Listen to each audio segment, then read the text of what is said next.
ministers of finance, trade, industry, economic development, governors of central banks, we're ready to proceed with today's agenda as we go into day 2 of the Conference of Ministers under the broad theme of advancing the implementation of the African Continental Free Trade Area, proposing transformative strategic actions. There are a few administrative issues that we're going to be going through this morning, including the presentation of an important report. However, there are a few outstanding matters from yesterday's roundtable, and so at this juncture, before we go into the agenda of day 2, please may I defer to the Bureau Chair, the Honorable Riyad Mazur, to handle the outstanding matters, and then we can proceed. If that's acceptable, Chair. Absolutely. Good morning. Thank you very much. Thank you very much, MC. Hope you rested well. Good morning, everyone. We had to stop yesterday, and we to take the floor regarding Roundtable 2. So we'll continue with Zimbabwe. Is Zimbabwe here? Zimbabwe is not here. Madagascar? Zimbabwe is here? Roundtable 2. Roundtable 2? Okay. Zimbabwe. Please give the mic to Zimbabwe. Yeah. Yes. Okay. Good morning, Chair. Thank you very much, but I think we had an opportunity to speak towards the end of the day, so we are all right. Thank you. Sorry. Yeah.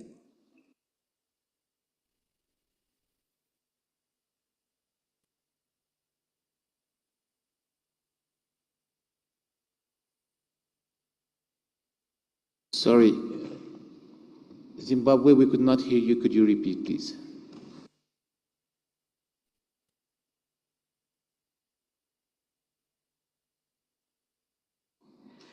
Good morning again, Chair. I just mentioned that we had an opportunity to speak, and we are well covered. Thank you very much. Thank you very much, Zimbabwe. Madagascar?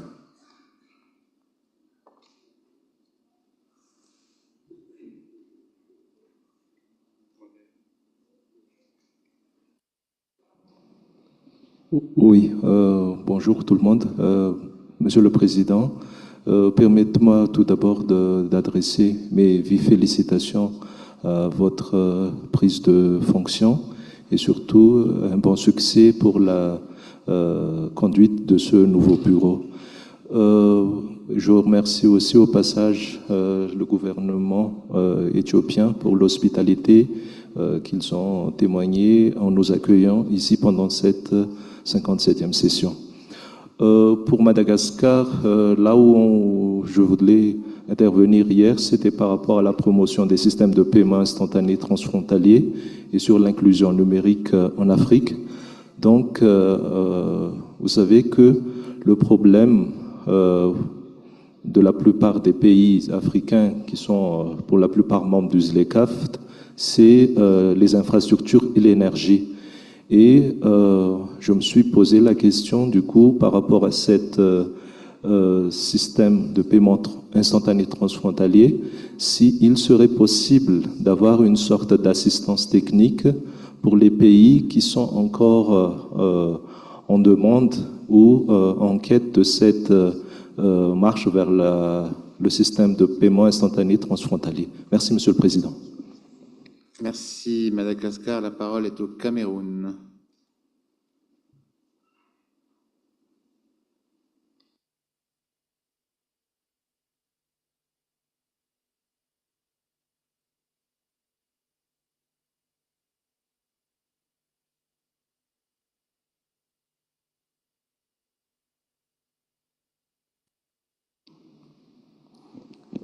Merci, Monsieur le Président.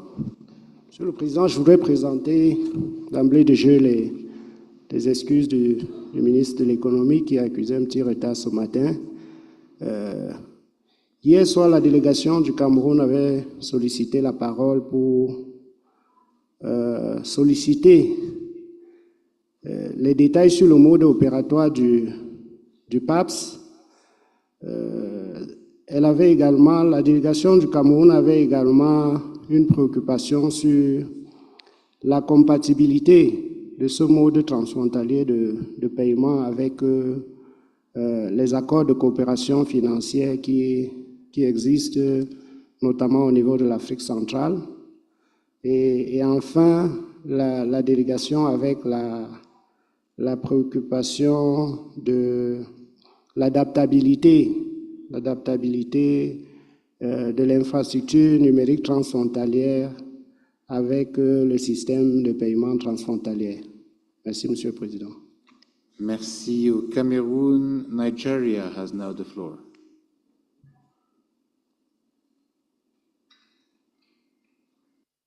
Chair, since I'm taking the floor for the first time, let me extend our appreciation to the people of Ethiopia, the government and people of Ethiopia, for the warm hospitality.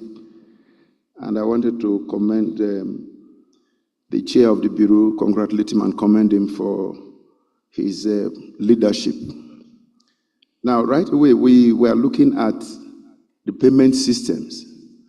And for us in Nigeria, last year, we hosted the African Caucus, where Pan-African payment system was the key as an impetus to driving the continental free trade area. And our understanding is that a lot has been done on this PAPS system. For instance, we are told that a few countries have logged into the PAPS framework. And we are wondering whether this is not the right forum to take the agenda forward.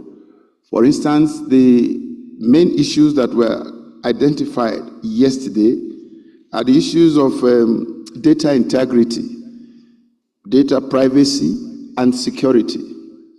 These issues can be solved once the system is in operation. Organizing a payment system does not really require that everything on board should be in place. And so we are aware of the issue of currency volatility that is being canvassed. But then we believe that this august body, the Conference of Ministers, which includes central bank governors, should take the agenda forward by asking the African Central Bank Governors Forum to work with the private operators, because definitely there are silos of payment systems in almost every area, every part of the continent. We were told yesterday of the COMESA idea. We also know that the Kenyans have done a lot in terms of the local M-Pesa arrangement. And so we are still wondering, what are the impediments to this novel idea? And why can't we, this august body, take it forward in conjunction with the AUC and the Africa Development Bank and other regional institutions? It's a question of mandating them to work out the logistics of how these payment systems, Pan-African payment systems, can be implemented. I think yesterday again, the issue of trust was highlighted by the SMART team. And everywhere, every part of the world, even when they started the issue of the euro, we were all aware, some of us were old enough to notice that the trust issue was there, but then it moved on. And today it has come as a veritable global currency. So I will leave it there and encourage this august body to take this agenda forward. Thank you very much. Thank you, Nigeria. الآن سأعطي الكلمة للأستاذة حنان مرسي للتعليق على هذه المداخلات. الأستاذة مرسي.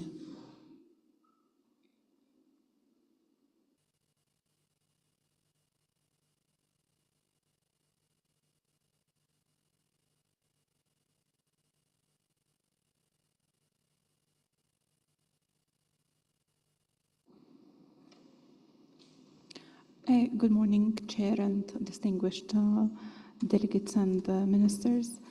In terms of the questions asked yesterday, we discussed a number of challenges, some of which are highlighted by the honorable ministers, like issues of data privacy, issues of regulation. So these are things that we need to work on, but as we highlighted yesterday, there are issues also that obstacles that can be country-specific in terms of what is hindering the advancement on the cross-border payment system. And it's country-specific. Sometimes it has to do with issues related to interoperability and central bank regulation. In others, it has to do with telecommunication companies. In other countries, it's even wider regulation. So identifying in each of the country where are the bottlenecks to advance these cross-border payments is important, but also, of course, addressing overall the issue of regulation beyond country-specific, because now each of the central bank governors have oversight over the payment system within the country. But when we have issues of cross-border, we will need to have also regulation that covers these issues in an efficient way, continent-wide. I think one of the things that I think is important to highlight is the issue that we have only now 6 countries that are doing these type of transactions. And just based on these 6 countries, we have a saving of $5 billion a year. So it talks about, the potential of the savings in that area and the need to ensure that we expand it more by addressing these, very pertinent challenges and concerns by member states. Thank you. Shukran, Al-Ustad Mursi. Now we follow up on the next item on the program. We will start the presentation of the report of the Commission regarding optimizing tax regimes linked to technology to serve economic growth and job creation in Africa. Mr. Sak, the floor is yours.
Good morning, Chair. Good morning, distinguished delegate. Today we are going to discuss on how to optimize tax in the ICT sector.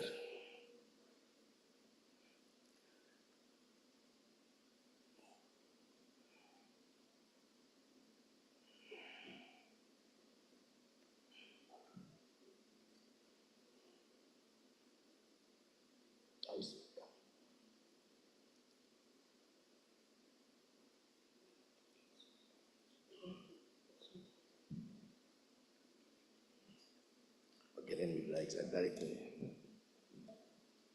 But, Anton, welcome.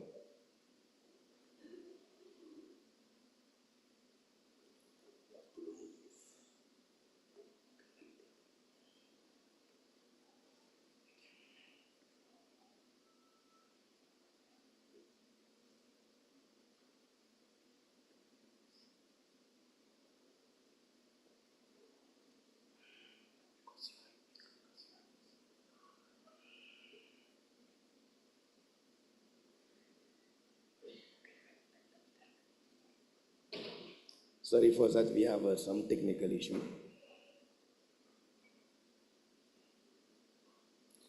But I can start to save time. As you know, we start talking on digital technology, ICT, since 2020 for the world to discuss how ICT can contribute to the economic development. At this time, a lot of African countries doesn't have access to internet. The world discussion came up with the World Information Society initiative adopted in 2005 in Tunisia. And since African countries would emphasize on how digital technology, ICT, can contribute to this economic development. We have seen a lot of progress in the continent. Some countries have started develop their national ICT strategy, and others also started to put more emphasis on capacity building, how to build the capacity for the member state or for their citizens on digital technology, ICT. But despite some progress made since 2020, we have some challenge in the continent. Africa is the least connected continent region with 38%. If you don't focus only on the 38%, because we start at 2.6% in 2005, but we don't make a lot of progress since 5 years. When we look at between 2023 and 2024, we have a progress on increase only 1% of the connectivity on the continent. It is a big challenge. We need to find a solution how we can improve this connectivity. Also, we have this digital divide between the rural area and the urban area. The difference is huge. Also, the price. Africa has a high cost price in broadband. When you compare to the other country, our price is 5 times as a continent. And we need to do something. And all projections are positive for the continent if we do something, because we expect for the digital economy to have a market of $712 billion by 2030. And this will make our GDP increase of 82% for the digital technology. The e-commerce, I think yesterday you discussed a lot on this instant payment system. This e-commerce is progressing in the continent. Now we have 40% of our population shopping online. What bottleneck we have to sort it out? It is the cost of the service. Because if you have all technology and people can't access to the service, you are not going to increase the productivity. People can't access to the service because of the cost. And a lot of things is linkage to the cost. One is the tax. How we can use tax ICT to increase productivity. Because ICT contributes a lot to the economic growth. It is not something new. There are several studies. When you increase your broadband 10%, you can increase your growth from 0.8 to 2.40%. It is at the world level. But in Africa, we have opportunity with the youth generation to go up to 2.46% when we increase 10% our GDP, because our population is very young. And they need technology now. And I give you some statistics. For Nigeria, if we increase 10% of the GDP, the revenue generated will be 1.275 billion. Kenya also $423 million. because Kenya also doing well on the M-Pesa. Ghana, more than 200, Tanzania, more than 200, and Uganda, more than 100 for the current situation. But when we optimize tax, we can go beyond. Also, we look at the contribution of the ICT on the job creation. It's very clear. ICT contributes a lot to job creation. And Africa, as we have a young population, we need to focus more how we can develop more ICT. It is a way we can create job with the development of this artificial intelligence, the data, big data. And I give you one example for how ICT can increase substantially the job in the continent. Let's look at only the arrival of the submarine cable in the continent. Kenya, we can increase between 3.1% to 13.2%. We can go to more than 700,000 jobs to 3 million jobs because the access of ICT, the availability of the network, and availability of service. We take Nigeria, big country. We can move up to 7 million jobs in the sector. We can create more 7 million jobs in the sector. Country like Cote d'Ivoire, Ivory Coast, we can go to 1 million, more than 1 million jobs. Uganda, 2 million. It is a study done by ILO and ITU. Now, but the big issue it is in all African countries, the taxation of the ICT sector has to be optimized because it seems like ICT is a sector easily to tax because we have several type of tax in the sector. You have this VAT tax, this personal income tax, this corporate income tax, and also the excise taxation. Some country doesn't have it because a lot of countries focus on alcohol or tobacco for this kind of tax. But it's easy for government to tax because it is where the money comes. But we should balance this taxation with the objective of development. And why ECA come up with a study in focus on 50 African countries where data are available, and to see how we can optimize taxation to create more revenue, more connectivity, more job for African continent. And we have two scenarios for this study. There are a lot of parameters behind this study. The two scenarios is if the government decides to reduce gradually the tax in the ICT sector, we have two options. The first option, if the government reduces, the operator should pass this reduction to the customer. Means if the government decides to reduce 10%, all the service provided by the operator should be reduced by 10%. And according to our study, we find there are a lot of opportunity for a lot of African countries, not all, to optimize this taxation.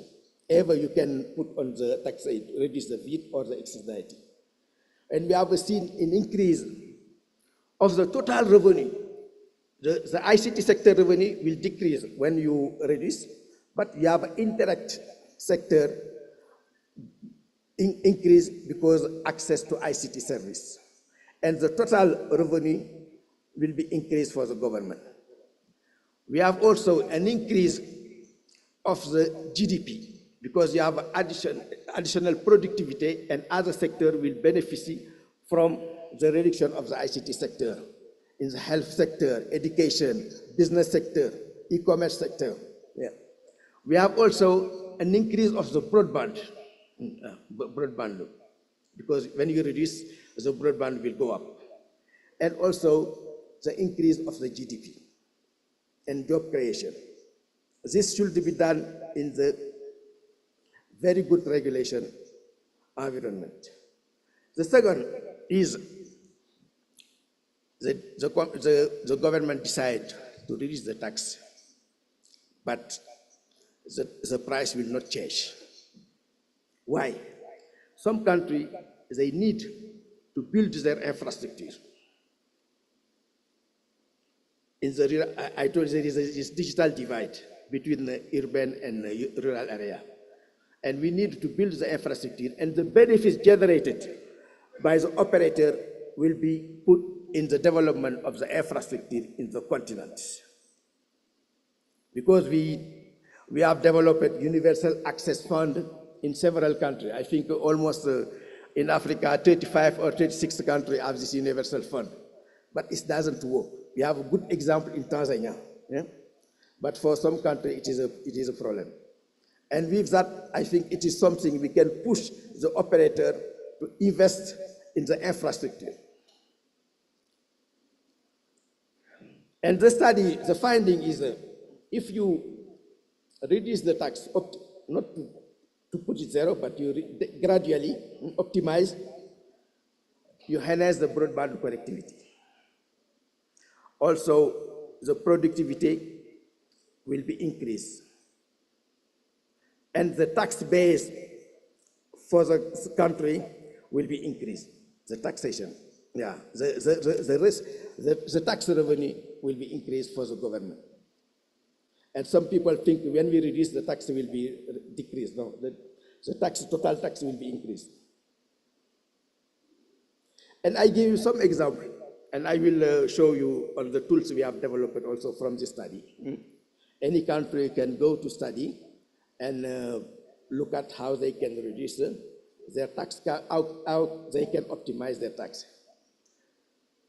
Let me take the case of Zambia.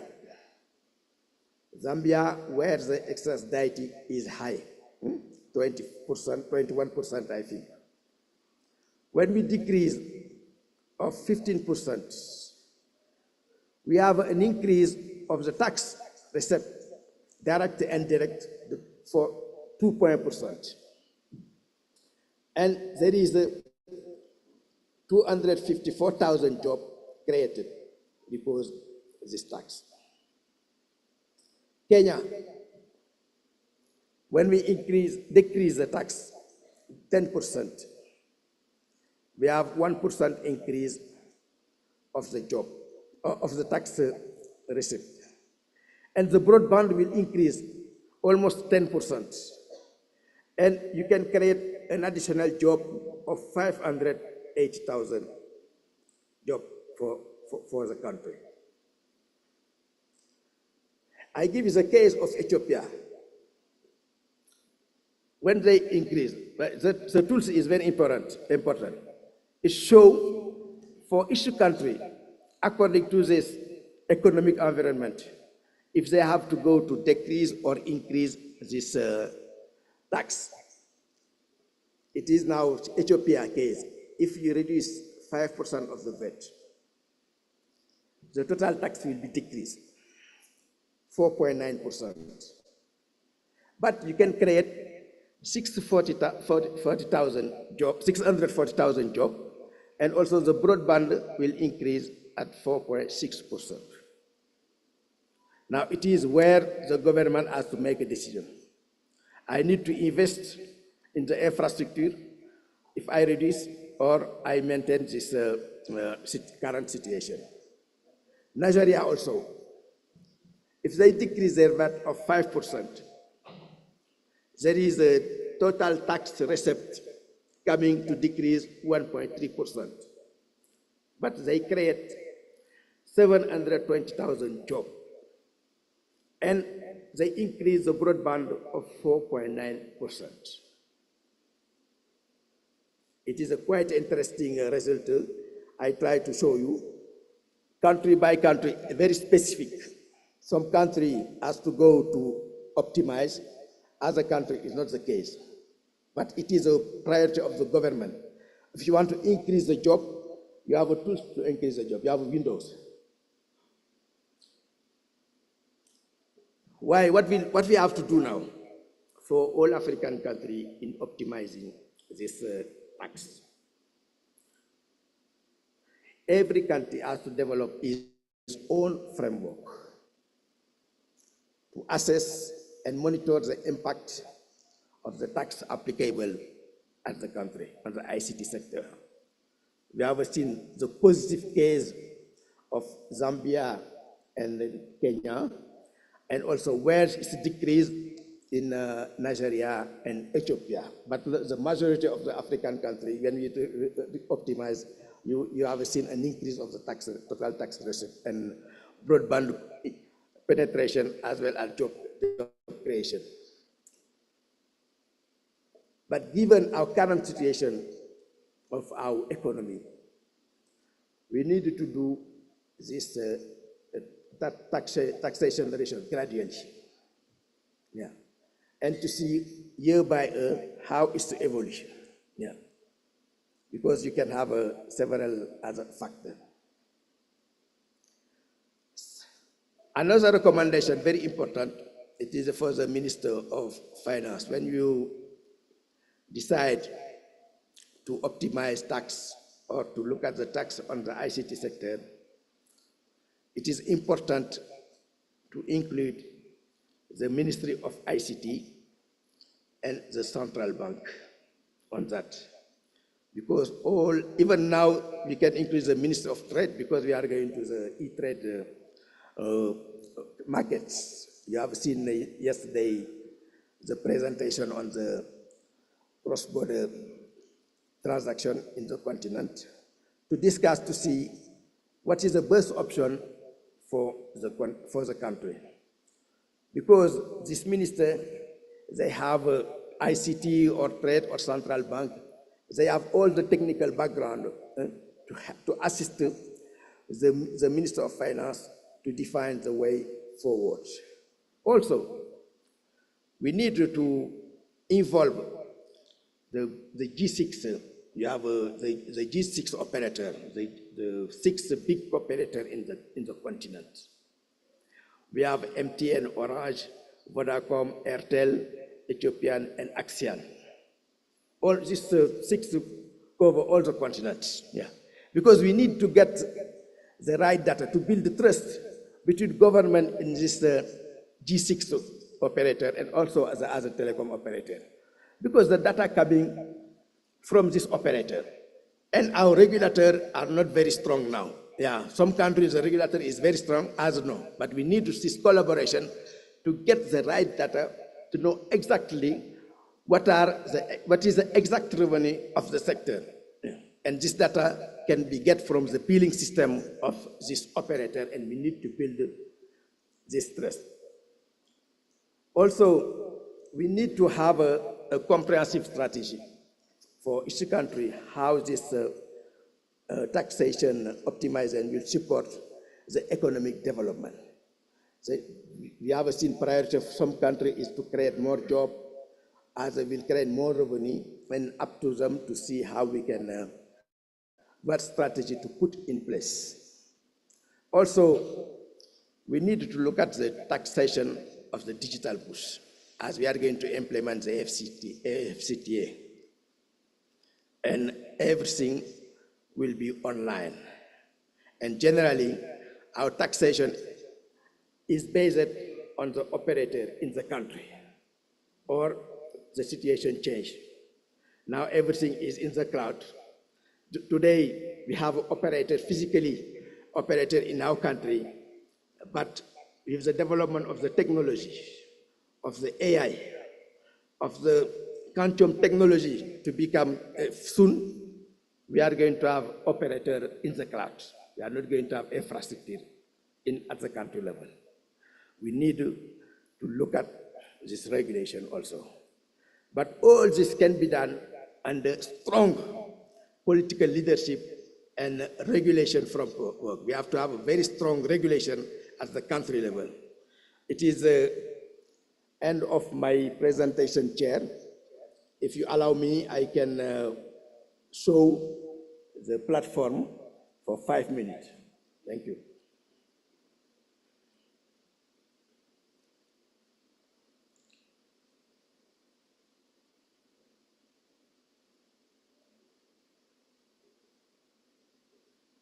Where is it then?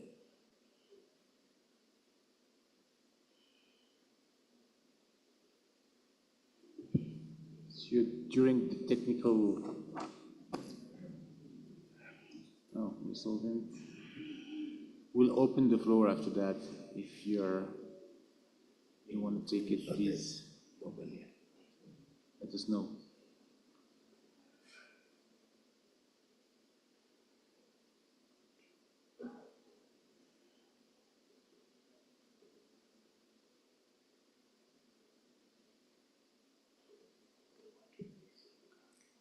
Copy and you pass through here.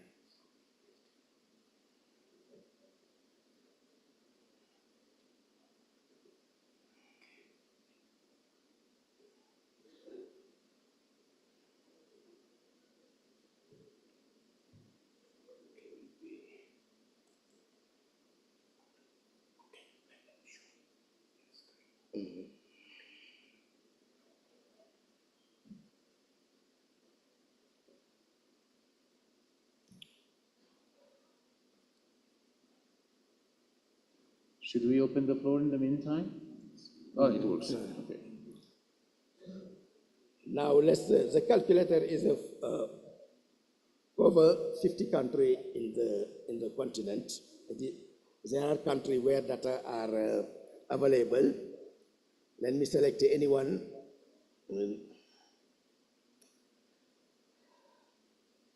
And we have several parameters. A total, we have 36 parameters for this, 36 key parameters for this platform. And we can, we have the current situation is the data available at the country level. All the corporate input tax, the salary, the personnel tax, everything now is what we have at the country level. We have a robust statistic from member state and from also our African Center of Statistics for that. It is a current situation. The two scenarios I explained at the beginning. If you want to pass the reduction to the consumer, it is the full pass. If government want to focus more on the investment in the infrastructure, it is a no pass. There is no change on the structure of the cost of the service, but we are going to have additional revenue from the operator, and they have to invest in the infrastructure, development of infrastructure. Now, I give you an example. Let me take one country. Tanzania. It's a very interesting country. Tanzania, they have two additional tax. They have the VAT and also the excess duty on 17%. The excess duty is there.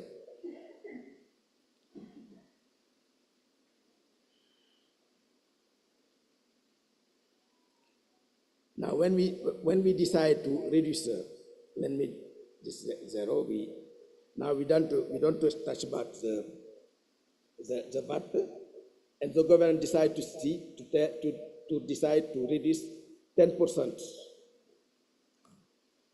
of the excise duty.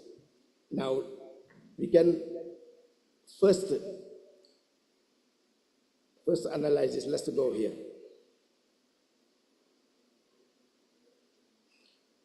The revenue of the sector will be increased because the tax is reduced. The revenue passed from 730 billion to 817, around 100 increase.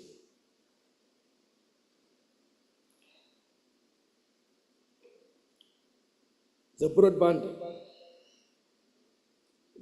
is increased to 9.69%.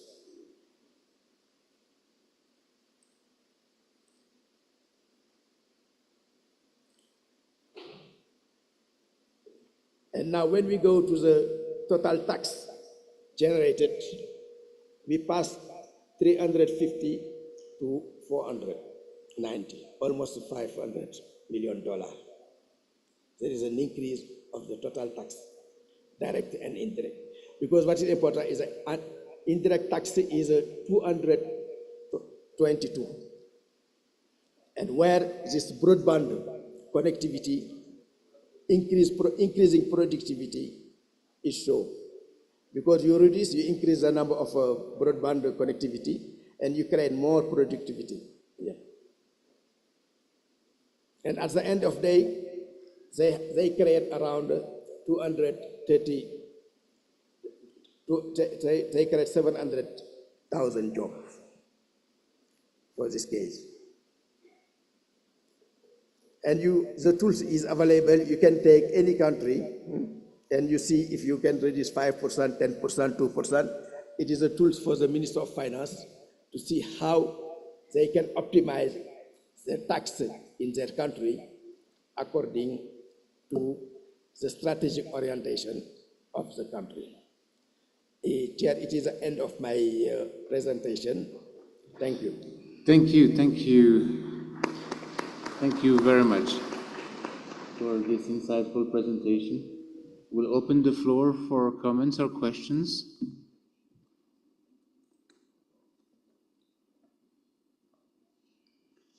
Sierra Leone.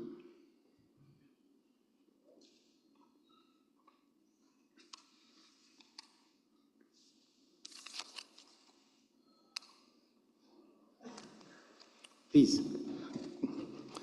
Good morning, and thank you very much, Mr. Chairman. I want to thank the presenter, especially on the tax calculator that he just presented. I was looking at the model, and although I've not seen it fully, first, I think it will be good for countries to access this model. But also, I was anticipating that because we are calculating the impact of tax, the impact of taxation on ICT, I think we're supposed to have looked at the elasticity. I would have loved to see a factor that takes into consideration how the changes in revenue is affected by the different elasticity in various countries. Because you may not have the same tax elasticity in each country, because different factors affect elasticity in different countries. So I was wondering how that is accounted for in the model. Thank you. Thank you, Sierra Leone. La parole est maintenant. Minister. Minister. Okay. Minister, the floor is yours. Thank you, Chair. I thank the presenter, Dr. Sek, for a wonderful presentation on the taxation of the ICT sector, this potential contribution to economic growth. Not even potential, it's contributing to economic growth. And then the also presentation on the tax calculator. Just a few comments, perhaps questions on the taxation. It's really clear that this sector, the ICT sector, is contributing a lot for most countries into the tax, into the fiscus. But we're noticing that there are also tricks that are played in this sector. One example is that of origination of traffic. So you find traffic that is originating outside the country is being regenerated using gadgets domestically that say that this traffic is actually domestic traffic. By doing that, then they avoid certain fees, taxes that ought to be paid to the government. And this is an issue that we've been working with the regulator to deal with, to make sure that they were able to catch these operators when they do that. So that's why you find you are sitting in Zimbabwe or in Harare somewhere here in Addis Ababa, and someone is ringing you from New York, and the number is local because they've rerouted using some gadget. Now, that's the first one. Then the second one is, you see, I know that for some countries, you don't want to tax the gadget. You want everyone to have no import duties on gadgets, and these gadgets tend to be imported. But I like to tax some of these gadgets, just a little bit of tax, and then ring fence that to support the health sector.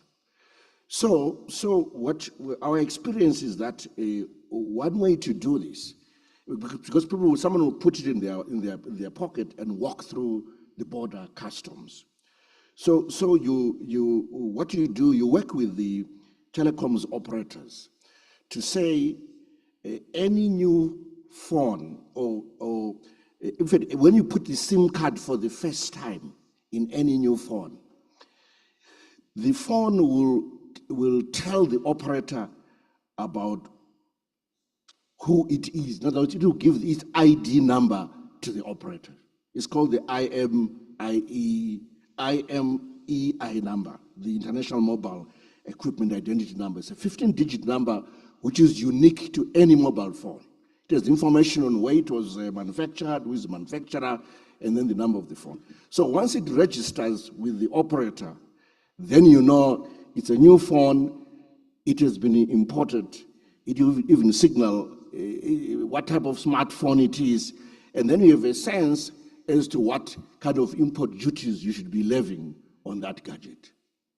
So we work with the mobile phone operators and the Dodgers, because you have to pass a law that says that the mobile operator is now a designated tax collection agent. That's what you have to do. Statutory instrument you issue and you try to enforce. I did that a couple of years ago, and I must admit it's not easy. They just keep dodging us, and sometimes I even thought that some of my employees were colluding with these operators anyway. I'm just explaining that sometimes the solutions for taxation and how to do it lie within the technology itself, that if you're able to figure that out, you can raise revenue. But they are always very smart, always one step ahead. Now, colleagues, there is something that we still need to crack. I didn't hear this in the presentation, which is about, I think largely we can tax movement of voice traffic, data traffic. We have a sense, even with these tricks that I've tried to explain. But I don't think we've fully figured out how to tax content. Content from Facebook, Google, YouTube. This content generates revenue for the influencers. Some of them are living in Addis, they're in Nairobi, everywhere. And this revenue is obviously paid by these huge global platforms in the first place. Figuring out how to tax content is not so easy. If anyone has an idea, I would like to hear about it. I once heard that Uganda had made progress, or Kenya had made progress. If they're able to share that, maybe SEC, you have an idea.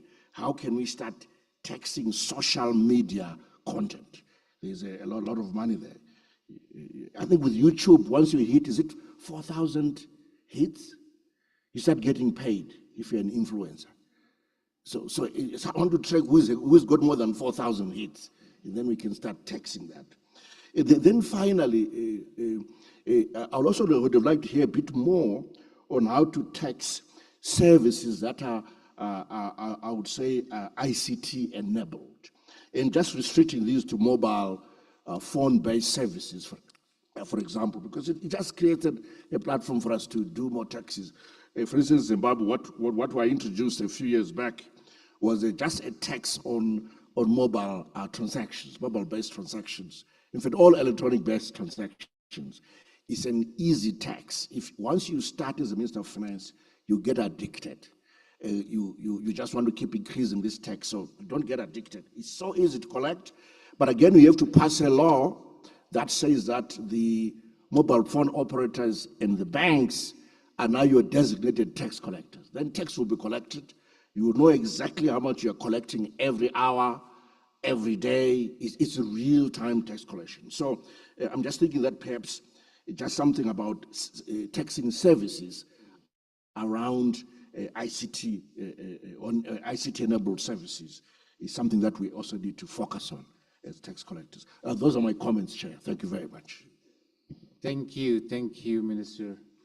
You were promoting Mr. Beck reducing taxes. I think you have a lot of ideas of increasing them. Thank you, Minister. La parole est maintenant au Bénin. Merci, Monsieur le Président. Je voudrais également vous féliciter pour votre élection à la tête du bureau. et remercier le gouvernement et le peuple éthiopien pour l'accueil. La délégation béninoise a suivi avec attention la présentation, mais elle s'est interrogée sur un ou deux aspects, notamment les canaux de transmission par rapport aux phénomènes développés. Je veux dire comment les TIC peuvent agir directement sur la croissance et l'emploi. Ça a été bien présenté, mais on n'a pas eu les éléments liés aux effets dépressifs. Je vais dire, par exemple, les questions d'arnaque, de vol, de fraude, qui accompagnent le développement du numérique. Ainsi donc, on se dit, les chiffres qui ont été présentés, est-ce que c'est des chiffres issus de l'effet net par rapport au mécanisme de transmission? Notamment pour l'emploi, par exemple, vous n'êtes pas sans savoir que le numérique, les TIC peuvent aboutir aussi à la destruction d'emplois. Bien que ça crée des emplois complémentaires, on aurait souhaité savoir si les chiffres d'emploi, par exemple, qui ont été présentés, c'est l'emploi net, par exemple. Donc, il faut pouvoir présenter tous ces aspects pour qu'on sache si véritablement ces aspects négatifs ont été pris en compte. Ensuite, pour le cadre défini pays par pays en associant le ministère du Commerce, le ministère des TIC et autres, on voudrait savoir est-ce que c'est chaque pays qui doit reprendre l'étude à son niveau ou bien l'étude qui a été faite au niveau de la Commission peut servir d'élément de base pour la définition des cadres réglementaires d'optimisation des taxes au niveau de chaque pays de l'Afrique. Merci. Merci au Bénin. Tanzania has the floor.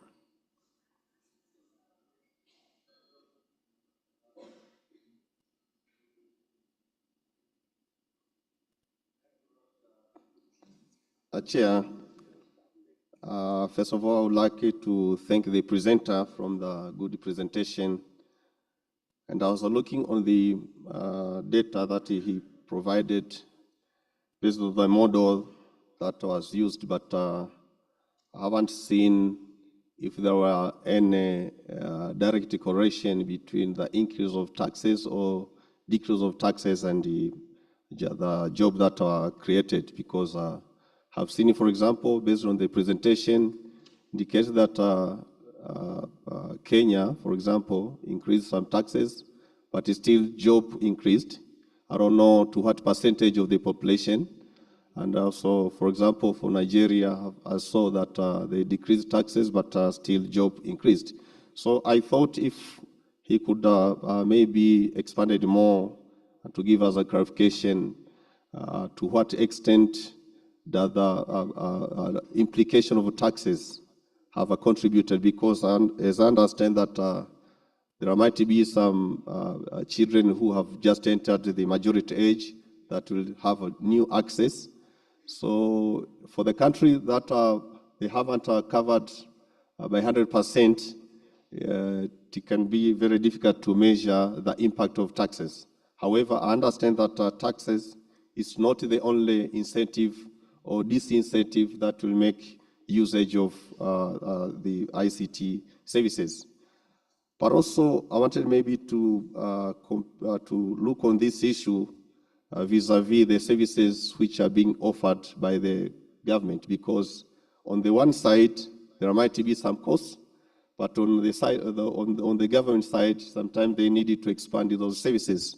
I can take an example of Tanzania, where some of the taxes are being aligned to support ICT infrastructure development, as well as creating good conducive environment. Because I understand, for example, 2% of excise duty being channeled to Tanzania Education Fund in order to support sponsorship for ICT at the higher learning institutions at the university level.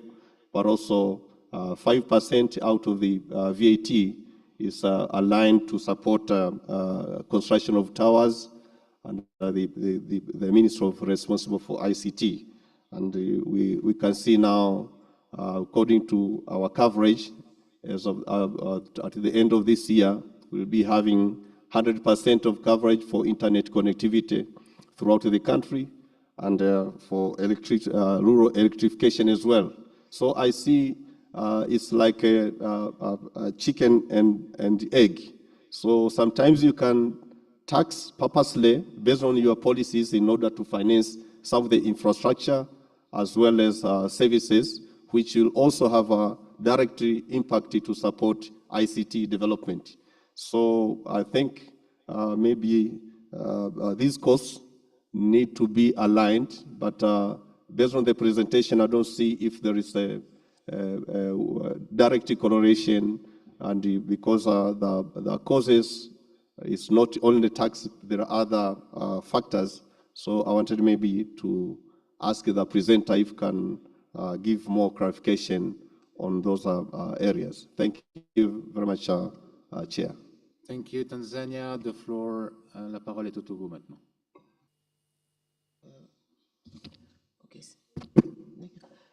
Merci beaucoup, Monsieur le Président de séance, pour la parole. Je voudrais, par rapport au Togo, je voulais effectivement dire également que la digitalisation des services publics et le renforcement des infrastructures digitaux sont des axes majeurs dans le cadre de la politique de la feuille de route gouvernementale. Ma préoccupation sera essentiellement sur deux axes. Dans la présentation qui nous a été faite, on a vu effectivement que le développement des ITC est un facteur de création d'emplois, de croissance, mais je pense également qu'on peut effectivement profiter de cette création d'emplois si nous préparons notre jeunesse. Parce que aujourd'hui, on se rend compte qu'avec l'intelligence artificielle et autres, il y a beaucoup de métiers qui disparaissent.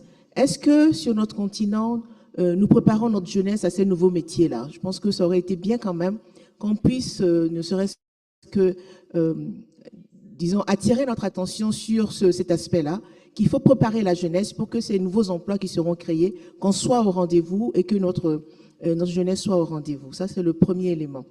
Le second élément également sur lequel je souhaiterais peut-être avoir les clarifications des exposants, c'est par rapport à la fiscalité, notamment sur la TVA. Aujourd'hui, tous les jours, nous téléchargeons des applications. Nous sommes tous abonnés à Cloud, etc. Tous les jours, nous avons des applications qui sont téléchargées. Et quand nous recevons les factures, il y a la TVA qui est perçue.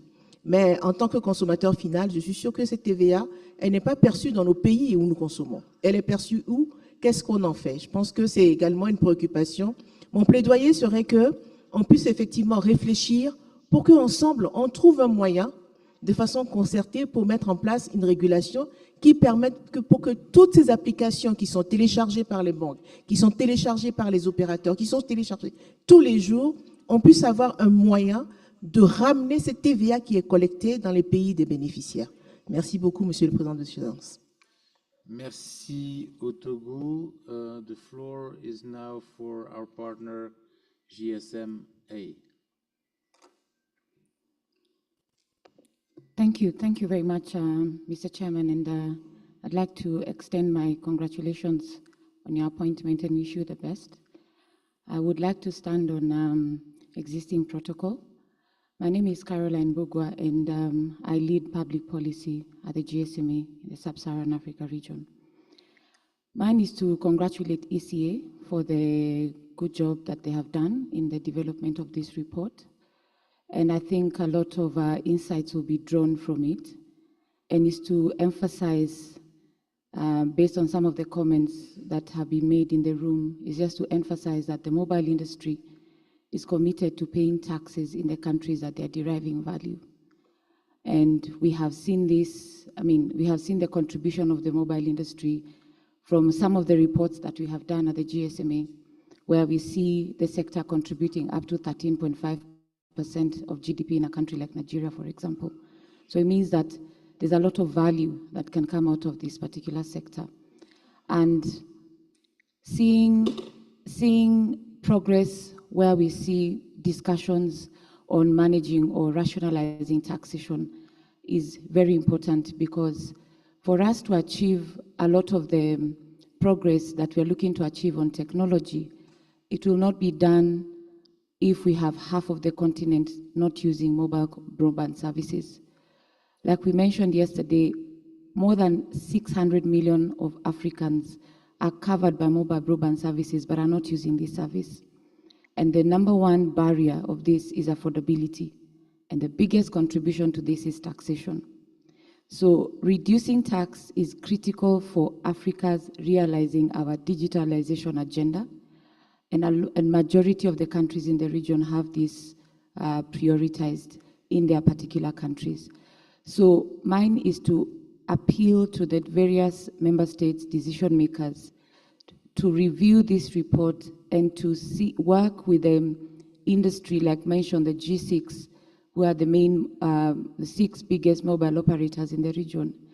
Work with them to see how do we support development objectives, but also ensure that taxation does not discourage investment and does not negatively impact affordability of service, to make sure that we can reap the benefits of technology and reduce the growing digital divide that we are seeing. The rest of the world is already talking about 6G, and we have majority of our consumers and population on 2G. That is unacceptable.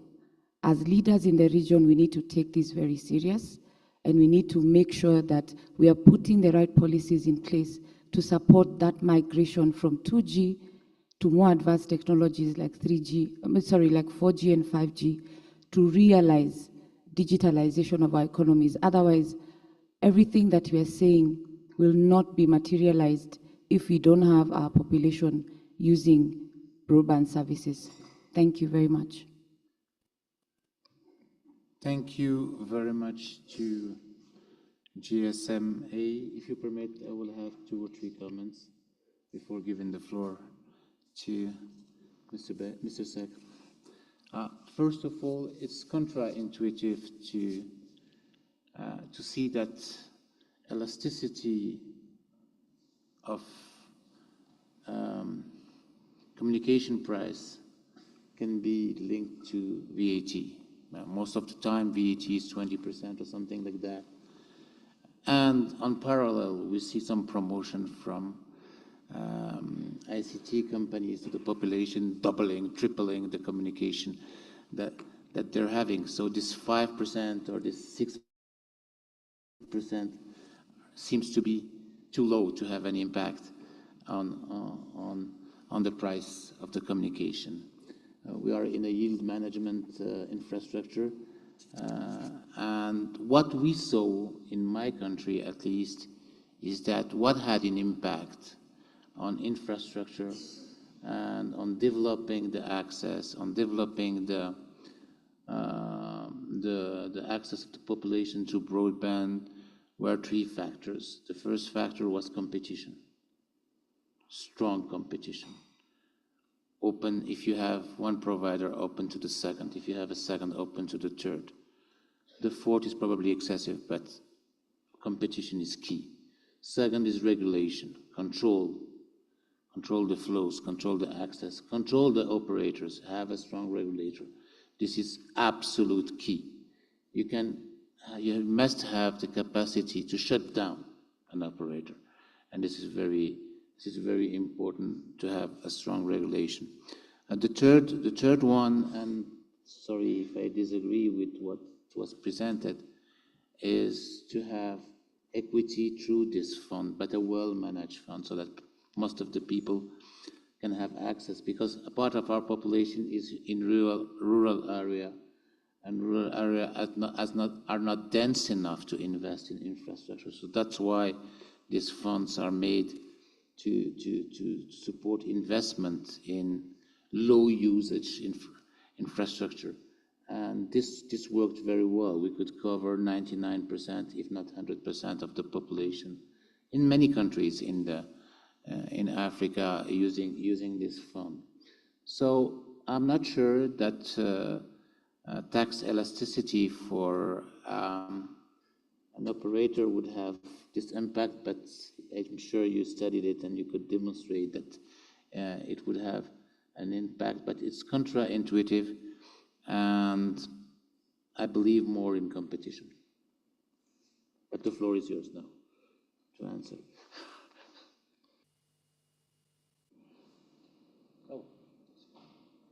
No. Would you permit if we let Uganda and Guinea take the floor before you comment so that you can conclude? Uganda, the floor is yours. Thank you so much, Mr. Chairman. I'm sorry I came in a bit late. If what I'm raising was talked about, it's about the emergence of the crypto assets which operate online and is almost not regulated anywhere globally. But what is happening is that people are investing in these assets and transactions are also being done, and we have operators in different countries. So there's a huge challenge, therefore, of eluding the tax laws and regulations in our individual countries. I'm just wondering if you have any ideas on how to handle this, because these are online operations that seem to be growing. Even last night alone, you saw how United States of America is building its reserves in these crypto assets. You know, it's a growing trend, and before we realize, we shall have lost many of our sources of tax revenue. And all these are online transactions that are very hard to regulate in any individual country, that require a global coalition, you know, to address them. So I just want to get your views about this. Thank you very much. Thank you, Uganda. La parole est à la Guinée-Conakry.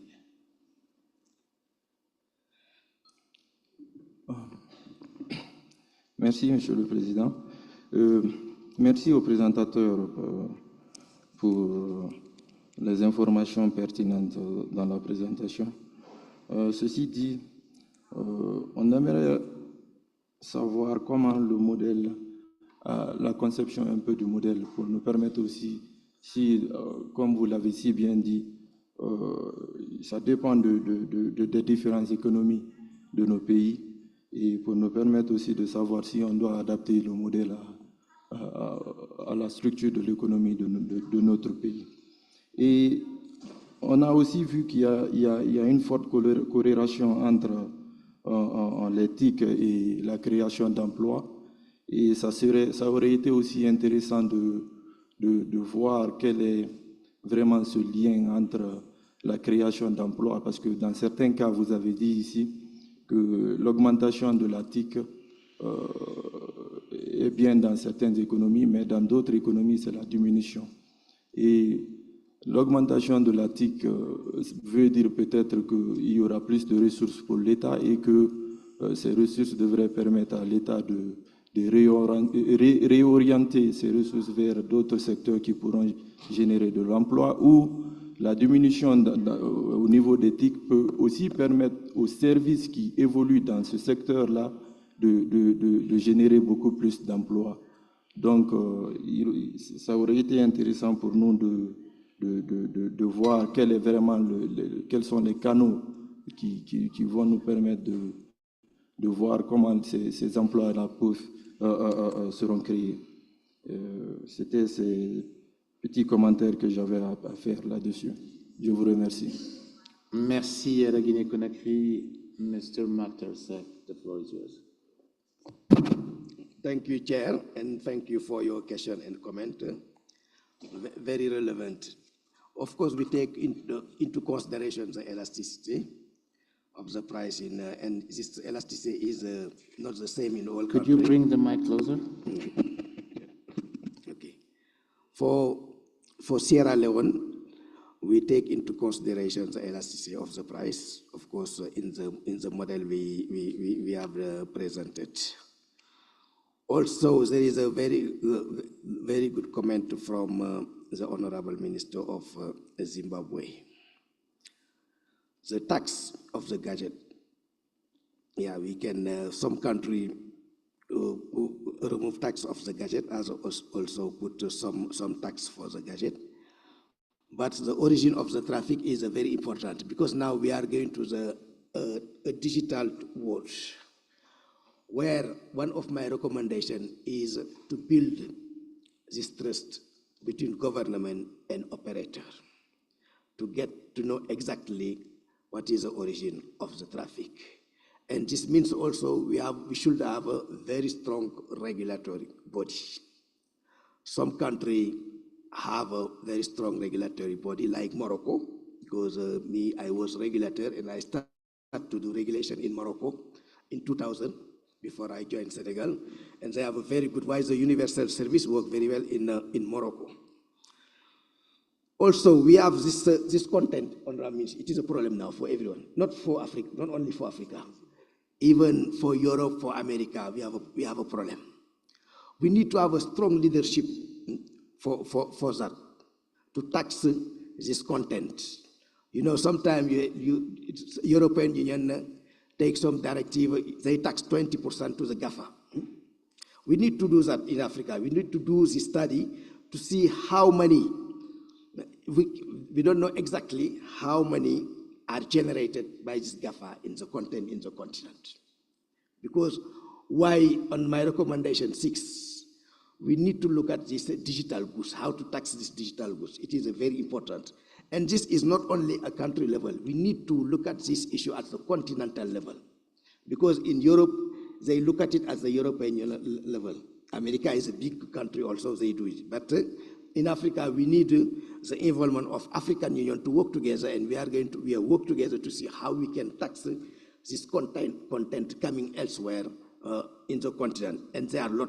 If you look at TikTok, we have too many business now with this network. A lot of people selling goods via TikTok. There is no way for government to tax this. And we need to do something, but it will be at a high political level.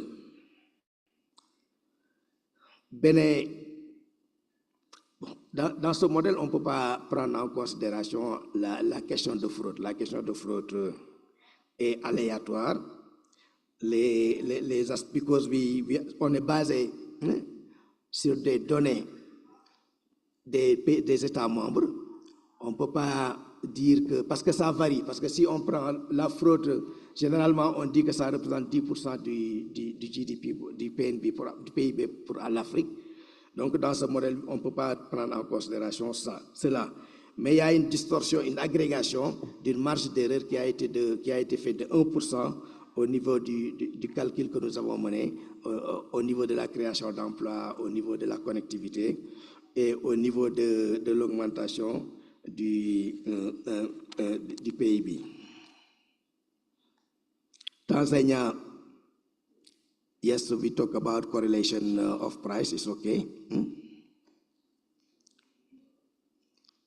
It's up to the country to see what is. We provide the model. The model, we don't have a time to explain all behind this model, but when you come to our stand, our booth down there, we can give you more information about the model behind these taxation tools. And you can see how you can tax your VAT, or you can tax your excess duty. And also it is up to the policy, national policy developed in the country and the strategic orientation. Togo, on a parlé de la jeunesse. Il faut former la jeunesse, bien sûr, parce qu'on a 42% de notre jeunesse. En 2050, la jeunesse africaine va représenter 42% de la jeunesse mondiale. Et on n'a qu'une option, former la jeunesse au niveau des services, des technologies émergentes, telles que l'intelligence artificielle, les blockchains et les quantum technologies qui vont venir. Je pense qu'on a adopté le Global Digital Compact et un des objectifs est de renforcer les capacités building. Et ça, c'est extrêmement important. Le GAFA, on en a parlé, la taxation des GAFA, c'est un problème qui ne date pas d'aujourd'hui. Depuis des années, on est en train de réfléchir. On n'a pas encore trouvé de solution en Afrique. GSMA, thank you for your input, but the operator need to invest in the rural area where there is no benefits. It is why the regulation is very important. Political leadership and regulation at the member state is very important. The operator, they don't have to stay where they get profit. Yeah. And why behind this taxation model, we need a strong policy leadership and strong regulation to make sure all the operators will invest in this in the rural area where there is no lot of benefit. We exercise this universal fund to create a regional operator in the rural area, providing some investment. But we need to look at it again, because we don't get a very good result in some country. Because we at the beginning, we expect, when you talk about universal access, it is around, I think, 99 something, or 2000, when we look at the model in Latin America. They have very good universal access fund. And countries like Brazil, they connect all the rural area with this universal fund. And we include this 1% of the benefits generated by the operator to be put in the universal fund in order to connect or to invest in the rural area. Guinée, le modèle est applicable et puis on va vous donner tous les éléments pour cela, parce que en 5 minutes, on ne peut pas vous aller tout ce qui est, tous les paramètres qui sont derrière le modèle. Bon, nous, on se focalise sur les emplois créés, pas sur les emplois qui sont détruits. Généralement, on dit que les nouvelles technologies, surtout l'IA, créent des emplois, mais détruisent des emplois. Mais ça dépend. On peut dire qu'on va adapter les emplois à ces technologies. Les technologies ne détruisent pas des emplois. Elles adaptent les emplois. C'est des emplois qui sont nouveaux, qui utilisent la technologie. Il faut que les gens s'adaptent. Donc, on vous a dit que d'ici l'an 2030, 90% des emplois qui seront créés seront des emplois numériques. Or, ces emplois auront besoin d'une composante numérique. Les emplois qui auront besoin d'une composante numérique, c'est là où la formation est nécessaire pour que les gens s'adaptent aux nouveaux métiers. Parce que les métiers de demain vont changer. Tout va devenir technologie et online. Pouvez-vous essayer d'aller un peu plus vite pour qu'on Moi, j'ai fini. Bon, c'était la dernière question. Thank you very much. I think I go through to all questions, and thank you for your comment and recommendation. It is a model. We are going to improve it. Here, it's clear. We have several parameters, and thank you also for your comment and input. Thank you. Thank you very much. I will give the floor to Executive Secretary Gatete, who wants to make some remarks. Yeah, thank you very much, Chair. And I was listening very carefully because this is an area that should be of interest to all of us here. In 2023, I was one of the co-facilitators of the Global Digital Compact. And as we are discussing, we are realizing how Africa is lagging far behind. Lagging far behind, among the 2.6 billion people who are not connected, I think Africa had the biggest share of that. And as the world now is dependent more on technology, the longer we take in terms of embracing technology, the faster we lag behind. It's moving very fast. And even the issues you are discussing, if you're not connected, you're not part of the discussion. I have seen firsthand how technology transforms a country. In 1999, we had to consult from Rwanda, ECA, to help us in terms of developing the whole strategy of ICT. They gave us someone, a Ghanaian who was working here in ECA. We developed the whole strategy. And as a country, we benefited in every sector. In governance, in social sector, in economic sector. It's almost in every sector of life. When I was governor of the central bank, firsthand, I benefited directly from this. We wouldn't have the kind of banking sector that is modern without the technology. And the whole government, the way this functions, the way it contributes to the economic development is unquestionable. We started putting it as a line. When you talk about GDP, we had agriculture, industry, services. And within services, you have a specific line for technology so that one can monitor how it contributes to that. So in other words, you cannot do without it. But it requires quite a lot of things that we need all of us to learn. It requires the infrastructure. The infrastructure that we put in place, by that time, we could not afford it as government. We had to bring in Korea Telecom to joint venture. We had to bring in also the private sector to become part of us. That's how we afforded that one. It's like a highway. And then there we have the telecom that is coming in to make sure they can distribute this kind of services that we need. And before you know it, you have also other content, the social media and other things. In other words, everything is coming faster and faster and faster. But what we need is, we need technology.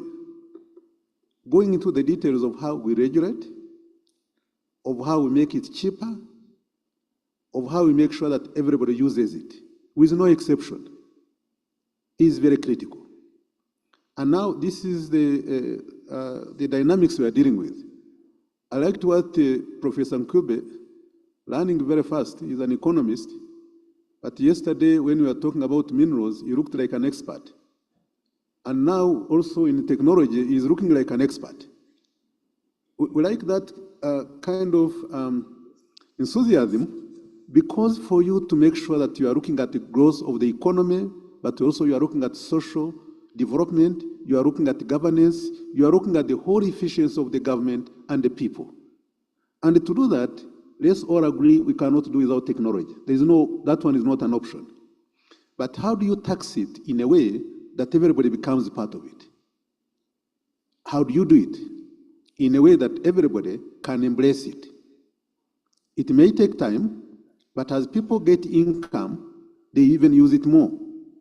Meaning that the benefit is not only today, but is also there in the long run. And that's why we try to cover the whole country by the normal, because you have the infrastructure, broadband, or you have satellite, but at the same time, you want to support the rural areas so they are part of the process. And that's why the universal fund that they have been talking about, especially to support the rural area, is now in many countries. It's now a normal process, but you want everybody included. If you are not, you gain in one place, but you lose in another. And you want to make sure that everybody embraces it. And that's why you need to work together to see from your own country perspective, what can you do to make sure everybody is included? If everybody is not included, there is something you gain, but it is something that you lose. And it is very critical that we understand that. And now what we have developed is a sample of what is possible in terms of taxation and the benefits. The benefits here, although they have said in terms of GDP and in terms of the jobs, that's not only the gain. There is also in governance. There is also in our way of life. There is so many things which are indirect that you may not capture in that quantitatively, but that are very important for a country. And for us not to lag behind, everybody must be involved. And that's why we are saying is, how do we cannot keep it as business as usual. Because in as much as you have the infrastructure and people have the phones, they have the laptops, they have everything, and then you cannot use it, and not everybody can use it, we are losing because of the heavy investment that were made before. And that's why we need to figure out, where can we improve in terms of governance?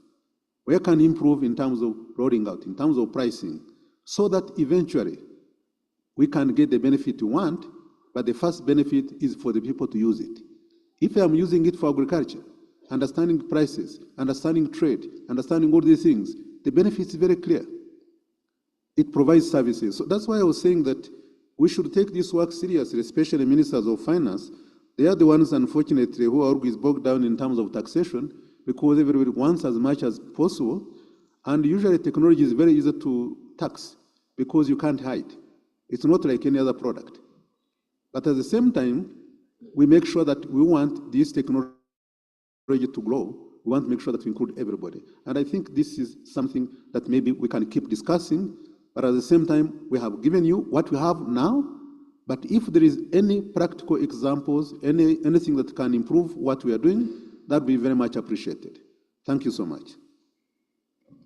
Thank you, Executive Secretary. Indeed, it's an initial tool that can help countries to assess, in a way, looking for taxes on how to include the maximum, because inclusion is the key word in what we're trying to do together. Tax is part of it, but a lot of other factors can play. But it's a tool you can use. Thank you very much. I will hand over now the floor to MC to introduce the next part of our journey, which is the roundtable about special economic zones. Yes. Thank you. Thank you very much, Chair. Thank you, Executive Secretary, and thank you all for your contribution on the optimization of information communications technology-related tax regimes for growth and job creation in Africa. Please don't forget about the youth. They transact a lot on their phones, and e-commerce is just growing exponentially. At this juncture, I'd like to introduce, thank you, roundtable number 3 in terms of the 57th session, and it is titled Special Economic Zones as Drivers of Development of Regional Value Chains in the Context of the AFCFTA. So yesterday we spoke about infrastructure in the first roundtable and why it's important to invest in the economic infrastructure. And then we spoke to transaction systems, payment systems, and digitalization. And now we're talking about those special economic zones. They have driven the economies of the People's Republic of China, Korea Republic, USA, Malaysia, Turkey. They view special economic zones as a catalyst for growth. Obviously, many experts will tell us that the results are a mixed bag, but in Africa, we've got 237 concentrated in just 4 countries, mainly Kenya, Ethiopia, Nigeria, and Morocco. So what can be done to enhance high-value manufacturing, processing, and integrating production lines from country to country through the model of special economic zones? Stephen Karingi is already on stage. He's the Director for Regional Integration and the Trade Division here at the ECA. His panel has our Bureau Chair, the Honorable Riyad Mezzour, the Minister of Trade and Industry for Morocco, the Kingdom of Morocco. We also have Madam Fatima El Sheikh, who's the Secretary General of the Arab Bank for Economic Development, BADEA, and Mrs. Mavis Owusu Jamfi, the President and Chief Executive of the African Center for Economic Transformation. And so, Stephen, I hand over to you. Enjoy your deliberations. Thank you so much, Lerato. Good morning. We had a good time with the other panel. It was supposed to be 1 hour, but it ended up being 1.5 hours. And then one of the panelists that we had for this panel actually could not make it because our time changed. In any case, so we are now a small panel, but this gives us an opportunity of maybe having a second round of questions because the chair is with us, or having one round and then having a good interaction with the ministers and the leaders of the delegation. So our panel is about special economic zones. Let me start by giving you a few bits of information. In 2020, we had about 237 special economic zones in the continent, and this is compared to 20 special economic zones back in 1990. Most of these special economic zones are found in Kenya, Nigeria, Ethiopia, and Egypt, in that order. The other point that I would want to make as we lay the ground for this is to say that the special economic zones in the continent have had mixed results. One of the things that has been witnessed is that when a special economic zone is established, you have a spike of inflow of investments, both FDI and also from within the country. And an example here is Ethiopia, and I think the similar trend was also witnessed in Morocco. And unfortunately, this flow of FDI is actually not maintained. In other words, it's sort of flattens off. And so the question is, could this be because the special economic zones maybe rely on extractive industries, maybe because they are not having diversification, or is it because they are national? So those are some of the things that we need probably to debate on this. So what the ECA is currently doing is to start thinking about a new generation of special economic zones. And we are thinking of learning from the lessons from the rest of the world where new generations of special economic zones seem to be emerging that are focused on innovation, questions of sustainability, and also value chain integration.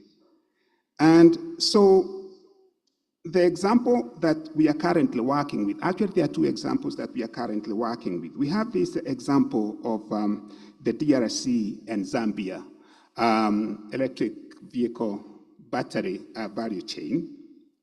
And maybe the fact that it's transboundary, it may respond to some of the issues that I just raised. But just for your information, those of you who have not heard about the study that ECA did with Bloomberg, in the case of the electric vehicle battery value chain, building a cathode precursor plant for battery manufacturing is 3 times cheaper to do it in the Democratic Republic of Congo than doing the same in the United States. Still, battery production in the Democratic Republic of Congo is also projected to be better in terms of climate issues because it has 30% less carbon emission than doing the same in China. So now that we have the AFCFTA as a regional market, where tariffs are being brought down between regions. Before you had these tariffs because of the regional economic communities were not trading freely. NTBs are being brought down. Do we have an opportunity now that we have the AFCFTA to at least to now have these transboundary special economic zones? Because now we have harmonization of policies, including what we have heard about the investment policy, competition policy, intellectual property rights, including the digital trade and the issues we were discussing in the last panel. So that is the question. And so my panelists are going to help us in understanding ways in which special economic zones can be positioned to drive the diversification and also the growth of our economies and utilization of the AFCFTA. Also identify practical solutions to address challenges, some of which I hinted on, and also to explore the opportunities and challenges of the next generation of special economic zones in the continent. And to do that, we have, as Relato has said, we have our Minister of Industry and Trade of the Kingdom of Morocco. We also have the Secretary General of BADEA, Dr. Fatima El Sheikh, and the President and CEO of the Africa Center of Economic Transformation, Mavis Owusu-Gyamfi. And so my first question, Honorable Minister, is to say that, is to hear from you, because Morocco has world-class special economic zones. And I actually had the privilege of visiting Taj Ahmed zone. But I also see we also have the Atlantic Free Zone and the Casablanca Finance City. And these have played a pivotal role in positioning Morocco as Africa's top trade and investment hub?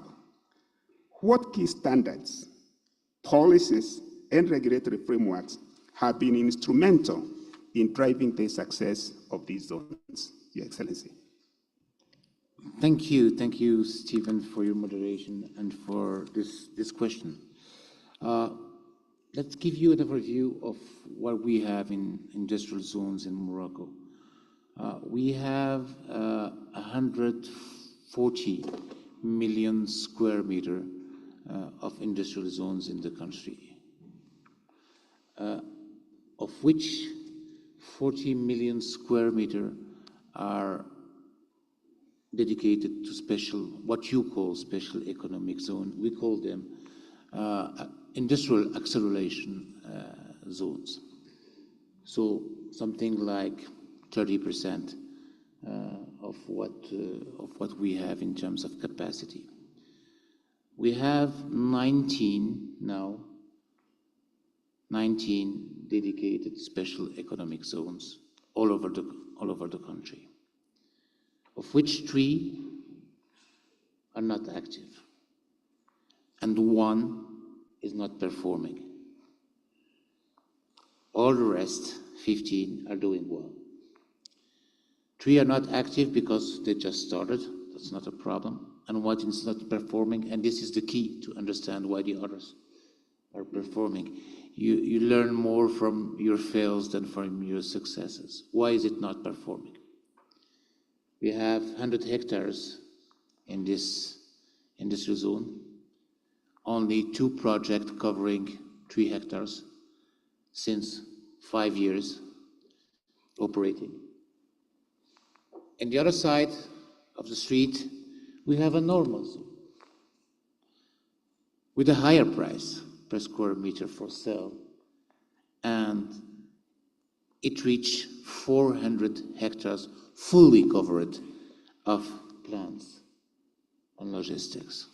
So we had to ask ourselves, we started reducing the price of the free zone were now 30% lower than the price of the normal zone, and nobody is coming. And we are transforming this zone now to a dry port so that we can increase the competitiveness of our logistics. So why is it not working? First of all, the business model doesn't match, and this is the real question. When I started in my duty 3.5 years ago, in Parliament, everyone was asking for a special zone in his area. Everyone. I need a special zone. I need a special zone. I need a special zone. But they didn't know that a special zone has its own business model, has its own factor of success, and has a lot of constraint to people that are operating in these special zones. And this example was to show them that we were in Agadir. Agadir is a known city, is an international city. It has international airport. It's connected to the highway. It's connected to the port. And the valorization of the industrial zone was only at 5%, which is incredible. So business model must match. That means industries that must come in it must have the potential to export, must have the figures and the competitiveness to be an exporter. Because when you're in a specific zone, at least 80% of your business must go to export. And you must have access also to intrant in a very easy way. So first of all, business model must work. Second factor of success, and we learned it from former failure, you must delegate. Yesterday, two people, two intervention were talking about corruption. We should not hide ourselves. We have corruption in our countries. And corruption cannot attract big investors, cannot attract international world-class investors, because they cannot handle it. They don't know how to do it. They don't have the tools and the system. Some have, some are used to, when they work in commodities, they have it. But this new type of investor in manufacturing, they don't know how to deal with corruption. So the second key success factor for us was to delegate all state authority to the zone developer. He was authorizing construction. He was authorizing everything. He has some rules to respect up front, signed, agreed, but he had the authority to authorize the business, to authorize the construction. Full authority.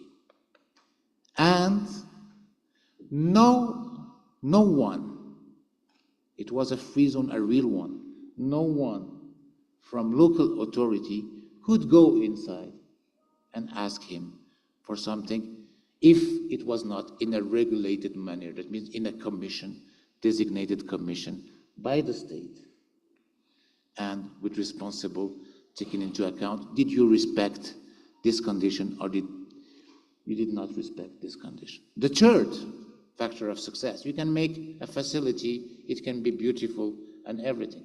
We are not good in infrastructure. We are not good in electricity providing. You were talking about battery. We are producing now, since 2 months, our first CAM, pre-CAM in Morocco. First output 2 months ago. Huge investment. But did you know that the water consumption of this plant were equivalent to a city of 100,000 inhabitants? Can you imagine how big the infrastructure is? And the electricity consumption of this plant are the same as the electricity consumption of a city of 500,000 people living in? All that for one plant? So you must make electricity, water, ICT available for these people, and water cleaning, etc. for these people. So you must have the standard. And a plant that was installing in Morocco 20 years ago to have electricity, they had to wait if it was available at the power they needed. And it's still a nightmare outside of regulated industrial zone for even buildings. I'm not talking about manufacturing. Infrastructure must be available. You must invest.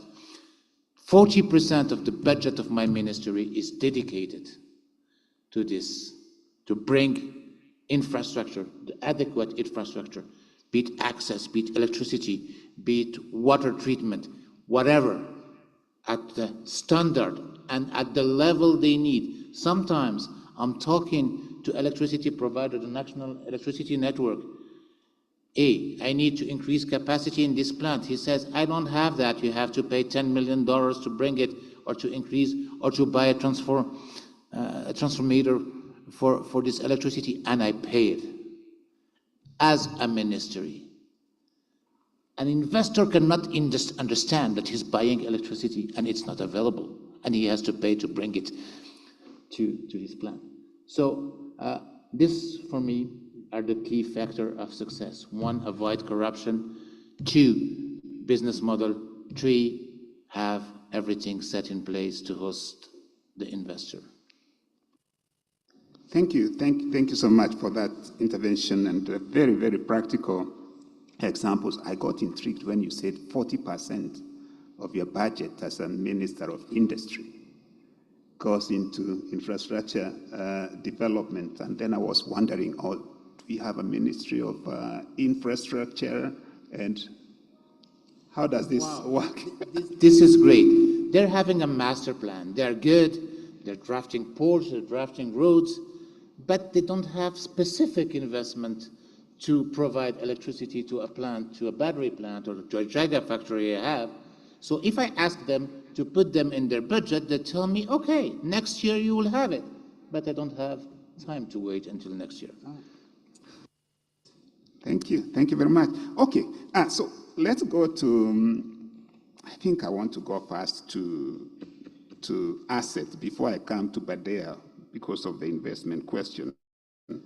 And so, from the perspective of ACET, the Africa Center for Economic Transformation, what are the critical policy and institutional reforms that are needed to enhance the effectiveness of special economic zones as catalysts for regional value chain development under the AFCFTA? Thank you very much, Stephen, and thank you to the EAC for the invitation to ACET. Before I talk about my policies, I just want to put it in context. Yesterday, we heard from Vice President Osinbajo the importance of leadership to drive the Continental Free Trade agenda for it to be successful. And he also talked about the importance of investments, and we've heard also the costs of the importance of investment in special economic zones. But the other thing I wanted to add was intentionality. And Minister just alluded to that when he talked about his experience in Morocco. You need to be intentional in investing in SEZs and stick to it if it is to be successful. You can't suddenly say that there's been a change in administration or there's been a change in policy. Investors don't understand that. So what I want to do is that given that and given the ambition to build regional value chains and drive industrialization on the continent, I'd like to propose three things.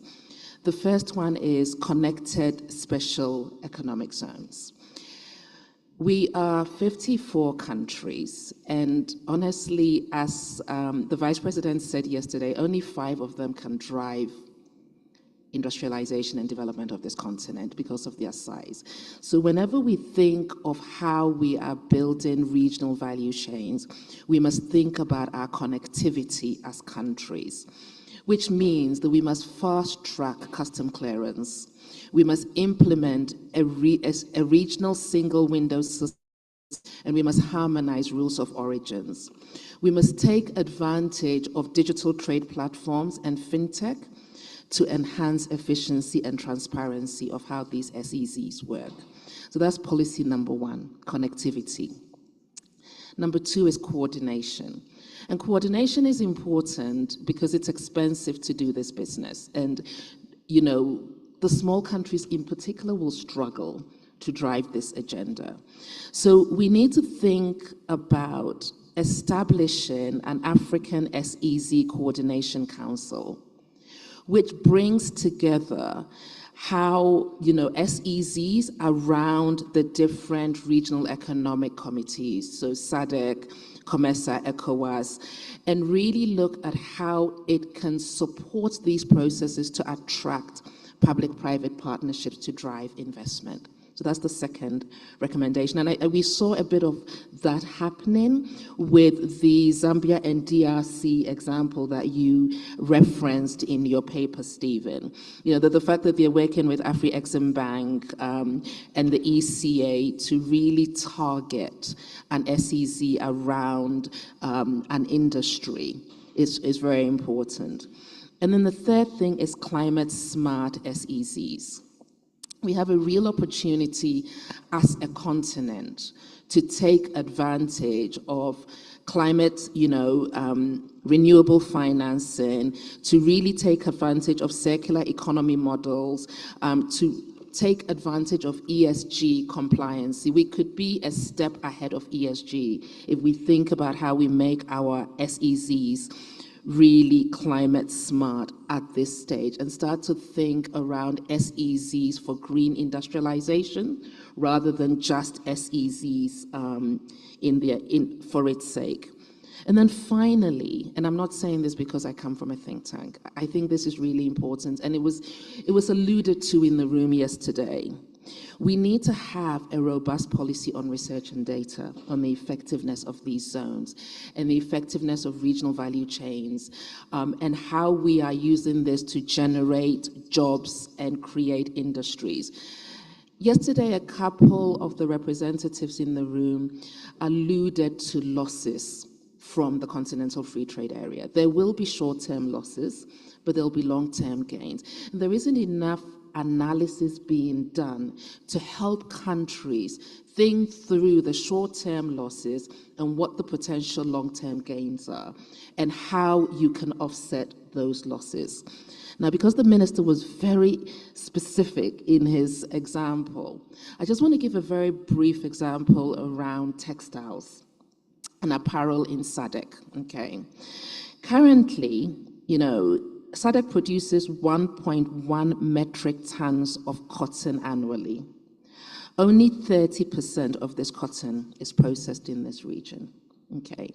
We are fast becoming an exporter of textiles and apparel to Europe and North America, but we import the bulk of the finished product to then cut and send it overseas.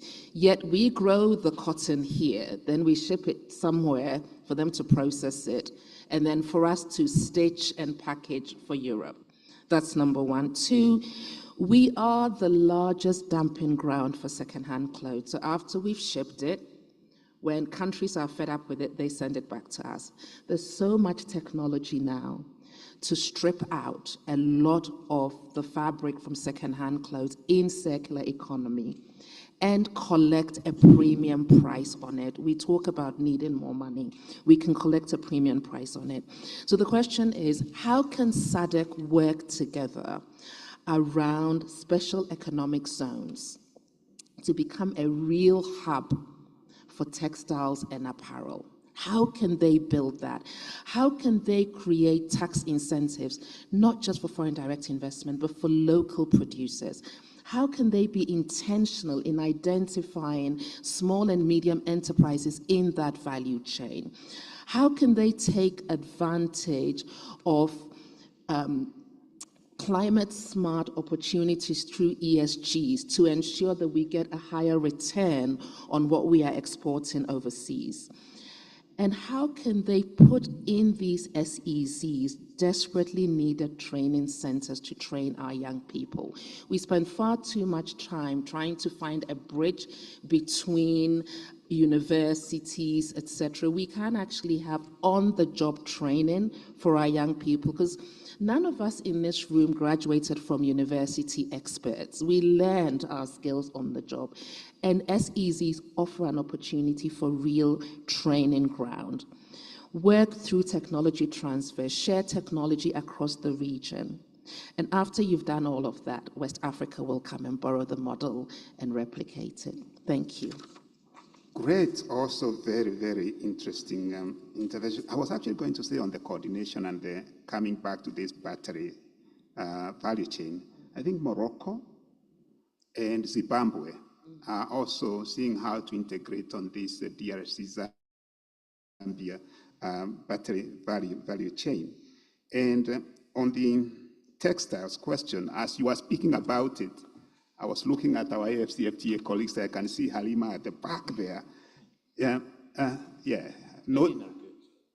Sorry? Yeah, there is actually someone from the AFCFTA Secretariat here. Knowing that the question you raised about about this second-hand clothes, and also the question about single transformation, double transformation on the rules of origin.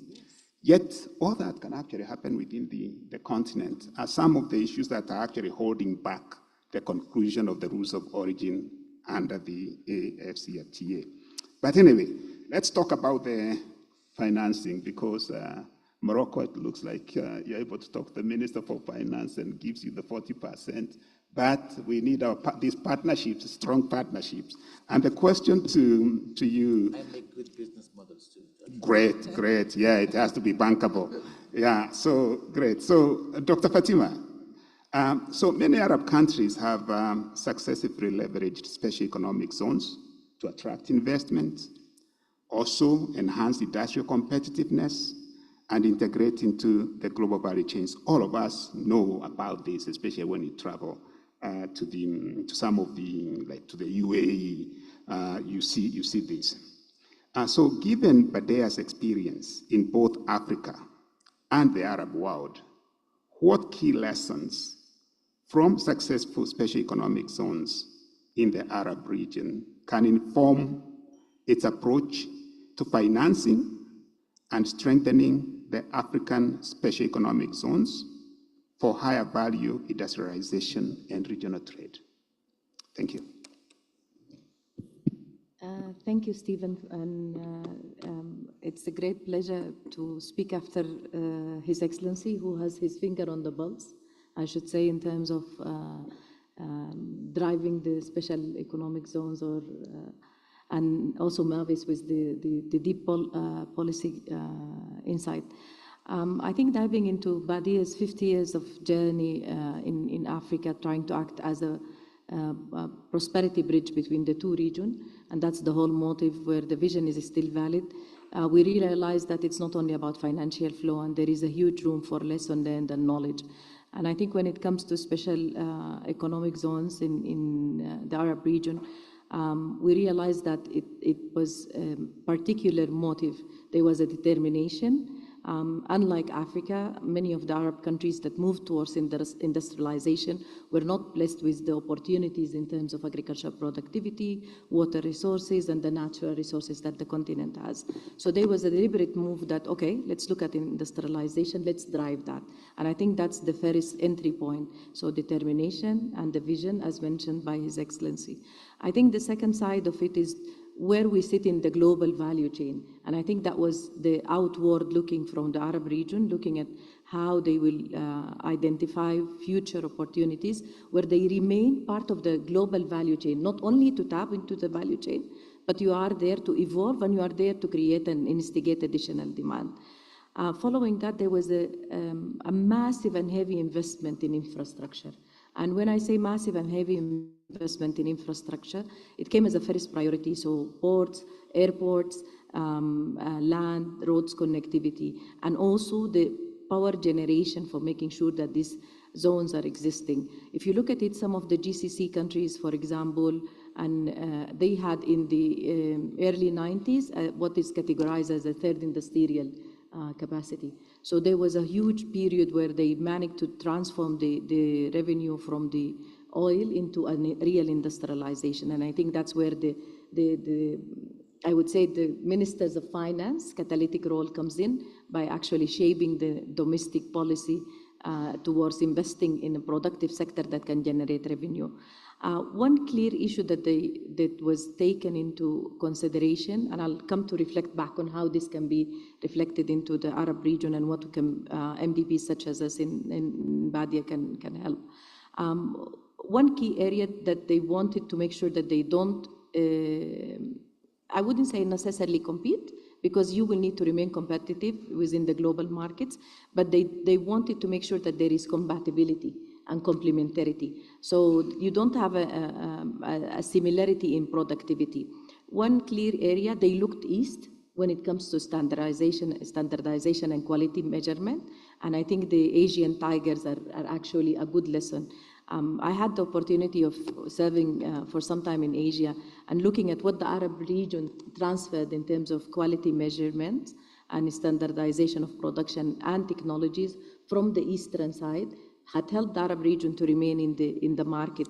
But I think one critical area that remains to be viable for the whole region is the fact that the region is heavily connected. Even sometimes when I try to fly in Africa, I need to go back to one of the countries in the Arab region and come out. And with me will be a plane full of fruits and vegetables. And I think Hanan had mentioned that in the preliminary meeting, that some of the fruits goes to the east, to the Arab region, get repacked and reshipped into the continent. So I think there is a huge opportunity in terms of the mega trade analysis for the continent.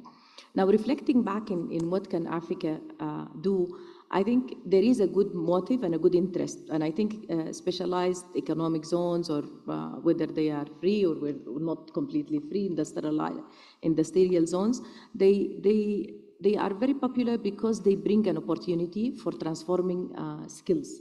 an opportunity of changing livelihoods. And I think that's why the whole arena of industrialization came. We realized that the opportunities that come with SMEs and job creation is there, but then there is a need for manufacturing remain to be the main source of employment and jobs in the highest density population, which is the Asian region. So if you look at them, the level of unemployment is still manageable in all of these countries, but because they have opportunities in terms of the industrial sector. I think with that, the African continent has crossed in terms of the motive, so the motive is there. Now, creating the comparative advantages where we have partnered with the ECA, and the concrete example that you've mentioned, Stephen, in terms of the battery value chain and the renewable energy is a very real, concrete example. The biggest challenge is actually how we can create a policy framework that makes this feasibility study into a real manufacturing, and which country will be ready to invest in terms of the infrastructure, given the fact that we also realize that there is, I would say, physical space constraints in many of the countries, but there is also an issue of prioritization. Industrialization and trade and promotion competes with basic services in our continent. And I think that's a reality we face, but I think it's not something that we should shy away, because it's also one way to transform the basic services. One area that gives a great opportunity to Africa vis-a-vis Asia or the Arab world or any region, including Europe, that we see a shift in terms of the industrialization from, is the opportunity that we have in terms of tapping into digital technologies and the opportunity of building clean. So one of the things that, and I think I would want to take this opportunity to also congratulate Morocco for their massive jump in terms of renewable energy opportunities. I think the continent has this opportunity when it comes to this specialized zone. If we go towards real digital economies and digital transformation and knowledge transfer, we will help shifting the skills and the labor force in a quicker approach. The Arab region did not have the skills and labor force, and in fact, a lot of them come from Asia and Africa, and they are operating there. So transferring that back into the continent is another opportunity, because you're doing I would say, the labor force matching and the capability transfer. In terms of the banking sector, we realized that as Badia, we needed to do more when it comes to infrastructure investment, particularly when it's a productive infrastructure and not only an infrastructure for delivering some services to the country. And in fact, realizing that the normal public sector loans will not serve that, we had embarking on our new journey of the 5-year plan, which is the 9th generation for the bank. We just got approval of 18.3 billion to be invested in the continent over the next 5 years, trying to match the jump. But we are also the forefront of the Arab Coordination Group pledge that was launched in the summit of the Arab Africa Economic Summit that was hosted in Riyadh, of 50 billion from the Arab region towards Africa. So we said, okay, our normal business window will not work. If you go through a public loan to make the zone or to build it, it won't work.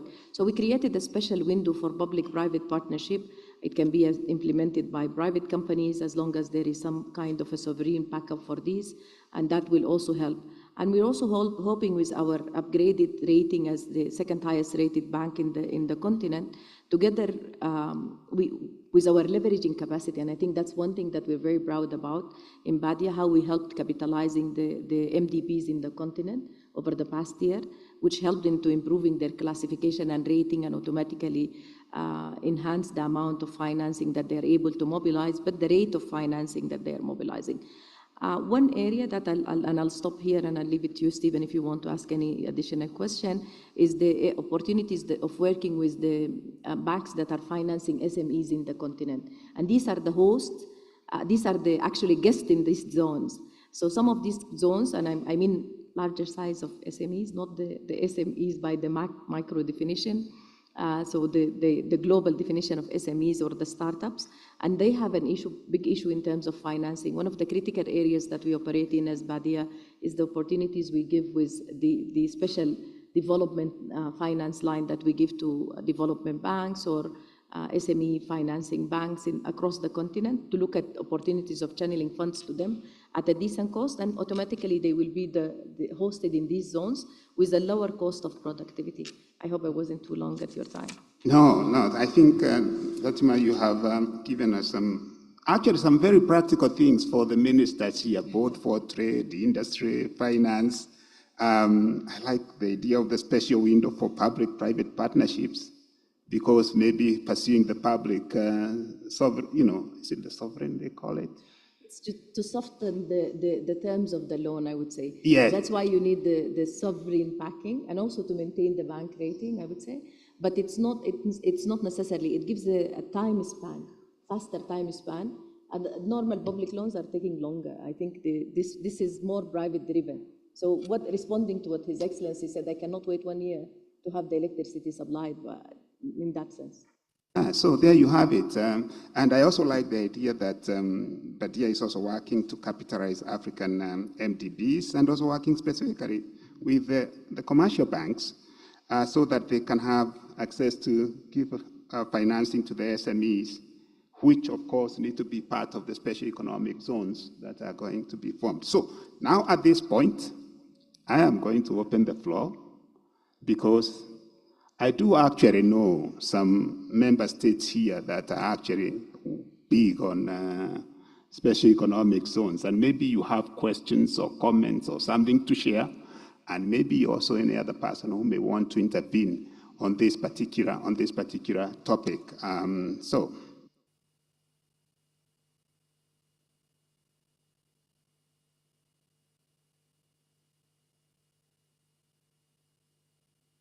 So I give the floor to Togo.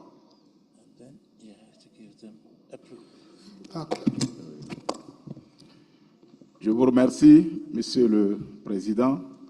Je remercie également les honorables ministres.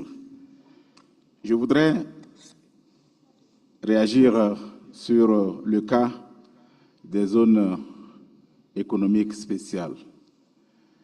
Et je voudrais d'entrée de jeu souligner que la ZLECAf présente des avantages commerciaux, économiques indéniables.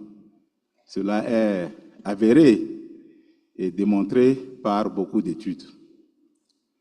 En second lieu, souligner que, quoique bénéfique, une zone de libre-échange demeure toujours un régime de surveillance, et si ce régime ne fonctionne pas normalement, les avantages attendus peuvent ne pas être au rendez-vous.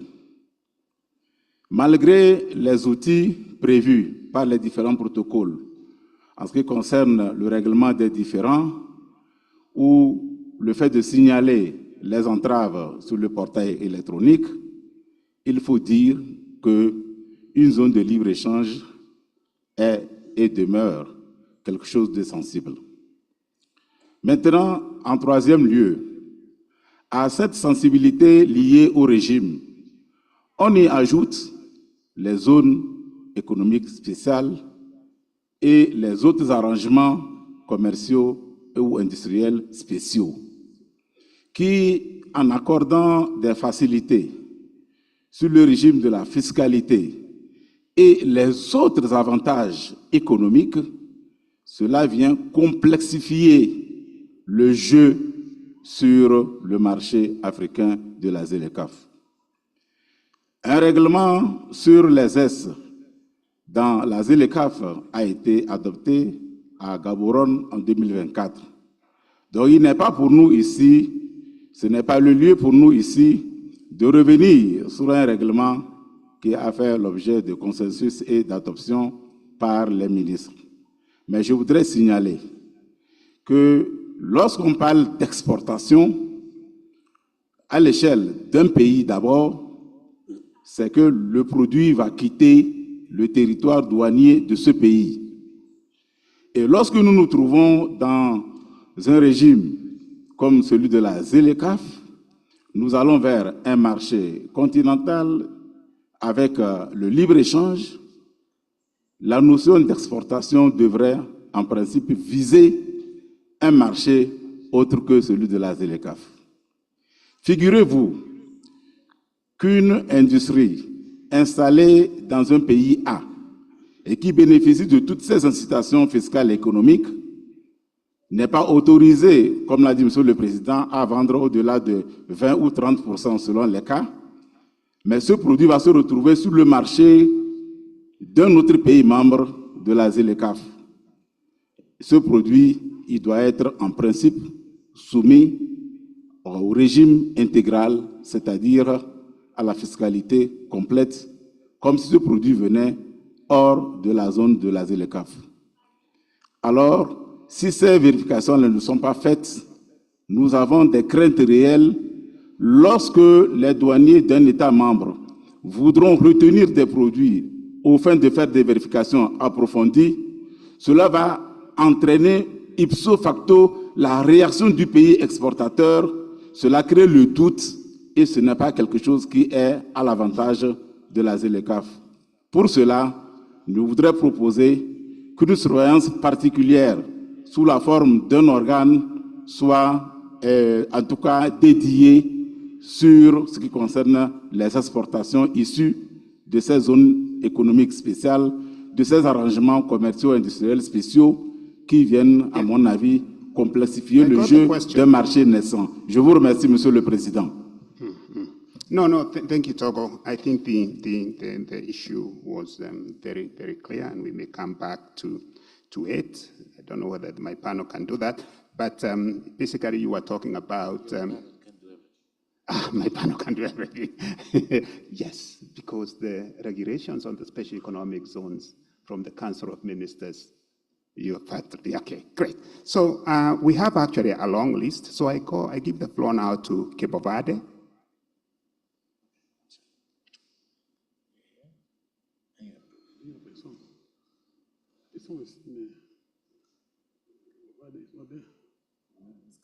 Yes. Cameroon, Desiree, yeah, Cameroon. Thank you. I was actually noting that Cape Verde is my neighbor and they're absent. Yes, thank you, Mr. Moderator, for the invitation to speak. Honorable Chair, I think you and all the panelists, you have just been exceptional.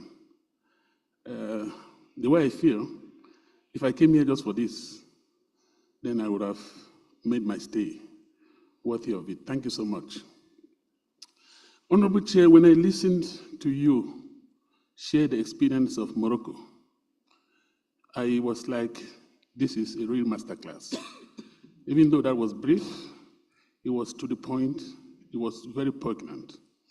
I asked the floor to be very brief. A question for you, Chair. How do you coordinate the 19 special economic zones in Morocco? Do you have an agency dedicated to that, or you do it from the ministry? Thank you. Thank you. Thank you so much, Cameroon. I now give the floor to Sudan, South Sudan.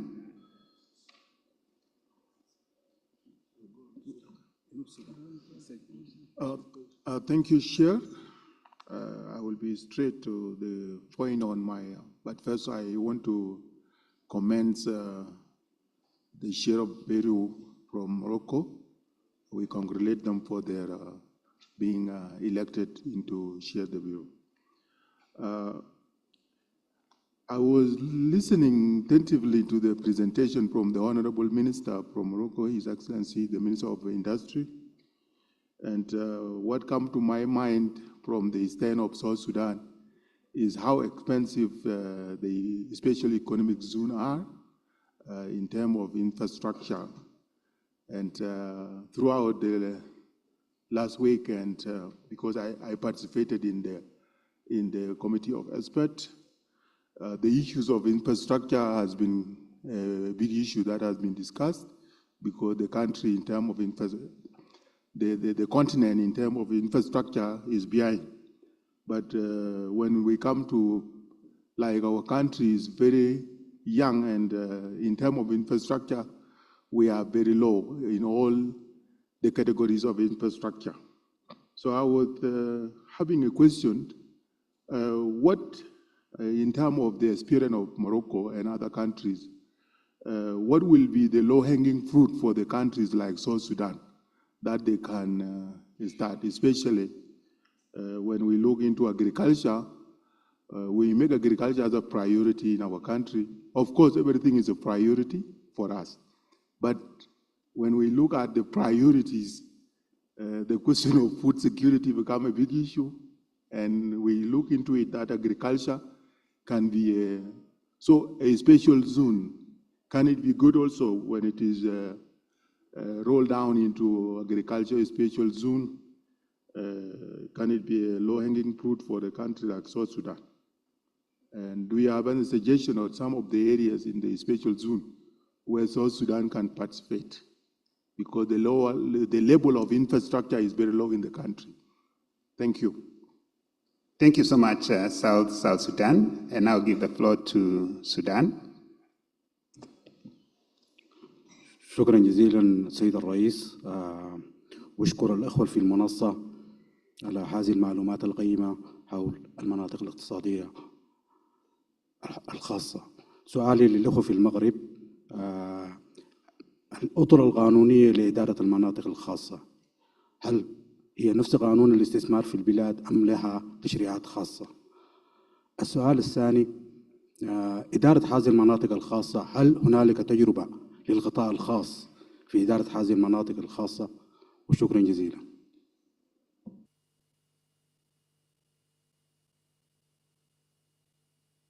Thank you, Sudan. Very practical question. So, and now I give the floor to Madagascar. Merci, Monsieur le Président. J'adresse tout d'abord mes félicitations aux panélistes pour la qualité du panel et des interventions. À titre de partage, Madagascar, dans le cadre de notre stratégie de transformation économique, mise sur le développement des zones économiques spéciales pour attirer les investissements et encourager la transformation locale des matières premières et stimuler les chaînes de valeur régionales. L'exploitation maximale de l'innovation et des technologies numériques est essentielle pour accroître la compétitivité de nos entreprises, moderniser nos industries et favoriser l'intégration régionale et continentale. Nous appelons un soutien renforcé pour le développement et l'opérationnalisation de ces ZES qui s'inscrivent pleinement dans la dynamique de la ZLECAf et la politique industrielle de Madagascar. Et sur ce point, j'aurais une question pour son Excellence, Monsieur le ministre du Maroc. Vous avez parlé tout à l'heure du deuxième facteur clé de succès des ZES au Maroc, qui concerne donc justement la délégation totale de la gestion aux développeurs, comme vous avez dit. Et dans ce cadre-là, quel serait donc le droit de regard de l'État marocain sur ces développeurs et quel serait le cadre juridique qui va justement gérer cette relation entre le développeur et l'État marocain pour que ça soit un vrai facteur clé de succès? Merci, Monsieur le Ministre. Thank you very much. I now give the floor to Kenya.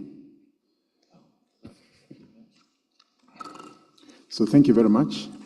And allow me to also congratulate Morocco for a very good presentation. Now, quickly, just looking at the key issues that have come out of this presentation, Morocco did mention that they have 3 special economic zones that are not working. I think the key reasons surrounding why they are not working are extremely important for us to avoid such pitfalls. We are at that stage in my country where we have about 5 coming up, and I think it's important to cite or to locate them exactly where it would work, because a lot of times the decisions on where to locate them may be political, but the setup of an industry goes beyond political consideration. So I think we would be happy to learn from some of the success or failures within those that especially that did not work. Then we also need to look at our agreements with external nations. For example, when you're coming to set up a textile and apparel targeting the African market, and then you find that the countries you want to take to have other agreements that make other countries bring the same, even cheaper than you, because they have the scale advantages, then it means we may also be in a challenging situation. So if you're going to do this route, I think it will be extremely useful for us to ensure that our agreements, especially regarding products that can come and outprice us, are well taken into account. Lastly is the setup of any industry will ordinarily take 20 or so years for there to be full recovery. The existence of long-term credit, especially in our African zone, is very limited.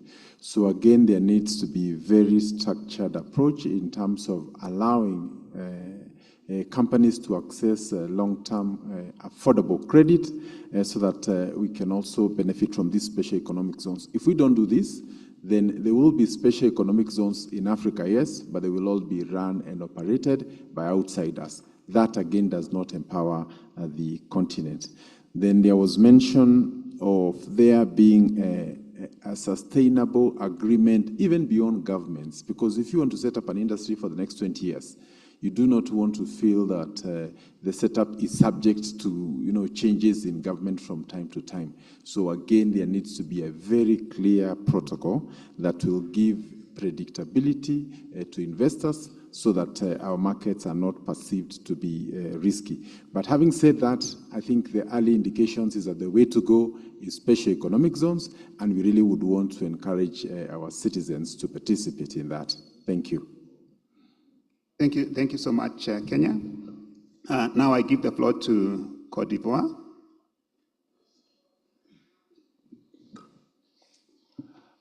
Merci beaucoup, Monsieur le Président, de me donner la parole. J'ai pris le panel en cours, donc je n'ai pas suivi toutes les interventions, mais j'avais quelques idées à partager avec vous. En parcourant la littérature sur les zones économiques spéciales, il ressort que ces zones peuvent être une solution à l'échec des politiques industrielles en Afrique et dans d'autres pays, comme la Chine, c'est ce que dit la littérature. Mais je voudrais d'abord féliciter le Maroc pour ses très très bonnes expériences. Je pense que certainement que la Côte d'Ivoire va se rapprocher du Maroc pour voir comment réussir son pari. Donc, je disais tantôt qu'en parcourant la littérature, j'ai vu que le SONUCED a établi un guide sur les zones économiques spéciales. Il en est de même de la BAD qui a fait une analyse sur les zones économiques spéciales. Bon, je me disais que peut-être on aurait pu inviter le SONUCED. J'ai parcouru ce document qui est très riche. Bon, je ne l'ai pas parcouru en totalité, mais ça pouvait nous aider quand même à avoir beaucoup d'informations sur l'environnement des zones économiques spéciales. J'ai vu également que le Sénégal s'était essayé aux zones économiques spéciales et il y a toujours des projets de zones économiques spéciales au Sénégal, mais il y a eu des petits soucis au niveau des incidences foncières et économiques. Il y a eu quelques petits problèmes qu'il fallait régler. Je ne sais pas comment ça a été réglé. Au niveau de la Côte d'Ivoire, je pense que nous avons eu quelques expériences qui sont en cours d'implémentation et qui sont à parfaire. Il y a eu un projet de zone économique spéciale entre les régions de Sikasso, dans le sud du Mali, de Bobo Dioulasso, dans l'ouest du Burkina, et de Korogo, dans le nord de la Côte d'Ivoire. Bon, c'est un projet qui a été lancé par les premiers ministres de ces trois pays, mais je pense que ce projet a été impacté par la situation géopolitique et il est toujours un projet à suivre de près, mais il faut régler le contexte géopolitique. Il y a également le VTIB que certains connaissent un peu, qui nous avait fait rêver, beaucoup. Le VTIB appelé Smart Village ou encore zone franche de la technologies, des technologies de l'information et de la communication, lancé depuis 2004, mais qui a parti un peu de la situation géopolitique de la Côte d'Ivoire avec la partition du pays, la crise militaro-politique. Bon, mais je pense que le VTIB fait son petit bonhomme de chemin. Tout dernièrement, le VTIB a bénéficié d'un data center. Ça veut dire que l'ambition n'a pas été totalement abandonnée. Nous continuons de voir dans quelle mesure relancer les activités du VTIB. Et dans notre PND, on ambitionne toujours de créer des zones économiques spéciales. Donc, de tout ce qui précède, ce qu'on peut retenir, c'est que les zones économiques spéciales peuvent donner des résultats prouvants, mais il faut un environnement stable et attractif. Comme je l'ai dit, on va se rapprocher du Maroc. Mais aux panélistes, je voudrais qu'ils reviennent un peu, comme je l'ai dit, je n'ai pas tout suivi, qu'ils reviennent un peu sur les pièges à éviter si on veut élaborer un projet de zone économique spéciale. Je vous remercie, Monsieur le Président. Thank you, Côte d'Ivoire. So we are running out of time. So we, with the authority of the chair, I've closed the list of the member states. So I'm going to give the floor to Sierra Leone and then to Nigeria. Oh, Tanzania.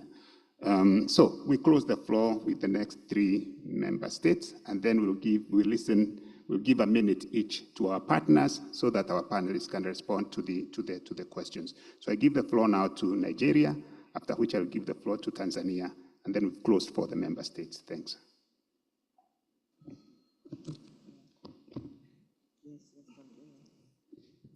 Thank you very much, Chair. I'm very excited to hear from the Moroccan minister, the success story.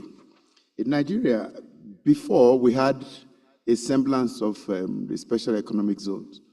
I think it came from the theory of industrial clusters, which the Asian tigers had used in the 80s and the 90s. But our experience with the special economic zones have not been, it's been very mixed. It's not been very successful. So what we are doing now is special agricultural processing zones. And the history behind it is, it's a large country, and why can't we feed ourselves? So it is believed that, look, we can add value using agriculture as a base. And that was what informed the setting up of special agricultural processing zones. It's likened to the idea of a special economic zones. I think from the lessons, prior lessons of the initial past, that was not very successful. Now, my question is this. In this current arrangement, where we are doing special agricultural economic zones, mostly from long-term resources from the multilaterals, and this is government-driven. We had an experience of one in one of the states that is supposed to be private sector-driven by Arise and Co. Honestly, what appears to be moving fast is even the government-funded ones in Kano and Kaduna, a few 2 or 3 states. So my question now is, what is the missing middle? Are we missing something? That even the private one, the ones that, because from what I gathered from the Honorable Minister, he said the government delegated all state authorities to the developers. The principle behind this, my understanding, is that it is developed by the private sector. But what we have in our place is a government allocating or picking up, using public resources to establish the special economic agricultural processing zones. And in the process, some of the private sector movers decided to pick up one. But from what we have seen, even that the government-owned, the public-funded one, is moving faster than the private one. So are we missing middle? There was the missing middle, because this appears to be a game changer. Thank you very much. Thank you so much, Nigeria, for that pertinent question. Incidentally, ECA is supporting Zambia and Zimbabwe on the Common Agro-Industrial Path, which is transboundary but dealing with agriculture. That's for the information of the participants. Now I give the floor to Tanzania. Thank you very much, Chair, and I really appreciate you for insightful discussion together with the presentation that we received from the panel. Yeah, first of all, I wanted to ask, because I heard from the chair from Morocco, where they have established a good number of special economic zones.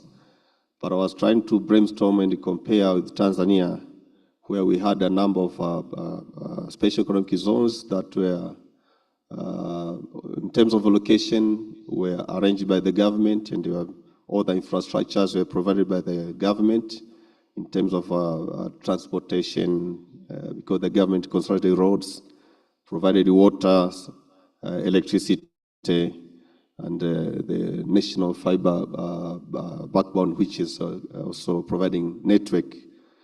But I know I have seen, for example, in Tanzania, those seem to be owned by the government, however, was also provided to be owned by indigenous. Now, I don't know, for the case of Morocco, if all those are special economic zones, are they being owned by indigenous or foreigners? Because I have seen, for example, in Tanzania, there are other places where the government also provided some all the facilities in terms of infrastructure. But now, when foreigners come, the government wants them to contribute something.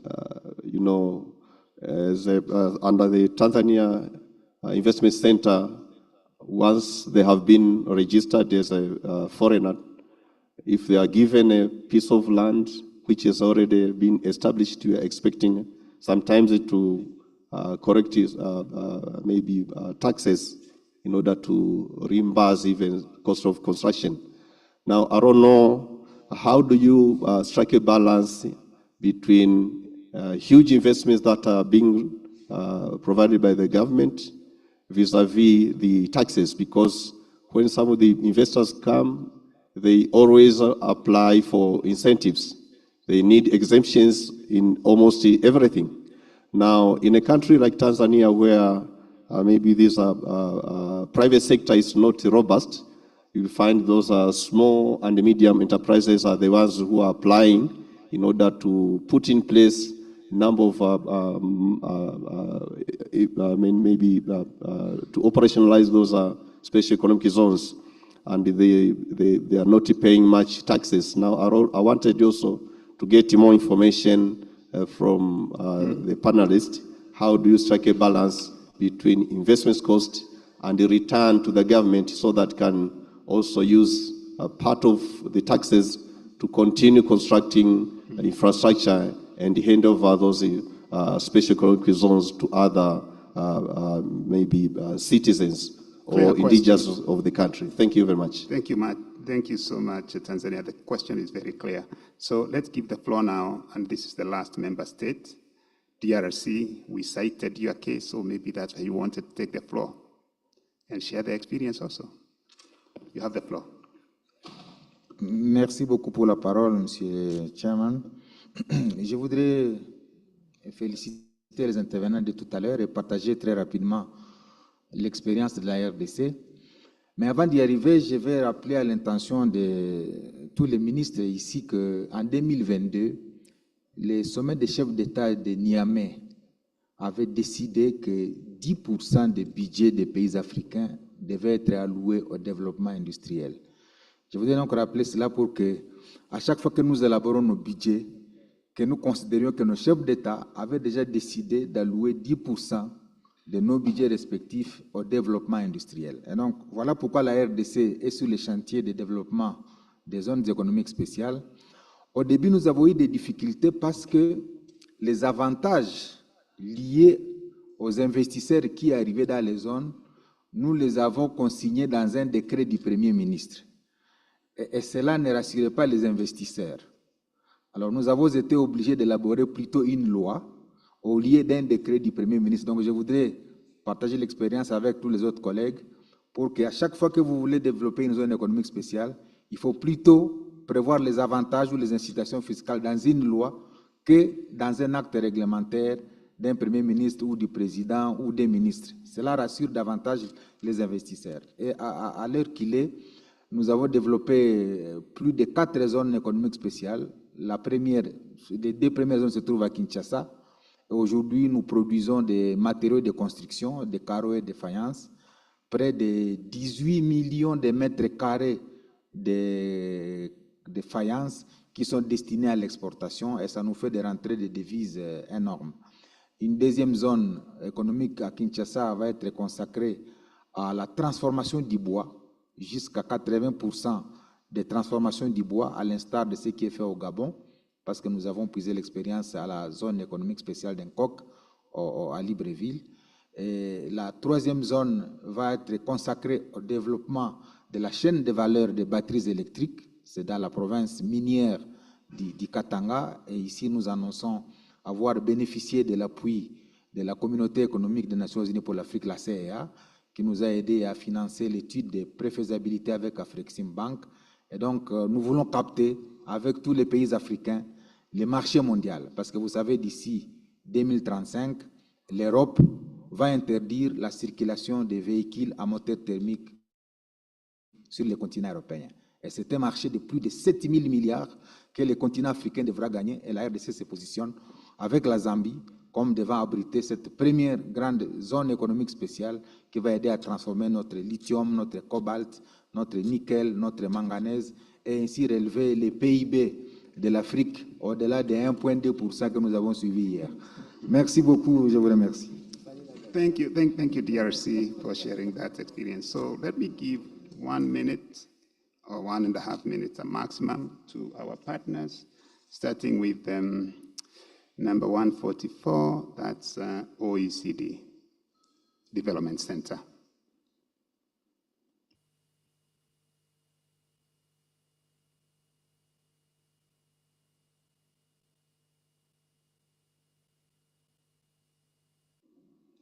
Okay, thank you. Thank you, dear Stephen, and thank you to ECA for having the OECD Development Center in this important meeting. I'm particularly happy to see this panel and this topic. As you all know, from the OECD Development Center, we have been partnering with ECA and with Stephen and his team in more than a decade so far to really look at how to mobilize international partnerships to sustain the continental ambition of an industrialized Africa and an Africa better integrated in the continent, but also better integrated into the world. I am particularly happy to see Minister Mazur in the panel because we had a similar version of this panel back in Niamey at the AUC Industrialization Summit together with ECA, Africa Exim Bank, and the Africa Union Commission. And I think, Stephen, you asked the question how to make the sets work, and I think the work you're leading with the partner countries in ECA is really what is needed to make them work. I think you're phrasing them in terms of next generation of special economic zones. And in the continent so far, I really share what Mavis and Fatima shared in terms of the vision. I think, you know, the objective must be very clear. And this is part of what we had discussed. ECA kindly hosted a global policy dialogue that we run in the OECD together with ECA and other UN organization here back in November last year. We had a full day to really do a deep dive on the special economic zones and their new generation. I feel that when you look at the history, why special economic zones haven't worked, sometimes it's that because they were conceived as a way to actually get rid of everything that was not there to make industrialization possible. So you don't have infrastructure, you don't have electricity, you don't have private sector investment, you create a bubble for this to happen. Now I think what the visions of the continental vision, but also each of the member states, and you spoke now, you're putting forward a very clear objective. The objective is to industrialize, create local value addition, participate better in the global economy. And so this is why they're going to work, because you're shifting from an objective to a tool. In 2 seconds, Stephen, what I want to say is that I shared the point on coordination. I want to add one layer.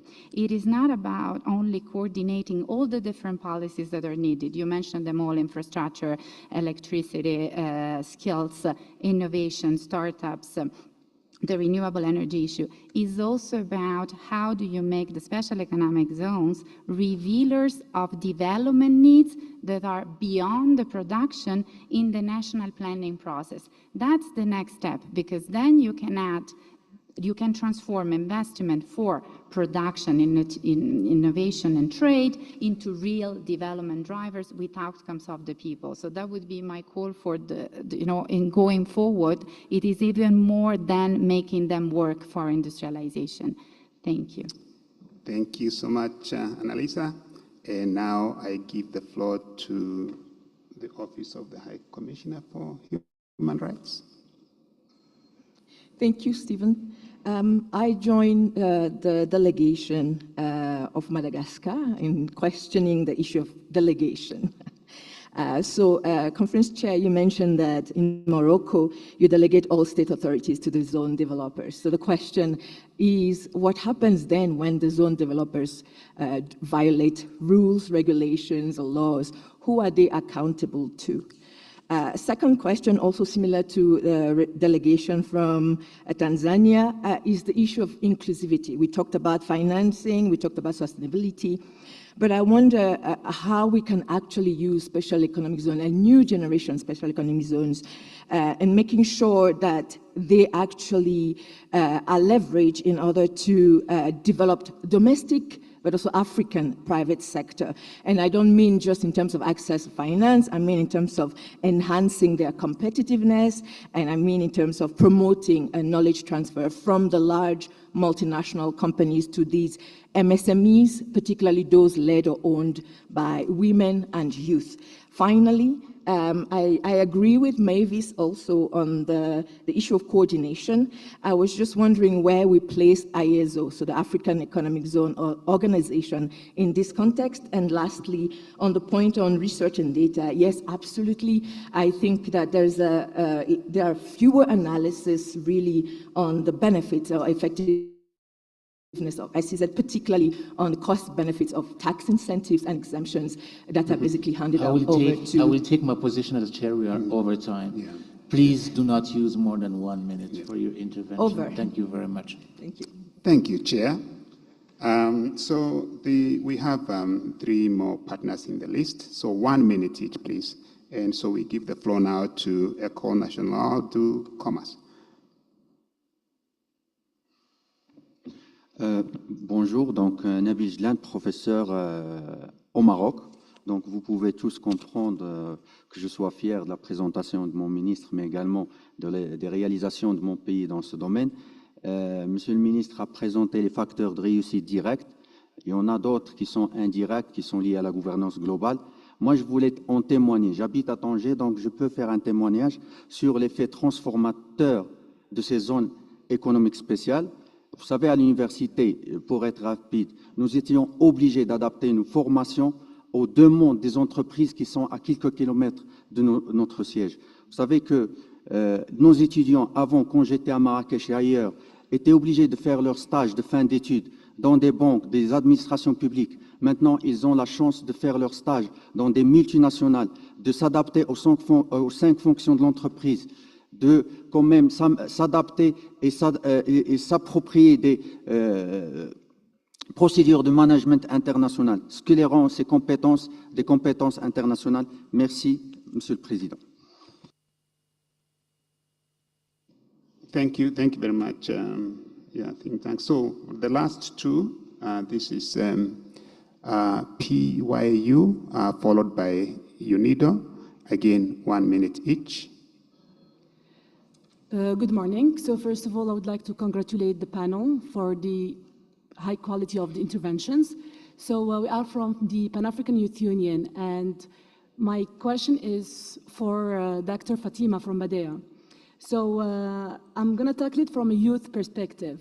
So regarding the startups and SMEs, so we definitely in Africa are facing a big problem when it comes to the financing for the startups.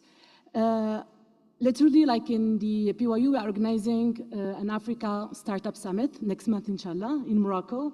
So we are definitely calling for the collaboration for Badea.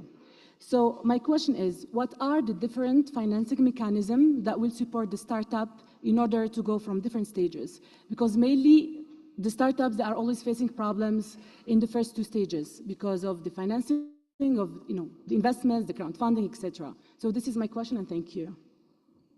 Thank you so much for that clear question. So, Victor from UNIDO, you have exactly 1 minute. Thank you very much. It's a big challenge. So I'm Victor Jemba. I'm the chief of Regional Bureau UNIDO. And congratulations to ECA for setting up such a high-level panel, very insightful.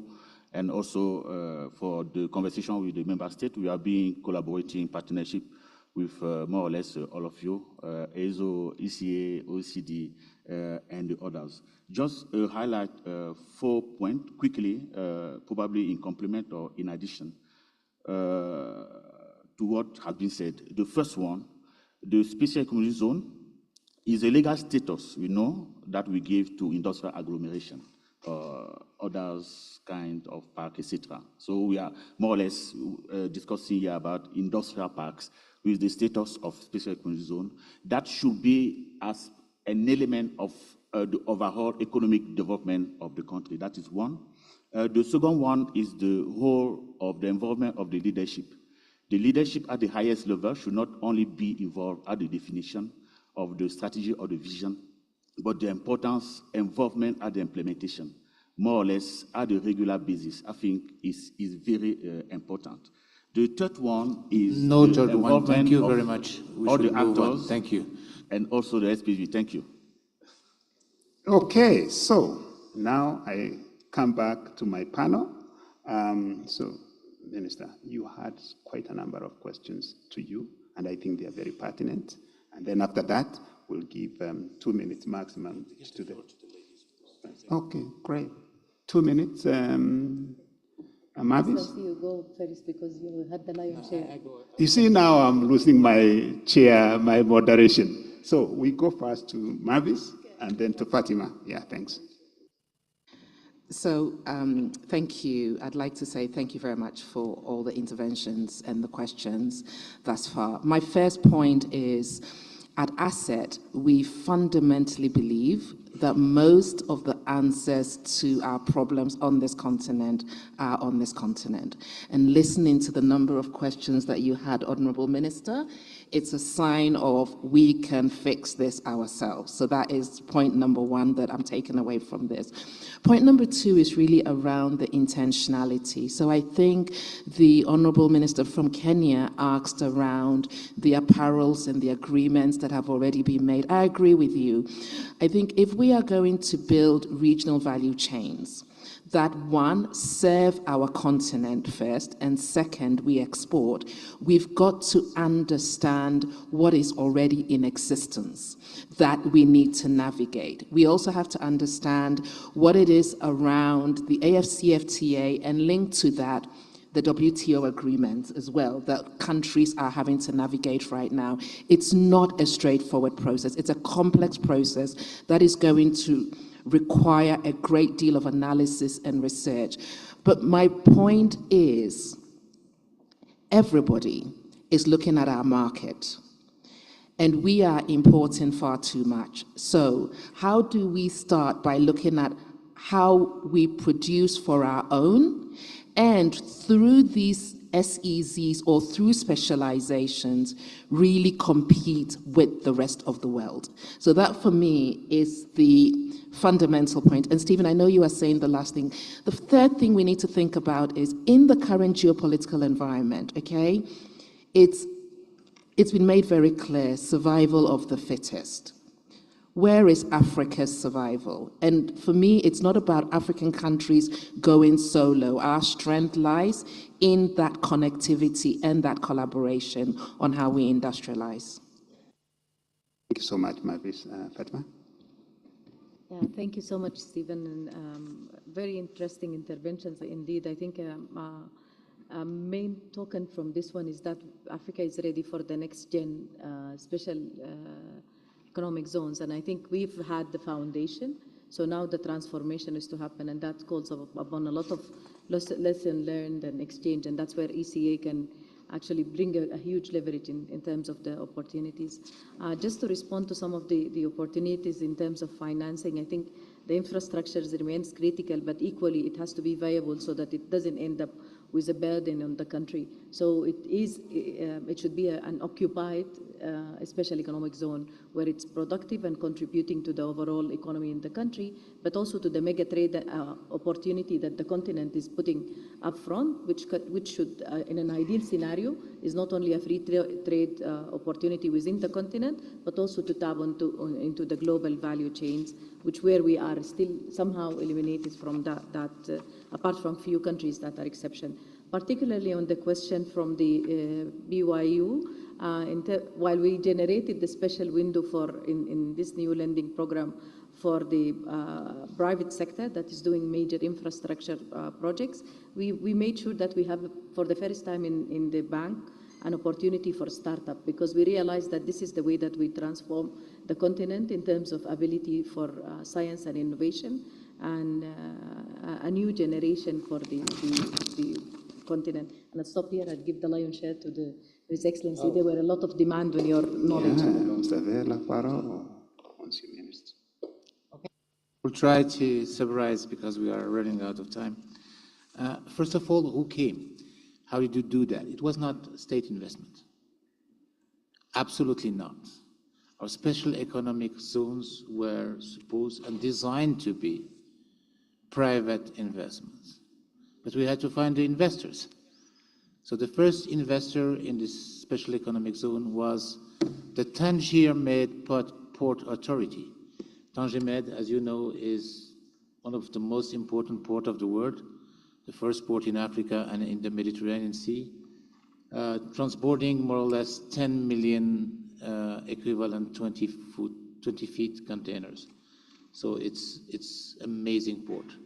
Third best performing port in the world, and they needed to have logistic zones behind.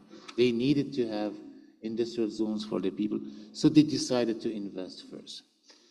And this is how the relationship started with this port, and seeing what do we delegate to this port. And this was the main question about delegation. What do we delegate? What do we get back? What happens if they fail or they mishandle this delegation or they misuse this delegation? This is how we learn. So we made a special law for these special economic zones, completely separated from other industry zones law and completely separated from investment support law. It was a dedicated, specific law for these zones, saying that they have a specific status, and this is how we're going to allocate this zone, this is how they're going to be managed, and this is who is ruling, and this is how we take them back, or we take back the delegation when we want to take it back, because at the end of the day, it's the delegation of authority, and you can get back your delegation at any time. So second, the business model, investing, losing money, etc. That's why the business model is important. So when we negotiate with a developer, and when we negotiate about a special economic zone or any industrial zones, we want to see the business model first. We build the pre-feasibility study, like Minister of DRC said, or whatever. So we build a real business model study, and then we decide, okay, this zone is going to be attractive, is going to be full at 80 or 90% when the price is at this level, and this is the elasticity. This is what it will cost to develop a zone with the right services. This is what the profit is for the developer, because the developer has to be also profitable. And this is what the infrastructure should be, and what part of the infrastructure we should have inside the zone, which is at the cost of the developer, and outside the zone to make it successful, which is at the cost of the state and the government. And then we make our business plan and our contribution. And if we are not able to reach the target price to sell this piece of land, so we are not good. We're not good enough, and we work and rework and we renegotiate until we find an optimum. And this is where the risk is taken. The state is taking the risk in supporting, and giving subsidies to reach the price sometimes. Sometimes you don't need them because they're always, like they say, asking for subsidies.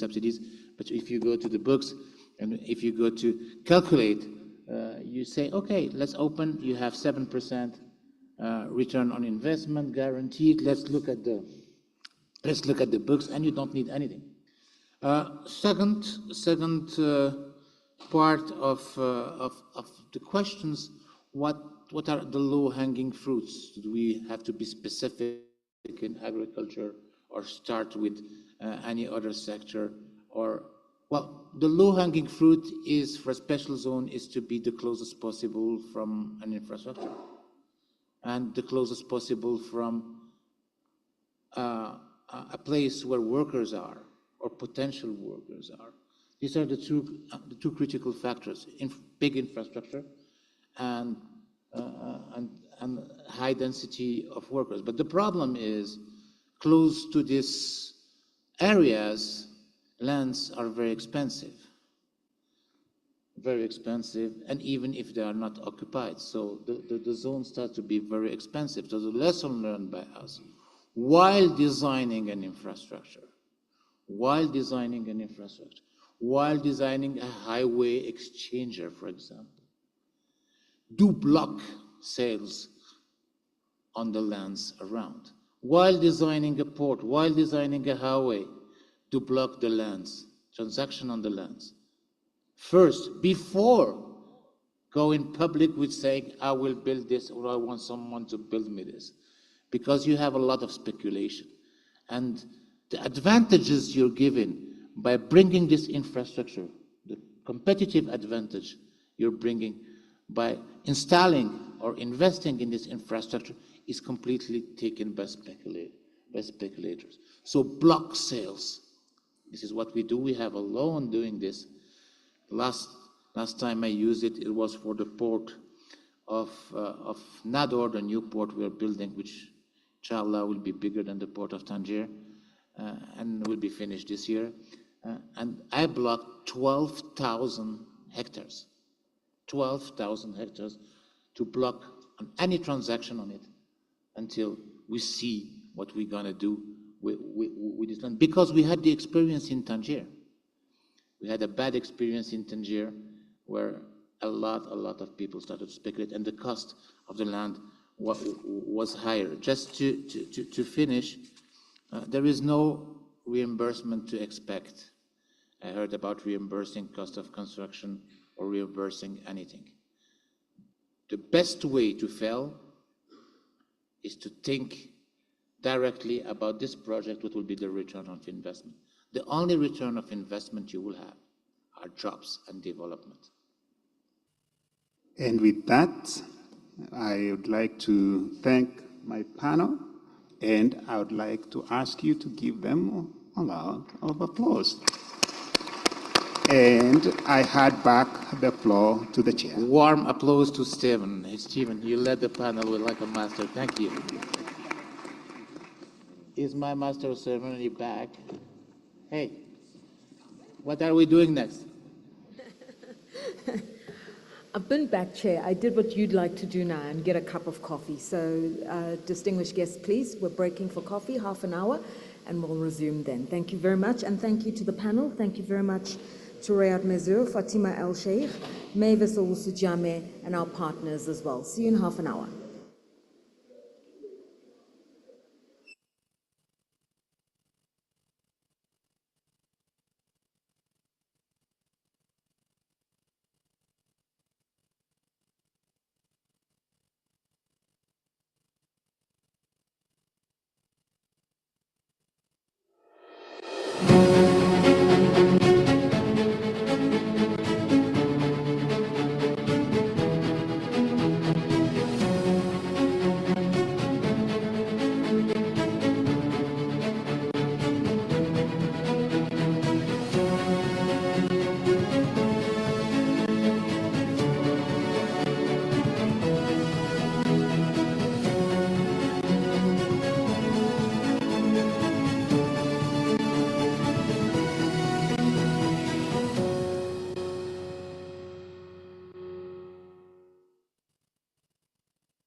Merci de reprendre votre place.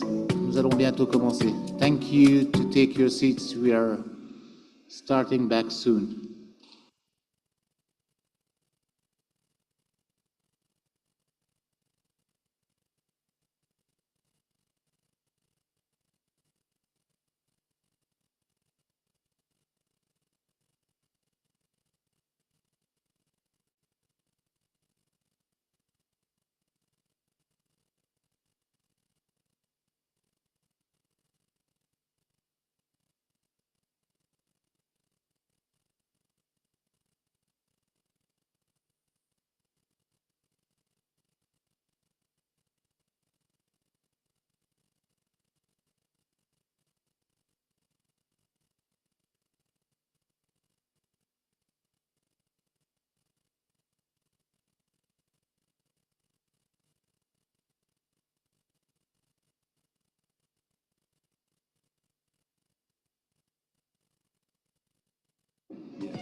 Master of ceremony.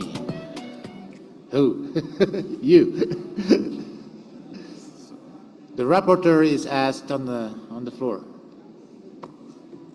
Zimbabwe. I think we are.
Honorable ministers, governors, guests, please may I request that we reconvene.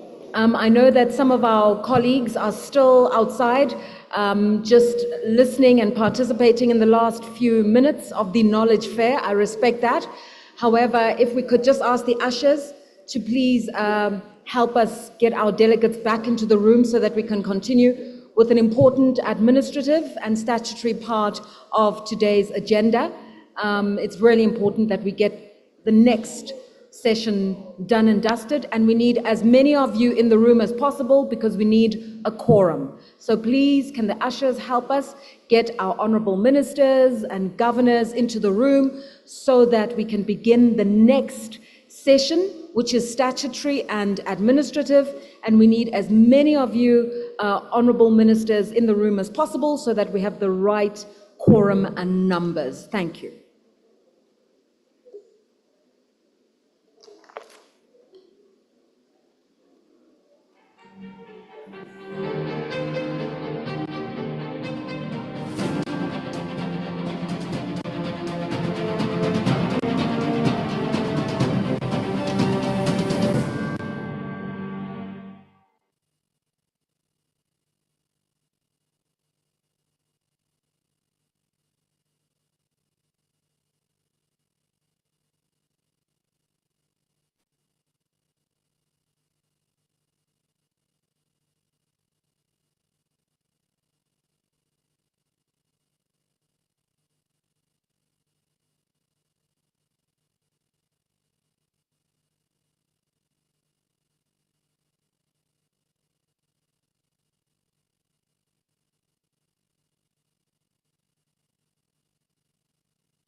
Again, let me please implore on all our honorable ministers and governors, if we can please make it back into the auditorium, and if the ushers could help us get as many of our delegates into the room as possible.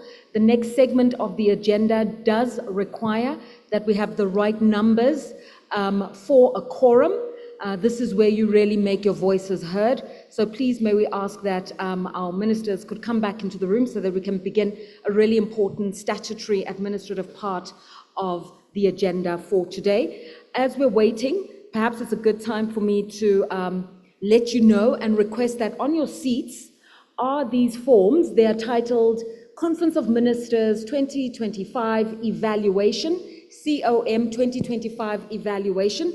If you read it, you will see that we are requesting that you would log onto the website using the QR code that you can just screenshot using your camera and then fill in the form. It will take less than 5 minutes, and tell us whether or not you have enjoyed the 57th session of the Conference of Ministers and some of the editorial topics that have been presented to you, as well as the exhibition and the knowledge exhibition outside, and also the engagements that have allowed you to interact with your peers and counterparts from the rest of the continent.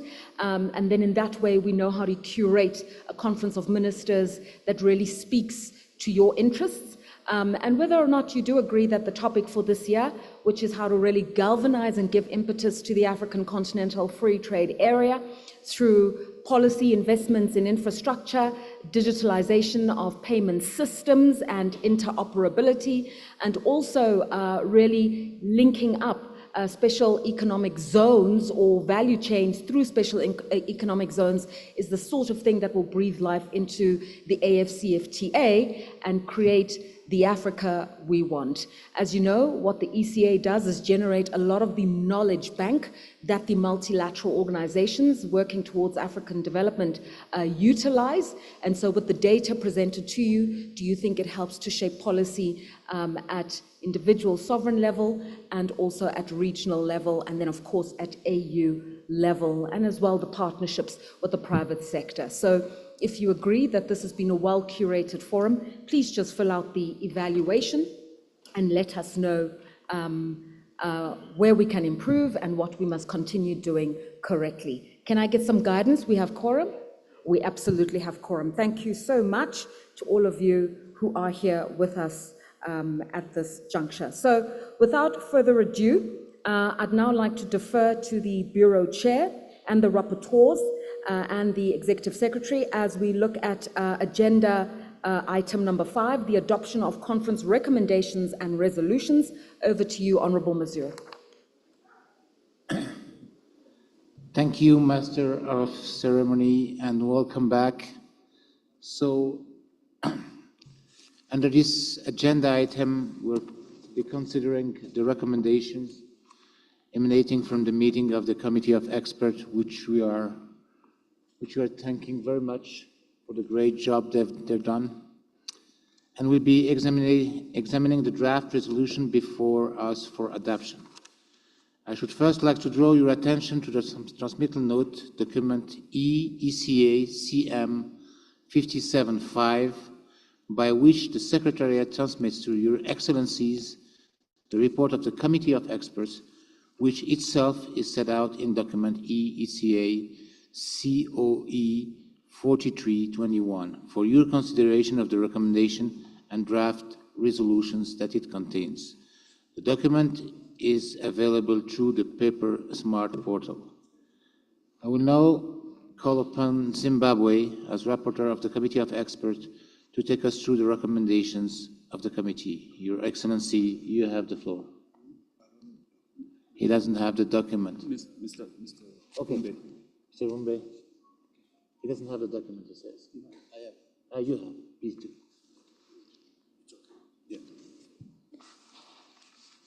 Thank you, Chair. Executive Secretary of UNECA and Honorable Minister from Zimbabwe, senior officers of UNECA. I want to assume that honorable ministers have been briefed by their experts, and we hope that we can swiftly go through the report and the various recommendations. So I will start on our report, Chairman. On the election of the Bureau, I don't think there's anything for adoption that was confirmed by your meeting, so that is taken as done. If we move to the report itself on overview of recent economic and social developments in Africa, recommendations are on paragraph C, starting from paragraph 19, and we have recommendations based on A and B. A refers to the expectations from ECA members, and then B refers to what the ECA is expected to focus on. With regard to this deliberation in the paper, the major policy recommendations are as follows, Honorable Ministers.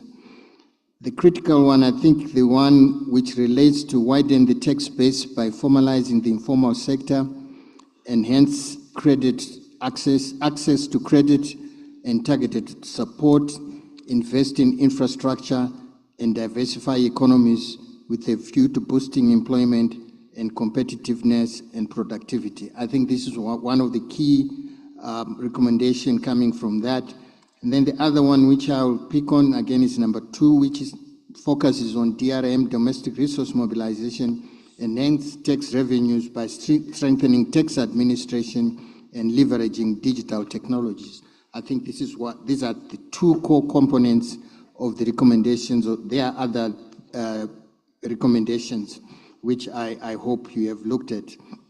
And then the B part, in terms of ECA, I think there are 2 critical issues there in terms of the recommendation. I think the first one, support its members in devising mechanism to incentivize the private sector to play a significant role in the implementation of the agreement. by raising awareness and enhancing capacity and improving access to finance and foreign direct investment. We thought that is a very critical recommendation for ECA. And then the second one, which is of critical importance, support its members in reducing their high dependence on debt and their exposure to its associated risks by enhancing debt governance, combating illicit financial flows. I think this one came out very clearly, the issue of illicit financial flows, combating illicit financial flows, and formalizing the informal sector in order to enhance job creation and entrepreneurship. So these are the two major ones I've picked. I'll move on to Chair, if you allow me, to the second consideration, which is assessment of progress on regional integration in Africa.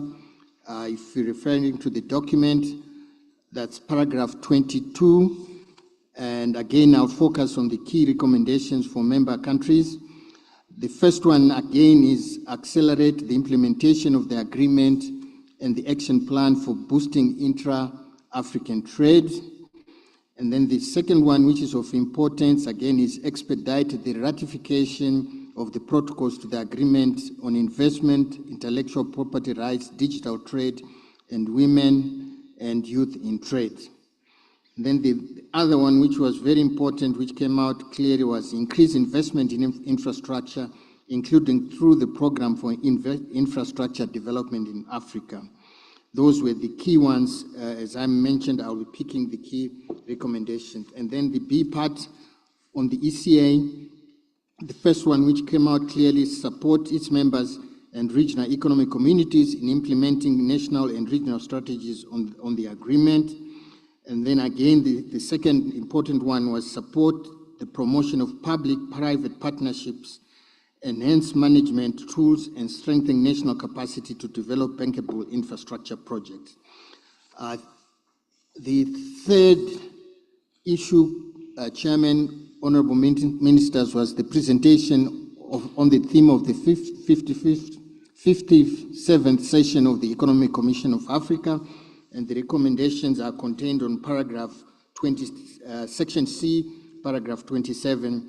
And again, the main issue was, in terms of recommendations for ECA member states, first one, accelerate the adaptation of the agreement in the context of national implementation strategies by strengthening national committees and engaging stakeholders. So the key important issue is for the member states to take their stride and start being engaged in the process. And then the second one, again, the issue of infrastructure kept coming up. Invest in trade infrastructure, including information and communications technology, cross-border transport, and the modernization of customs process. The issue of modernization of customs processes, again, came out very clearly from our experts.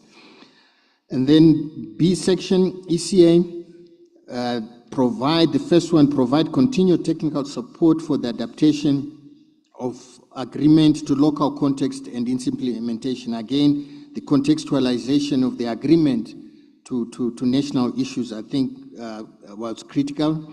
And then the second one, raise awareness of existing instruments, including the African Continental Free Trade Area Adjustment Fund that can be used to support the implementation of the agreement. I think the issue of funding becomes critical.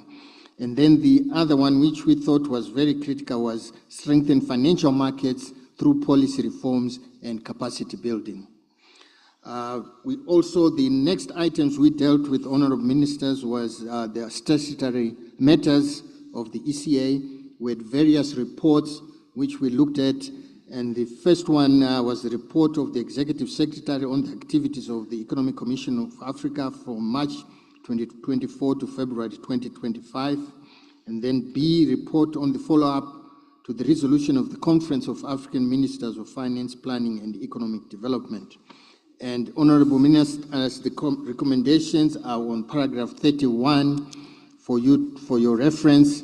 And for members of ECA, the critical issues in terms of recommendations were leverage and utilize technical support from ECA in such priority areas as enhancing domestic resource mobilization, including strengthening tax administration. I think, again, the issue of resource mobilization and tax administration is becoming a key issue which is coming out from the recommendation. And then secondly, prioritize investments in regional strategic infrastructure corridors such as roads, railways, and energy projects to supplement continental infrastructure development efforts.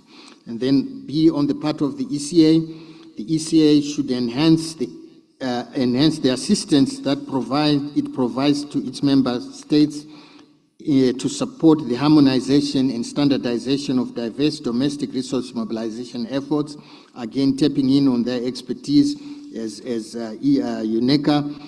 And again, I think the issue of employing robust monitoring and evaluation mechanisms in order to track the progress that is being made in implementing the initiatives and providing support to its members and to determine the impact thereof. I think this was critical for us to say we need to track progress with the assistance of the UNECA.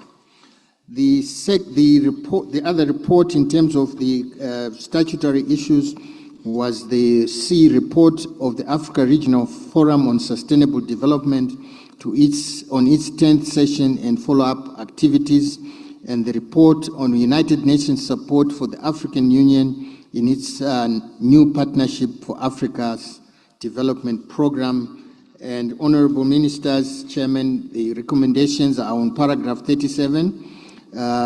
For member states, really the issue was in terms of we need to accelerate the implementation of the recommendations contained in the outcome documents of the 10th session of the Africa Regional Forum on Sustainable Development, carry out transformative actions and leverage the forum and other mechanisms in order to strengthen peer-to-peer learning and south-to-south and triangular cooperation. Again, peer-to-peer learning, what can we learn amongst ourselves, south-to-south cooperation and triangular cooperation. I think these were the best practices we could learn from. And then on the ECA side, what came out clearly was that they should provide guidance and policy options aimed at raising awareness on the need for closer alignment of the goals of the 2030 Agenda and Agenda 2063, and making concerted efforts to accelerate their joint implementation. And then the issue of statistics also came out very clearly, established an integrated statistical platform that serves as a repository for geographically disaggregated data on the progress made towards the achievement of the goals of the 2020-30 Agenda and the Agenda 2063. And then again, the other important recommendation was the continuance. They should continue to provide technical assistance to its members responding to climate change, promoting the blue and green growth, and transitioning to a circular economy and gaining access to sustainable finance.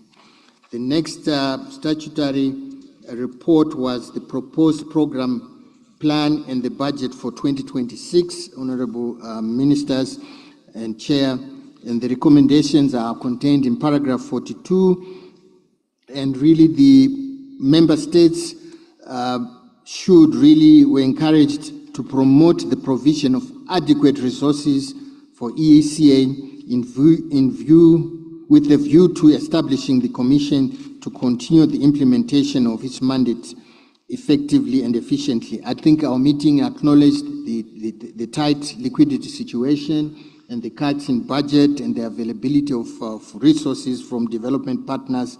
So we are advocating that ACA, for us, we need to support their resource mobilization efforts so that they can carry out the mandate. The second one was engage in knowledge sharing and adoption of practices to optimize the use of resources and minimize waste. Again, there we discussed extensively what the UNECA is doing in terms of rationalizing their activities, cutting expenditures, etc., to ensure productivity and value for money for the dollar.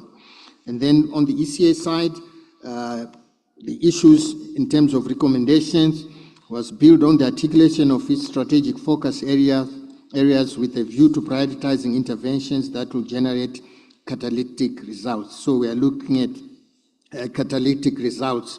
And then the other one, which was critical, enhance the efficiency and effectiveness of limited financial resources by incorporating the concept of productivity in its programming to ensure that value for money, accountability, and tangible results. Again, the issue of tangible results, value for money, and accountability was also emphasized during our deliberations.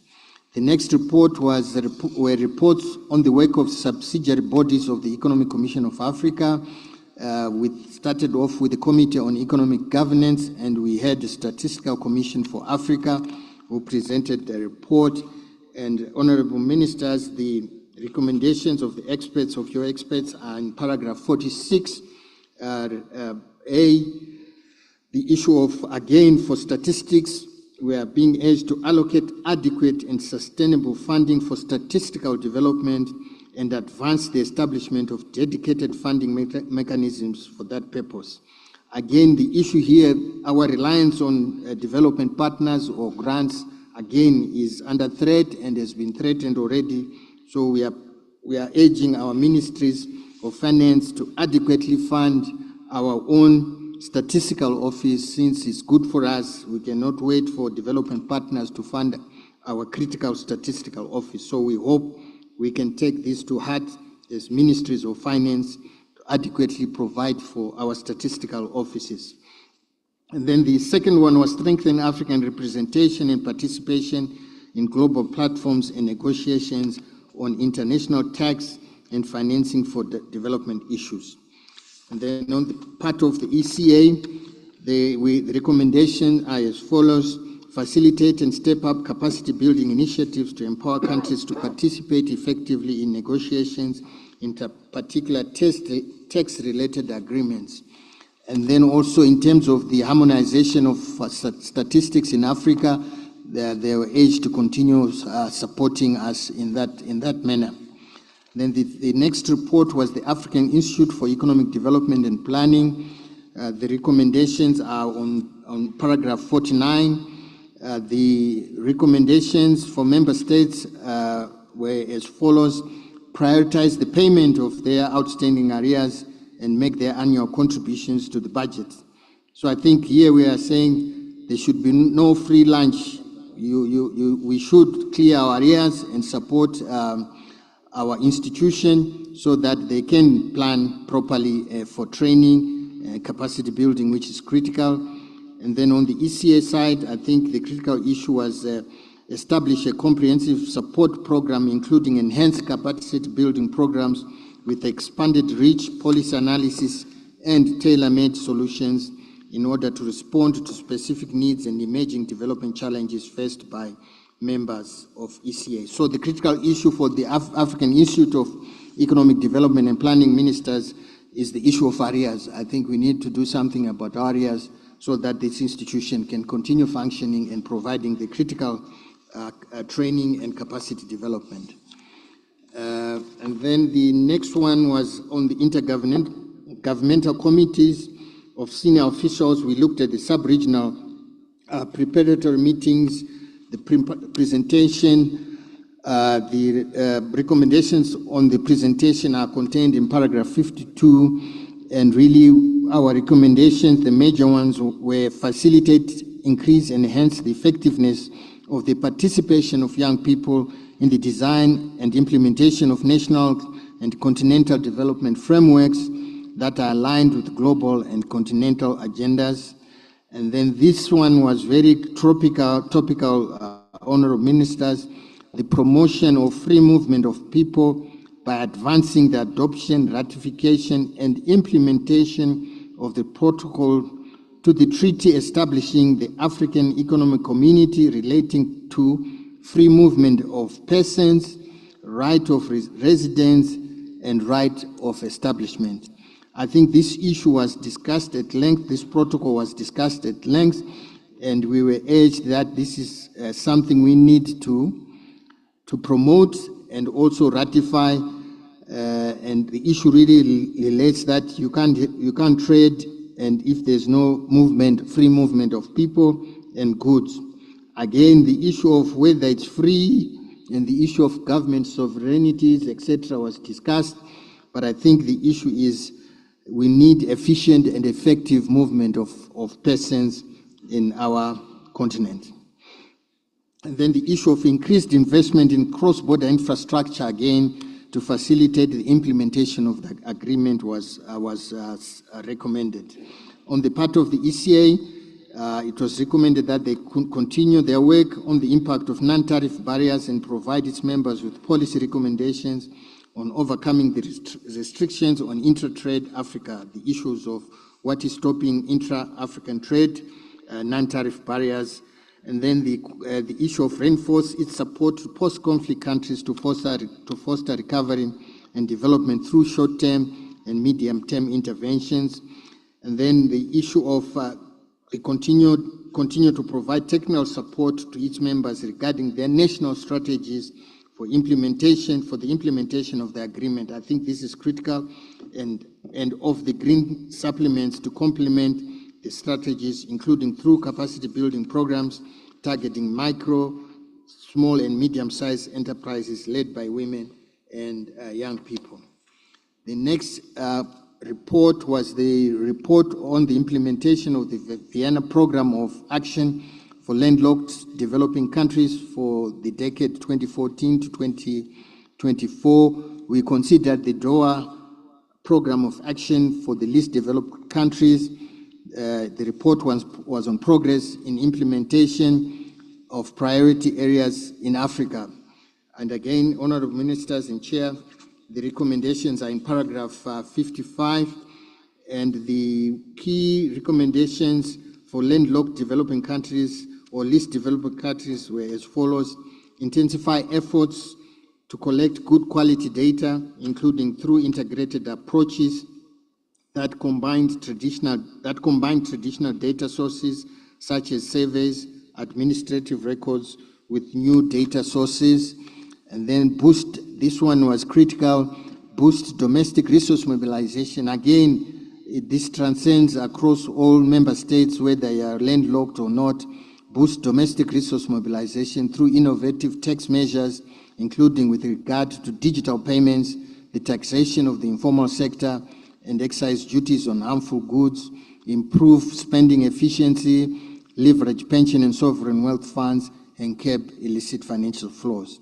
On the part of the ECA, for its least developed member countries, the recommendation was promote the formulation of a unified approach to sustainable debt management through the 4th International Conference on Financing for Development, the Africa High-Level Working Group on the Reform of the Global Financial Architecture, and efforts to reform the common framework for debt treatments beyond the debt service suspension initiative. I think that was a critical recommendation. And then the other one for this, which was critical, was support landlocked developing countries in strengthening partnerships with transit countries to implement regional infrastructure projects and attract foreign investment.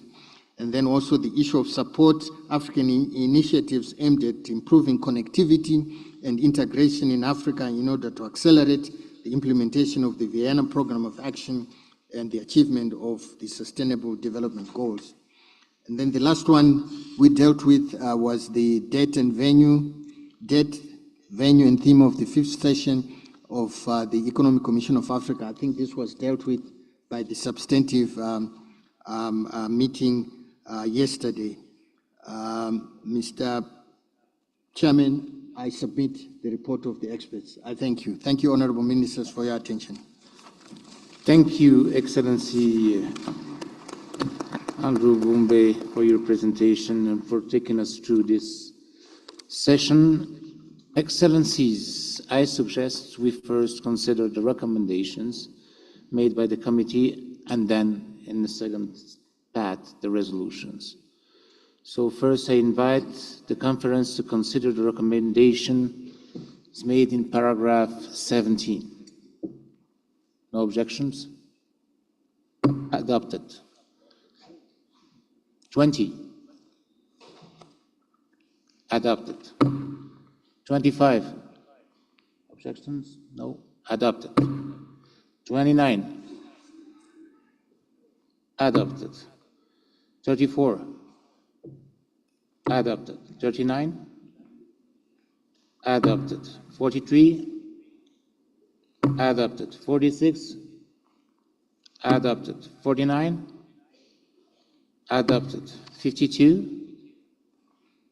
Adopted. 56. Adopted. 60.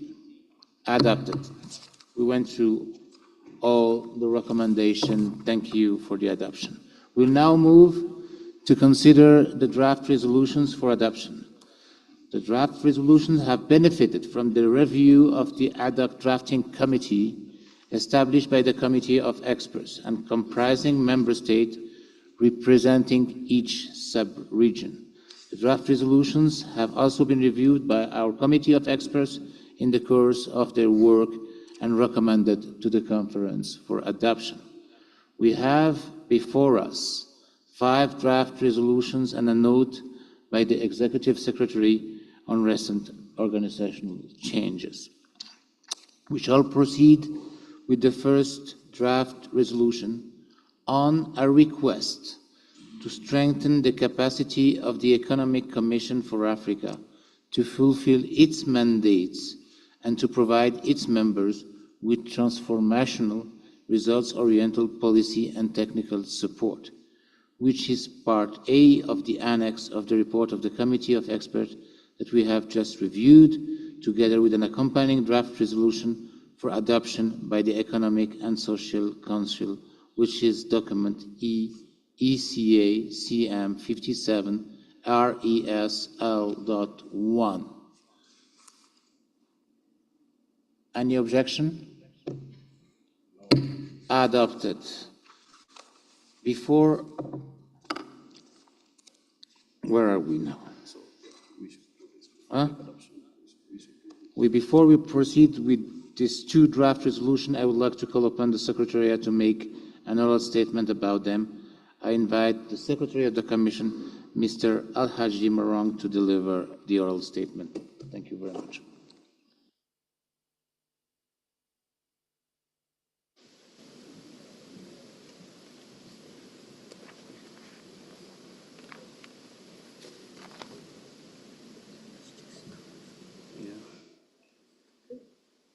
I think so.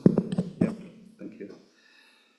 Thank you very much, Mr. Chair, distinguished delegates, ladies and gentlemen. This is the oral statement by the Secretariat in connection with the draft resolution entitled A Request to Strengthen the Capacity of the Economic Commission for Africa to fulfill its mandates and to provide its members with transformational, results-oriented policy and technical support. It is contained in document number ECA/COE/43/RES/L1. Sorry, Al-Haji, this is just to clarify what we have adopted already. So we adopted this resolution, you're just explaining what the impacts are. So yes, it is a statement. Yeah, thank you. So this statement is made in accordance with Rule 29 of the Rules of Procedure of the Economic Commission for Africa and Rule 31 of the Rules of Procedure of the Economic and Social Council.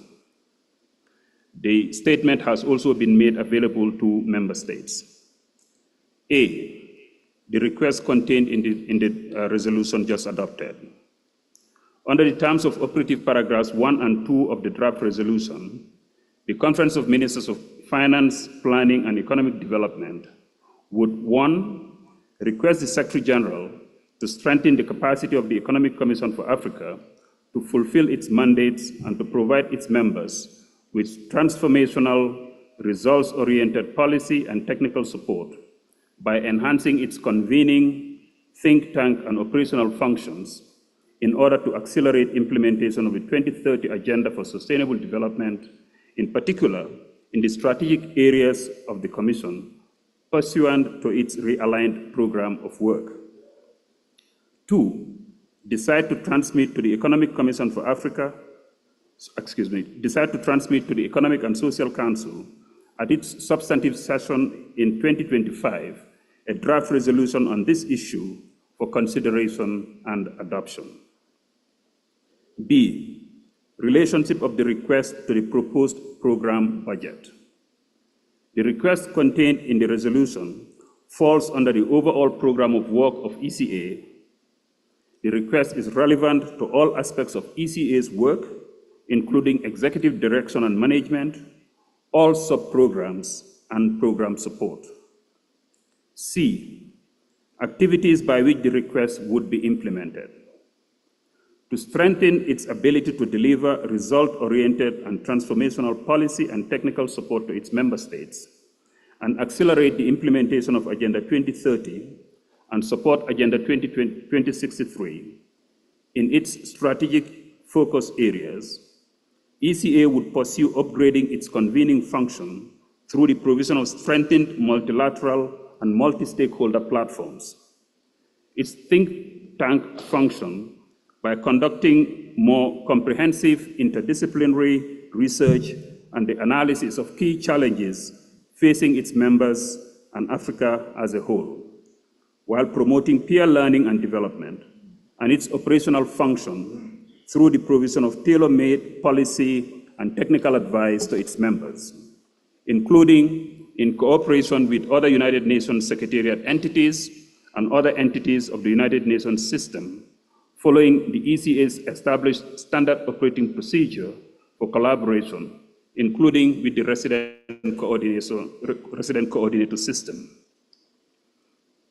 In particular, ECA will converge policies at all levels by coordinating all of its corporate intergovernmental advocacy and outreach platforms to strengthen the impact of its outreach efforts, especially given today's complex multilateral development challenges.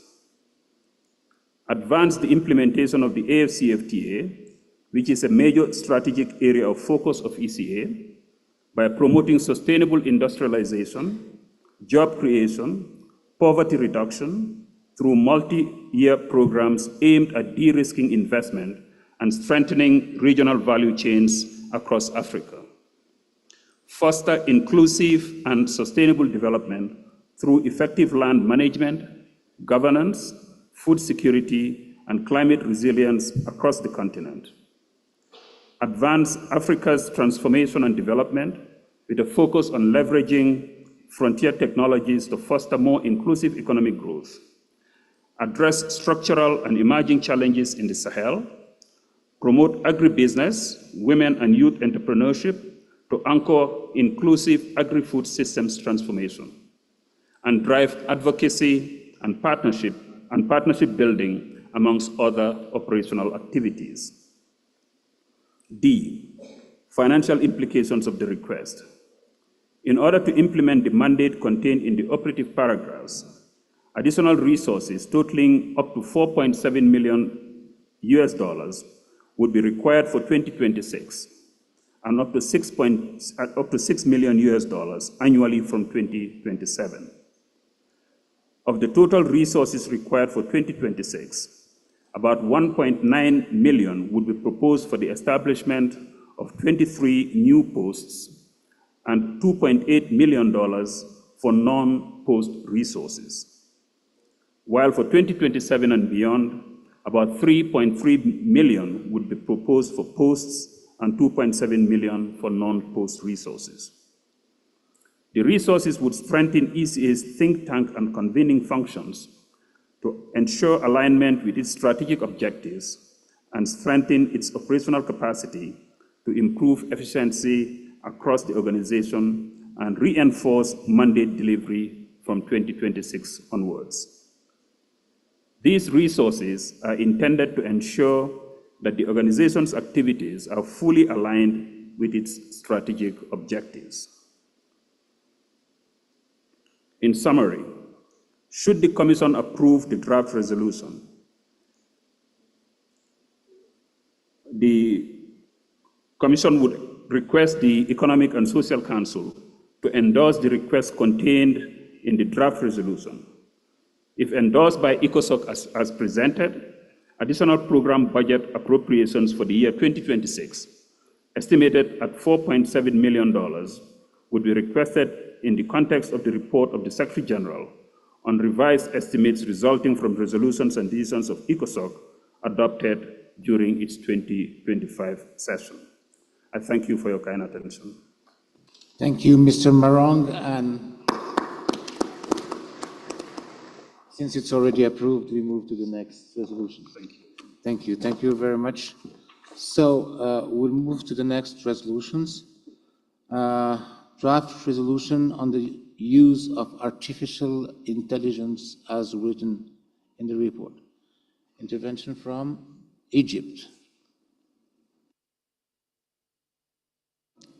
Thank you, Mr. Chair, for giving us the floor. Actually, we just want to take this opportunity to extend our thanks and appreciation for the effort done by the ACA with all African member states and this kind of cooperation. And we just, Mr. Chair, after supporting the resolution, we just would like to take a clarification because for best of our knowledge, this additional budget will be financed through the whole UN budget, not only from African member states. So just if we can just take a clarification on this one, I believe that we reiterate our support for the resolution, Mr. Chair. Thank you so much. Please.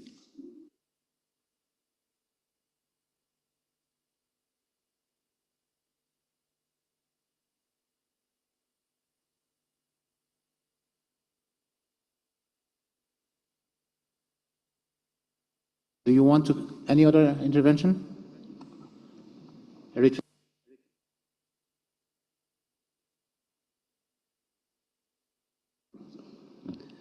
Thank you, Mr. Chairperson. First, I would like to express my delegation's full support to the proposed addition of resources to the work of ECA, Mr. Chairperson. Since this issue has been deliberated and as part of the consensus, we fully support it. Our only issue is that when the presenter mentioned that the outcome documents have already been made available to member states, but we couldn't find the document just read or any of the other draft outcome documents. So would highly appreciate if we can be told where we can find them. We couldn't find them in the app, or if you are availed with the copy. Thank you, Mr. Chairperson. Do you want to give some comments, Mr. Marong? So all of the documents should be on the PaperSmart portal, the resolutions and the reports. If you would kindly access that, you will find all the reports there and the resolutions. Thank you. Thank you very much. Let's move to the resolutions. First resolution on the use of artificial intelligence as written. Oh, Egypt did not have any comment. Do you want to answer to the? I just wanted to be sure that Egypt, are you happy with? Is there any question that you have on this one here? Because the reason why we are bringing this one, we need to provide more services to the member countries. And in order to do that, we need a new mandate that we normally take through the UN processes so that we can get more money to support all your requests. Because of the key issues that we are getting, we wanted to make sure that we can support as much as we can, and for that we need your mandate. And that's why they brought in this one here. So I was wondering if you are well answered. I will complete the answer. Okay. I will complete the answer. You answered about if it's the budget of the African contribution in the UN. It will be suggested to the UN Assembly is the global UN budget. This is the answer to your question. It's not from your member country, it's just from the UN. And it will come from a sales contribution of all the member countries, 193 countries. Thank you. So these resolutions were sponsored by Morocco, which is sponsoring fully the resolutions. Zimbabwe as outgoing chair. Do you want to say a word? No, satisfied. Satisfied. Botswana. Do you want to say a word? Satisfied too. And Gabon. Vous voulez dire un mot? Ah, Botswana, you want to say a word? Satisfied. And Gabon? Satisfied too. Okay, great. Can I move to the next resolutions now, Mr. Secretary? Yes, please. Am I allowed? Your Excellency. Thank you, please sir. proceed. Thank you, sir. I made his life easy, made the resolution adopted, and he wants me to step back to what he has written in the paper. This is administration. Okay. Now, resolution on artificial intelligence, as written in the report. Do you want to adopt it? And no objections? No objections.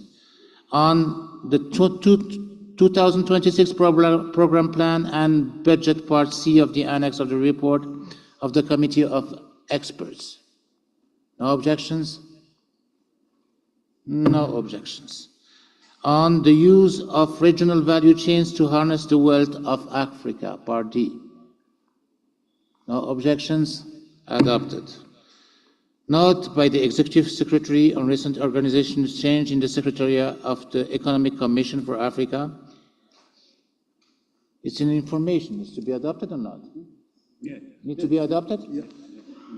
No objections? Adopted, sir. We have thus completed our work under this agenda item. Should we adjourn for lunch? Yeah. 1.5 hours. We meet at? 2:45. No, it's 1:45, and it's 3:15. 4:15, no? 4:15? We meet at 4:15. Enjoy your meal. Thank you.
Recording stopped.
Recording in progress.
Honourable delegates, please may I request that everybody take their seats so that we can continue with the latter part of the agenda.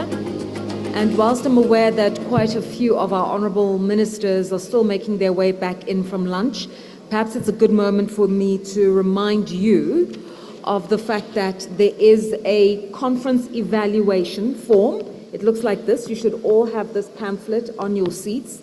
It's titled COM25 Evaluation. All you need to do is just download the link using the QR code. So just go to the camera of your smartphone and then it will direct you to the link, or else, like me, you would have also received it in the inbox of your email. And what we just humbly request of you is that fill out the evaluation form to just give us a summation of your views on how the Conference of Ministers 2025 has been as an experience for you, your testimonial, suggestions on where we can improve, and also just reiterate whether the themes, the thematic elements have really aligned with where you think Africa and the world is at in 2025, and then charting a way forward, particularly questions around giving impetus to the African Continental Free Trade Area. So please just take 5 minutes of your time this afternoon, perhaps before the reception, just to fill out the evaluation form. We'll really, really appreciate that. Also, Ramadan Mubarak. We are well aware, while some of you have had a hearty lunch, many of our colleagues are still observing Ramadan and fasting because it's the holy month. And so for our colleagues, we just want to say that a blessed Ramadan to you, but iftar boxes will be available for you again at the information desk as from 4 p.m. So in other words, in the next 45 minutes, you can collect your iftar boxes. And what we just ask is that leave discreetly. The ushers will lead you to a prayer room if you need it, and then come back into the plenary hall. But the iftar boxes, we will start distributing them from 4 p.m. today. And I think that's all the housekeeping. So now I'd like to defer to the Bureau Chair and the Executive as they sit up at the podium for the consideration and adoption of the ministerial statements, and also processing other matters related to the COM 2025. And so please may I ask that the Bureau Chair, the Honourable Monsieur, take over. Thank you, Master of Ceremony, and welcome back to the lunch break. So we'll move to agenda item 6, and we'll now consider to adopt a ministerial statement which is set out in document E, ECA CM 57L.1. The draft ministerial statement is available through the PaperSmart portal like all other conference documents. So it's set for adoption. No objection. Adopted. Oh, sorry. Who's that? Eritrea. Can you give him the floor? Thank you. Eritrea? Chairperson, we don't have any objection in the draft statement. We support as it is, but we want also to propose 2 paragraphs, Chairperson, as we did last time, if we may. We want to propose 2 paragraphs in addition within the statement, Chairperson. Just saying, concern is that imposition of unilateral economic sanctions on a number of African countries adversely affects targeted countries' efforts to access international development and climate finance, green industrialization, mobilization of private sector capital, and thereby affecting the realization of the 2030 Agenda for Sustainable Development and aspirations of Agenda 2063. The Africa we want of the African Union, and creates negative perceptions about investment climate in African countries. So in second paragraph, urge concerned states to unconditionally lift unilateral sanctions as they are contrary to the United Nations Charter and prevent member states from green industrialization, access to international development and climate finance, and the mobilization of private sector capital, thereby affecting the realization of the Agenda 2063 aspirations and the 2030 Agenda for Sustainable Development Goals. Chairperson, as you can see, there is no pinpointing, but we feel that this kind of unilateral sanctions adversely affects a number of member states, and without any pinpointing to any side, just we feel these two paragraphs we have inserted in previous two statements and the same be included in the final ministerial statement, Chairperson. If there is no objection, just we can deliver these two paragraphs to the Secretariat member, Chairperson. Thank you. So please submit the proposal in writing. Cameroon.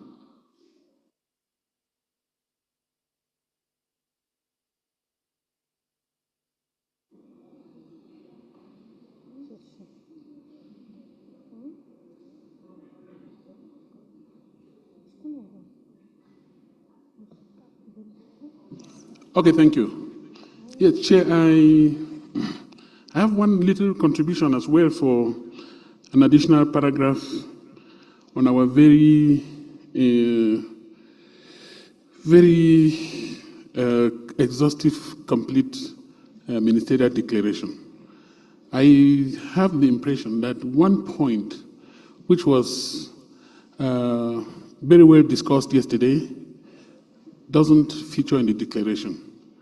And I just want to propose that we consider it. And that relates to air transport. I think during the discussion on infrastructure, much of the discussion was on transport as a whole and air transport particularly. And I also think air transport is of the essence if the continental free trade area must deliver expected results. So we're proposing an additional paragraph. I don't know where the Secretariat will fit it, but which could read something like this.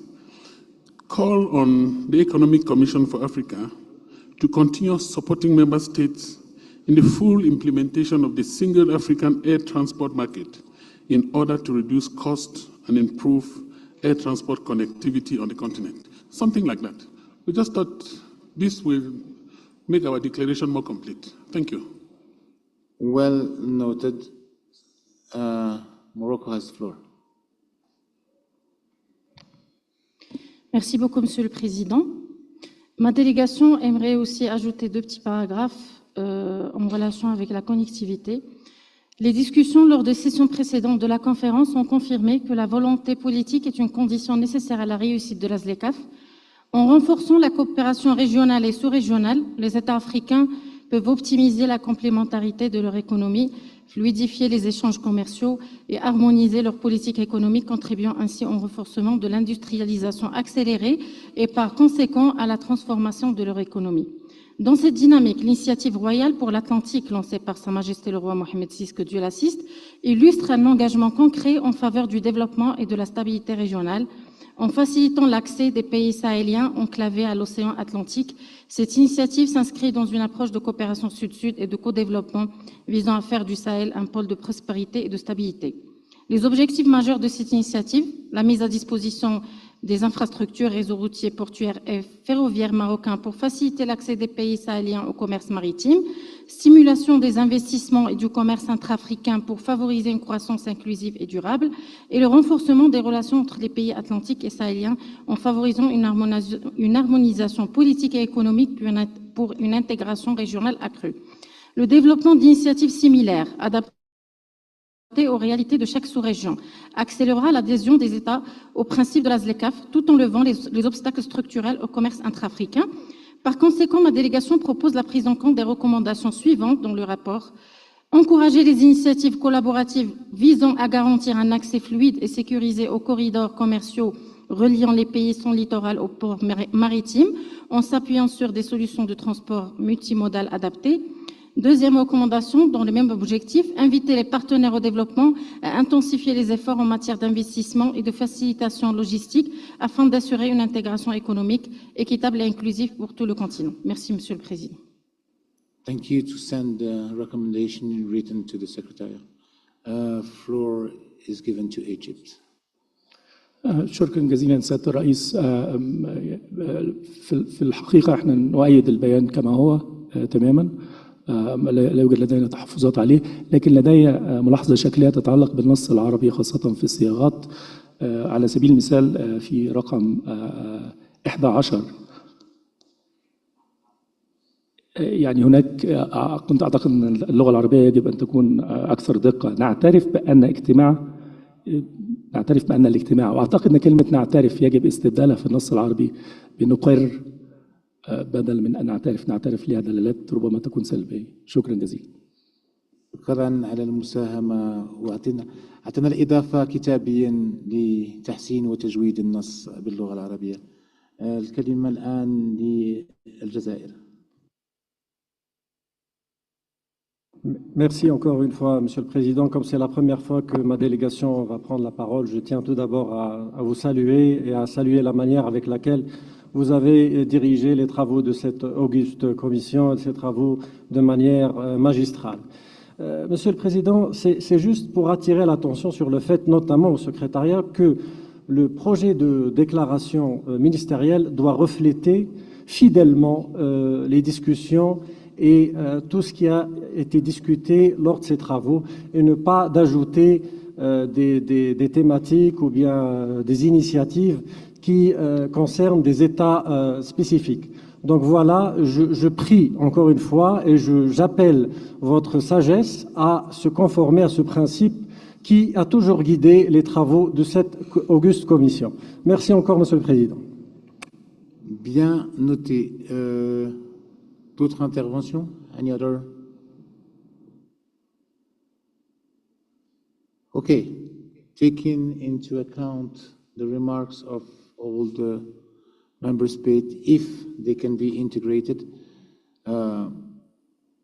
should we say we adopt the statement? No objections? No objection. Thank you. Adopted. Next. We have now come to the end. Any other business, any other point to integrate to this discussion from the delegate? Any other intervention? Hearing none, I suggest we move to the closing session. I call on Mr. Claver Gatete, Executive Secretary of the Economic Commission for Africa, to make a statement. The floor is yours, sir.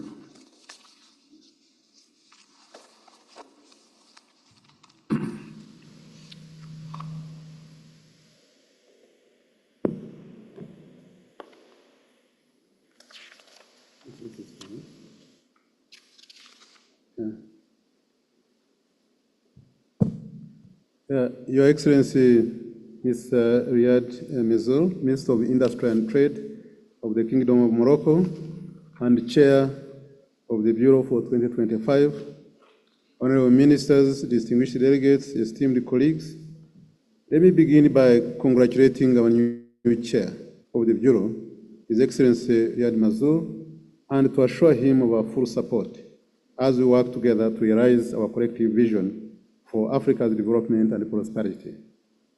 I also wish to convey our gratitude to the government of Ethiopia for its continuous support to ECA, both in hosting this conference and in advancing ECA's broader development agenda. Furthermore, I extend my appreciation to His Excellency Oluyemi Osinbajo, former Vice President of the Federal Democratic Republic of Nigeria, for an insightful and transformative lecture, and to our honorable ministers from across the continent and all our esteemed guests who honored us with their presence and participated in this conference. I'm equally grateful to the African Union Commission the Africa Continental Free Trade Area Secretariat, our partners, and every one of you for your contributions in making our 2025 Conference of Ministers a resounding success. A special note of appreciation goes to my exceptional Deputy Executive Secretaries, Hanan and Pedro, for their exemplary leadership and coordination in ensuring the success of this conference. They worked tirelessly together with a wonderful ECA team, including the various divisions and units, to deliver this splendid conference. Excellencies, distinguished delegates, as we bring this decisive conference to a close, we pause to reflect on the commitments made and, more importantly, what must follow next. We are convening at a time of profound global shifts, marked by economic realignments, technological revolutions, and the reconfiguration of trade, investment, and aid flows, among others. Yet, we must recognize that these transformations are occurring within the current framework of a global financial architecture that is no longer fit for purpose. And Africa is in the face of these global developments, has no other choice than to act, and act proactively. What has become abundantly clear in our deliberations is that Africa must take charge of its own economic destiny. Over the past days, we have reaffirmed our collective ambition to accelerate regional integration, enhance resilience, and unlock Africa's full potential. Indeed, Excellencies, distinguished delegates, the momentum we have built here must not fade. It must translate into action. To this end, two thematic resolutions in particular reflect the strategic priorities we must champion moving forward. First, the resolution on the use of regional value chains to harness the wealth of Africa marks a decisive step towards breaking free from commodity dependence. It reaffirms our commitment to industrialization, deeper intra-Africa trade, and value creation within the continent.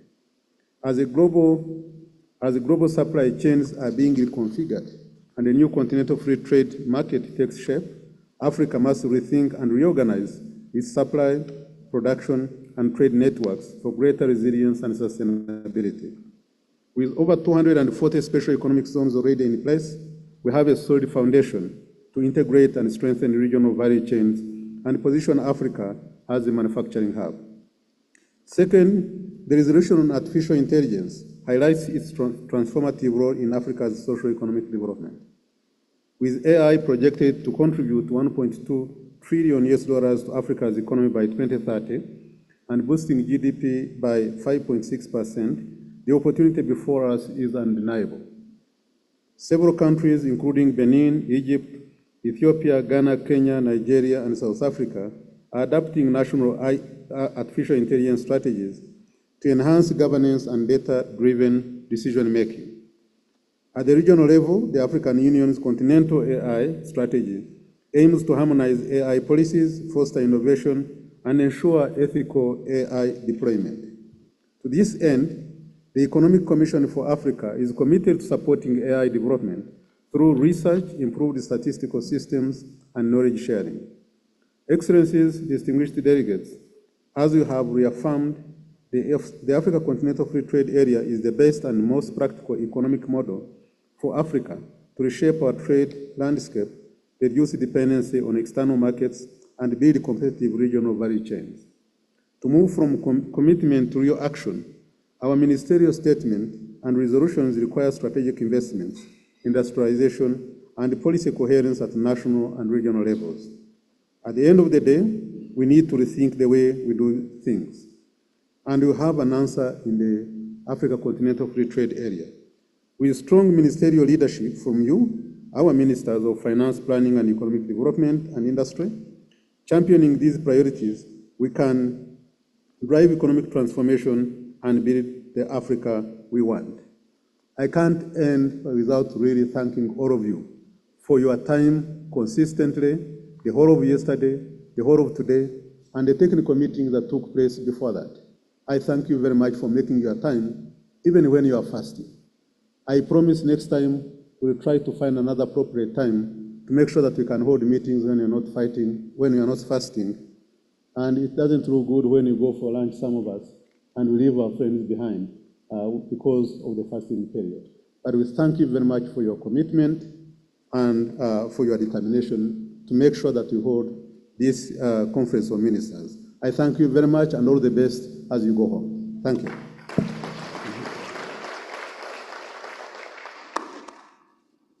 Thank you, Mr. Gatete. Thank you, Mr. Executive Secretary. So, I have a final statement too. Mr. Executive Secretary of the ECA, Excellencies, Ministers, Ambassadors, esteemed delegate, ladies and gentlemen, we now come to the end of our work with a sense of satisfaction and accomplishment shared, I'm sure, by all of us. It has been a privilege for me to chair here in this beautiful city of Addis Ababa the 57th Conference of African Ministers of Finance, Planning and Economic Development of the Economic Commission for Africa. Once again, I would like to thank the government of the Federal Democratic Republic of Ethiopia for its warm welcome and the arrangements made to facilitate our work and make our stay as pleasant as possible. I would also like to express my sincere thanks to the Economic Commission for Africa for its effort to ensure the success of this event on the implementation of the African Continental Free Trade Area. I would also like to express my deep gratitude to each and every one of you, ministers and senior officials, for your active participation, contributions, and commitment throughout these 2 days of intensive deliberations. Your Excellencies, ladies and gentlemen, the theme of our session, Advancing the Implementation of the African Continental Free Trade Area Proposal for Transformative Strategic Actions, is a subject of great importance for our continent. We had fruitful exchanges and high-quality discussions on the crucial importance of the free trade area in the current global context, marked by challenges that represent significant opportunities for our continent, provided we know how to exploit them wisely. Your Excellencies, ladies and gentlemen, during these 2 days, we had the opportunity to exchange ideas, share experiences, and outline ambitious prospects for the economic future of our continent. It is clear that the AFCFTA is not just a trade agreement, but a lever for economic and social transformation in Africa. We reaffirmed that its full implementation is essential to boost intra-African trade, promote industrialization, create decent and sustainable jobs, improve food security, and strengthen the resilience of our economies to external shocks. I'm particularly pleased with the spirit of collaboration and consensus that prevailed throughout our discussions. We have affirmed our shared determination to make progress toward African integration and to build a prosperous and sustainable future for all our citizens. The resolutions adopted today demonstrate our commitment to a more integrated and prosperous Africa, but it is now essential to turn these commitments into concrete action at all levels, national, regional, and continental. The ECA will play a fundamental role in supporting member states in this process. Excellencies, ladies and gentlemen, my mission as chairman of this session will come to an end in a few moments. But for my country, the Kingdom of Morocco, as both chairman of this 57th session of the ECA and future host of the 58th Ministerial Conference, the work has only just begun. The Kingdom of Morocco and all the members of the Bureau, who I'm sure will not contradict me, pledge to you today that no effort will be spared to ensure that the year ahead is a full one, rich in activity and hard work, with results and an impact commensurate with your expectations and aspirations. Excellencies, ladies and gentlemen, at the close of this session, I would like to reiterate my thanks to Your Excellencies the Ministers, panelists, and distinguished delegates for your participation and contribution to the success of this session. I now declare closed the 57th session of the Economic Commission for Africa. I thank you, wish you a safe journey back to your respective countries, and look forward to seeing you in March next year in your second country, Morocco, for the 58th session.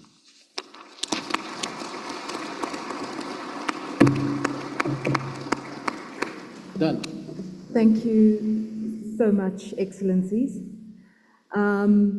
Mine is to say thank you very much for your patience with all of us over the last few days, and it was wonderful to see that as you spoke about the AFCFTA, the Secretary General of the AFCFTA was here, the new chairperson of the African Union was here, the president of this host country was here, the executive of the ECS were here, all of you, our financial policy makers from the continent were here.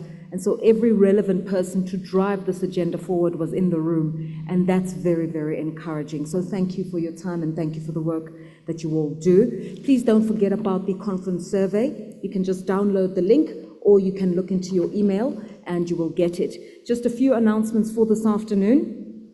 Shortly after this closing, there will be a press briefing. So to members of the press, please stay because we're going to have a press briefing about the deliberations of the last 2 days, this 57th session of the Conference of Ministers. It's taking place immediately now. And then we'd like to remind all of you honorable ministers that there will be a cocktail reception in the banqueting hall, which is upstairs.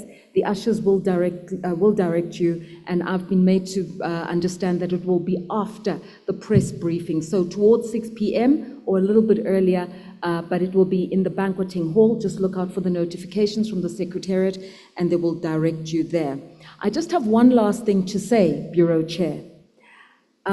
Yes, this 57th session ends today with the stamping of the gavel, but of course, Honorable Monsieur is our chair for the year ahead until the handover at the 58th session. He's in charge for the next year. So all I'm going to say to all of you, next time, keep your points succinct, within time, and you'll have a wonderful year. Goodbye. Thank you. Big applause to our Master of Ceremony. She did an amazing job. Big applause to our interpreters. Thank you very much, and our technicians. Thank you very much to all of you.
Recording stop.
Recording in Pan-African payment progress. system.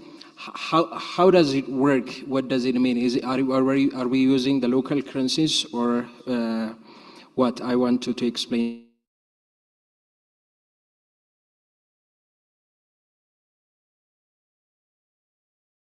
Recording in progress. Integration. And since they are a member of BRICS, at the same time a member of the AFCFTA, how do you think that these two could get along, and how does the AFCFTA can benefit from this cooperation?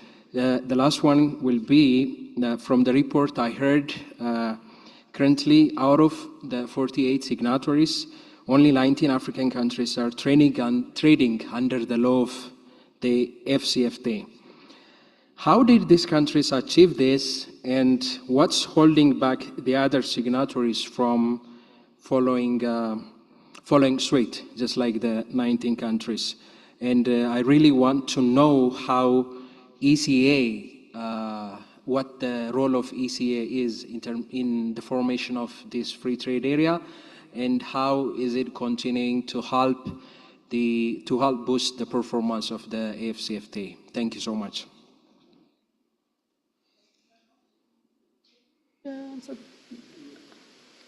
Yeah, thank you very much. Just let me just say it simply. If you have to trade, it must be not only the infrastructure that are carrying goods and services, or the technology that we use, especially the e-commerce, in terms of trading. At the end of the day, there has to be the exchange of money. And as you know, traditionally, if you're a country like maybe, let me just take my neighbor here.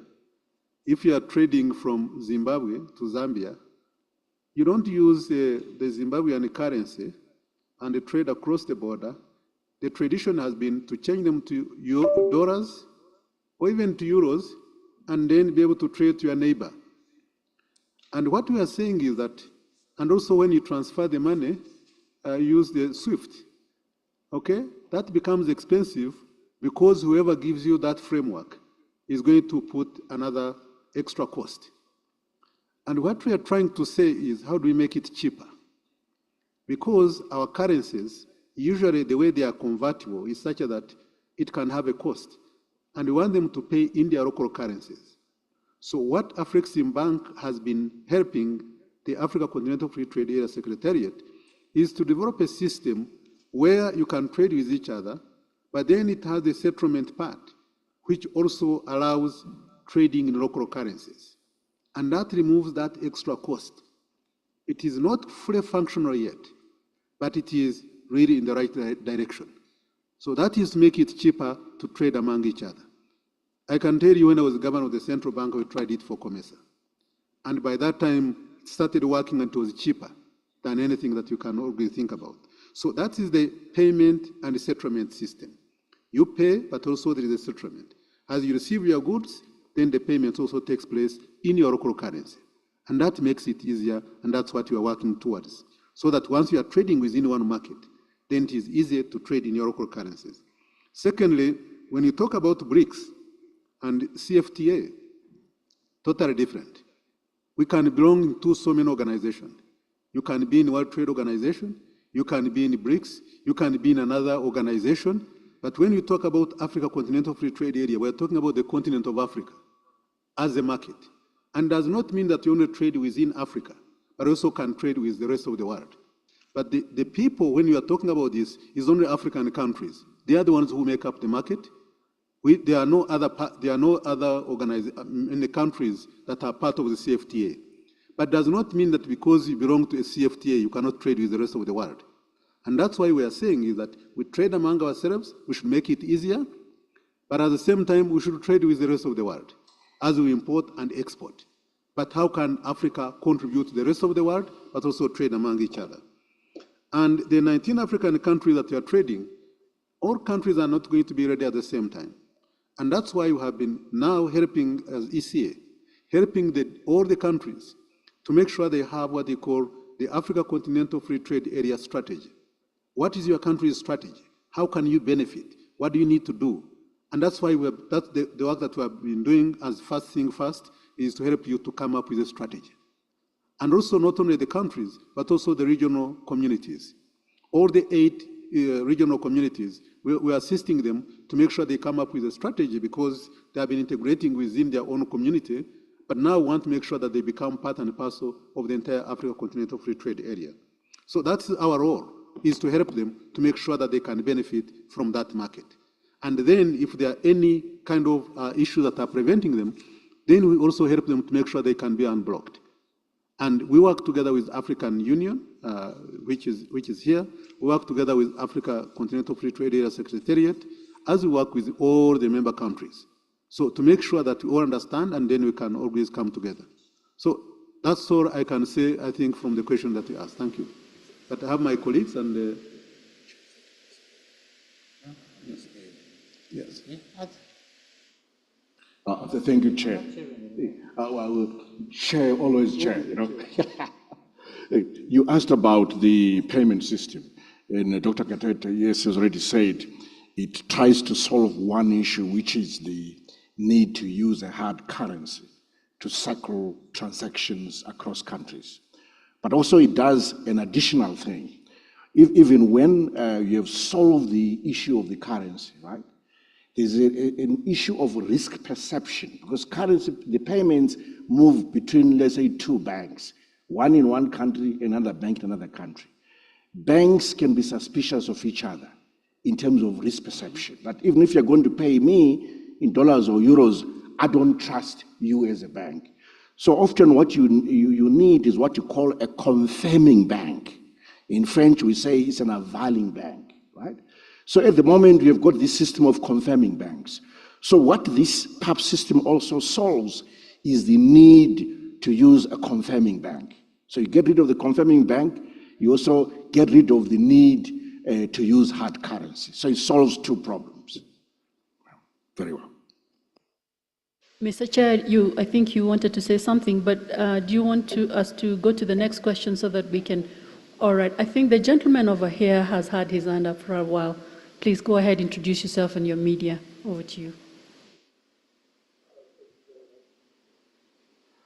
Thank you very much, Mr. Chair. If you want to ask a question, please just push the button so that we have you here. My name is Wilson Ucheogu. I represent Aito Africa Media. And of course, I also want to congratulate you for the position, and also thank UECA for the opportunity, the platform they created.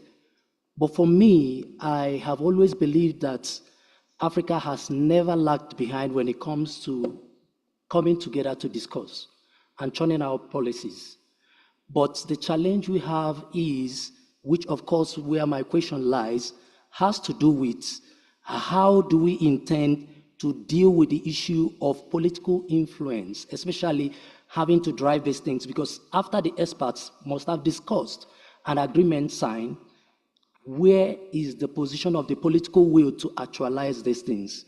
Secondly, I also understand that there is this issue of consistency in terms of when new government comes, they don't intend to carry out, especially things that has happened or the activities of the past government. So that has always been the challenge with Africa. Inconsistency with policies, especially when new governments come. Today, we have the Minister for Finance coming from Zimbabwe. Maybe tomorrow, another person comes in and purely may not toe that line. And then we see a situation whereby some of the things done. So how do you intend to mitigate such challenges? Thank you very much. May I request we also have one more question in case, so that we can take more questions and then you conclude, if that's okay. All right, we'll save time. Please, one more, the 2 questions over there. Okay.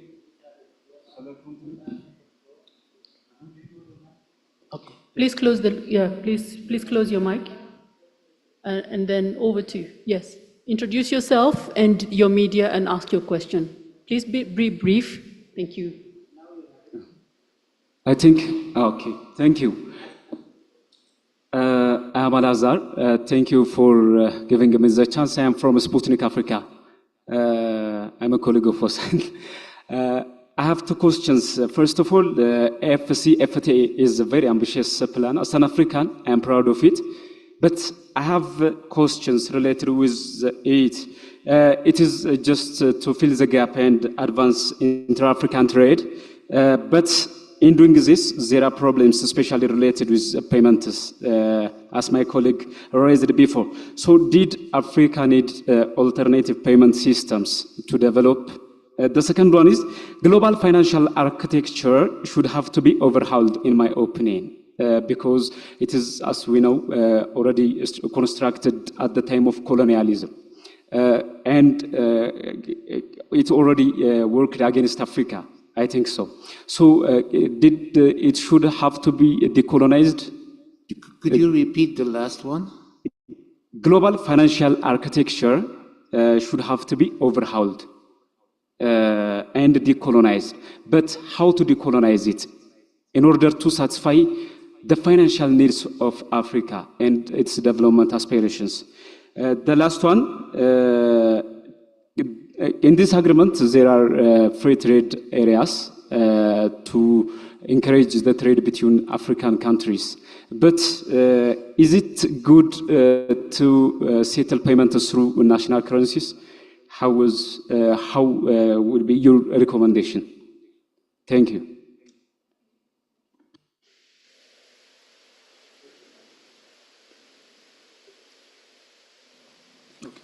Go ahead.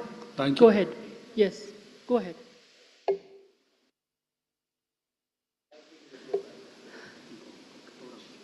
Thank you. My name is Iyasu Salomon, editor of The African Economist. I want to ask important question focused on okay. My question focused to Your Excellency Clever regarding regarding AFCFTA. What's your assessment of the progress made so far in implementing the African Continent Free Trade Area Agreement? How do you think AFCFTA will impact intra-African trade and economic growth? Regarding special economic zones questions, that means acceleration of industrialization. What is the current state of special economic zones in Africa and how have they impacted economic growth and development? How can special economic zones be used to drive industrialization and economic diversification? To the chairperson, His Excellency Riyad, my question regarding Morocco. Morocco aerospace, I need explanations about Morocco aerospace industry and its current state of development. What role does the aerospace industry play in Morocco's economy? What are the government plans for its growth? How does Morocco aerospace industry contribute to the country overall industrial development and technological advancement? Thank you. Those are a lot of questions, but I'd suggest we probably start with the political will and implementation, which is a key question. Yes, please go ahead.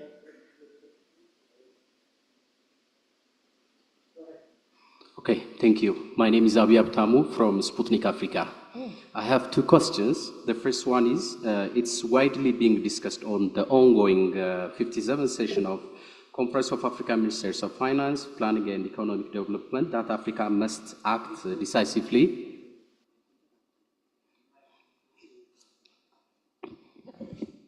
Do you mind speaking slowly and closer to the microphone? Because if you don't understand what you are saying, then we will give you the wrong answer. Okay, okay. So let me restart. My name is Abi Abtamu from Sputnik Africa. I have two questions. The first one is, it's widely being discussed on this 77th session of conference, and Africa must act decisively to deepen regional integration. So what can you suggest as a proactive strategy to harness Africa's economic potential? The second question is, the global trade system is rapidly transforming with heightened trade restriction and the rise of regional economic blocs. Due to this, Africa is prevented from taking competitive advantage in the global market to boost its economy, despite there have been huge attempts. But can you just share us just your view on how Africa can keep affording what it takes to remain itself on the right track to economic development. These are my questions. Thank you.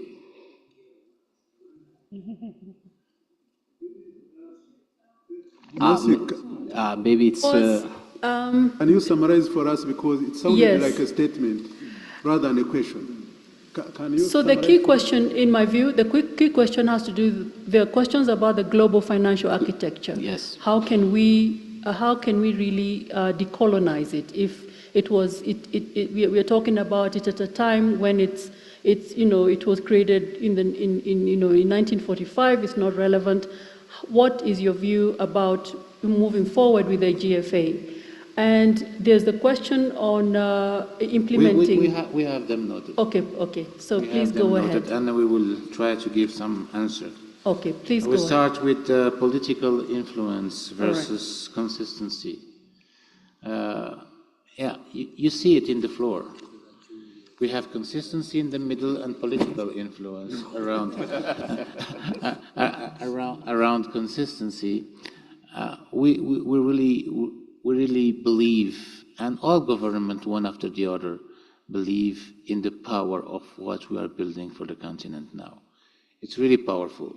It's a game changer for Africa, and there is no one that comes and want to disturb this movement of the continent.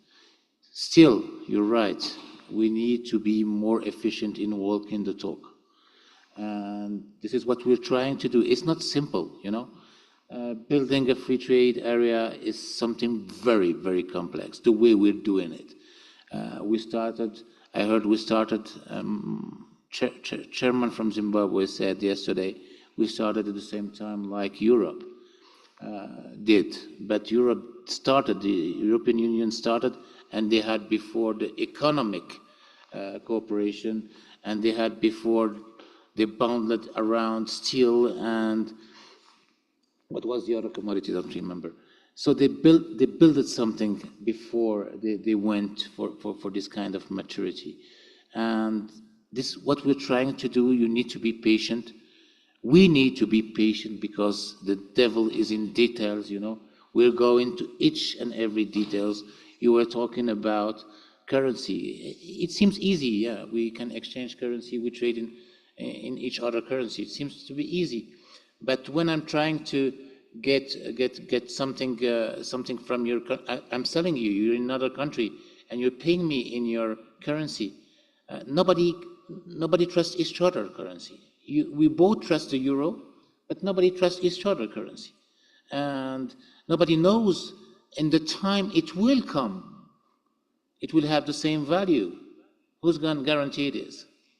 Nobody knows. The banks you're working, like the Honorable Minister said, the bank you're working with, is it a bank we can trust or a bank we cannot trust? So, and this is something we need to fix. We were trying to dismantle, just like quality issues.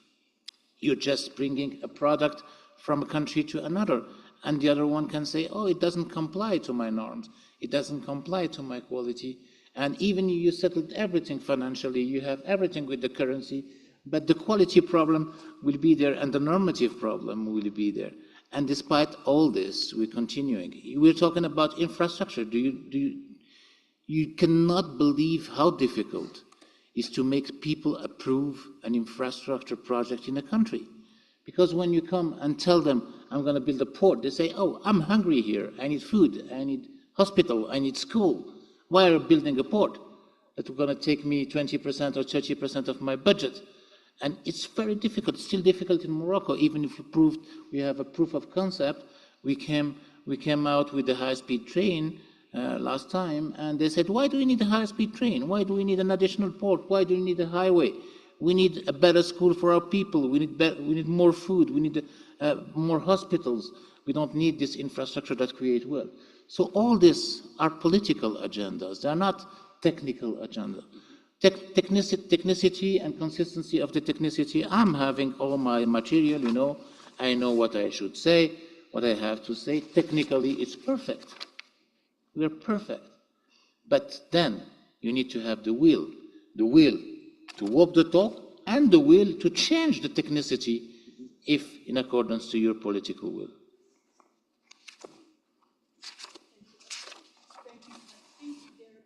Mike, there is a question about SEZs, the special economic zones, the status of special economic zones that ES you mentioned. Let me say something. Maybe I can start with, and I think my good friend, Professor, if he had time, he would educate you. When you talk about currency, initially all the currencies used to be backed by gold. Okay? We moved from that level to pegging it to the US dollar. And pegging it to the US dollar was creating a lot of problems. Now we had it floating, meaning that there is trust in your currency. And that trust comes with good economic management. Usually, mainly 4 areas, and I'm sorry to take you the technical work. They look at your expenditure, they look at your revenues, they look at your debt, they look at the productive sector, they look at your balance of payments, what you send out, what comes in, they look at your monetary, and then they say, oh, this is good management. Then the currency is stable, it does not fluctuate, and all that. So there is a lot of work that goes into currency. And that's why when African trading with another Africa, in your local currency that you know of, that you trust, that is going to be trusted by your neighbor and others and all that, it makes it easier, it is cheaper. But otherwise, if you, for example, if your money has to be sent to the Citibank in New York, and then it comes back, and they have to confirm it, they have to be sure whether they trust, because this time we are talking about trust. There's no other guarantee, there's no gold, there is no hedging to the US dollar, it's just trust. That's why it becomes very important. So when you are trading in our own currency, it makes it much easier. And here you ask the issue of how we are relating the whole production, especially when you talked about the special economic zones. When we said 250 special economic zones, just to simplify these things, these are not rocket science. It is that you need industries in one place. You need these industries linked to the production. Like the example we talked about, the DRC, where they have the mineral sites, you have to decide how you transport them to a certain area which is meant for industries that talk to each other, so that you don't have one here, another one in 200 kilometers, another one in 1,000 kilometers. No, they are all together. And then you provide all the services, the transport, the technology, the electricity, the water. You have the staff that work there. It makes it easier. And then you have the logistics to bring these products.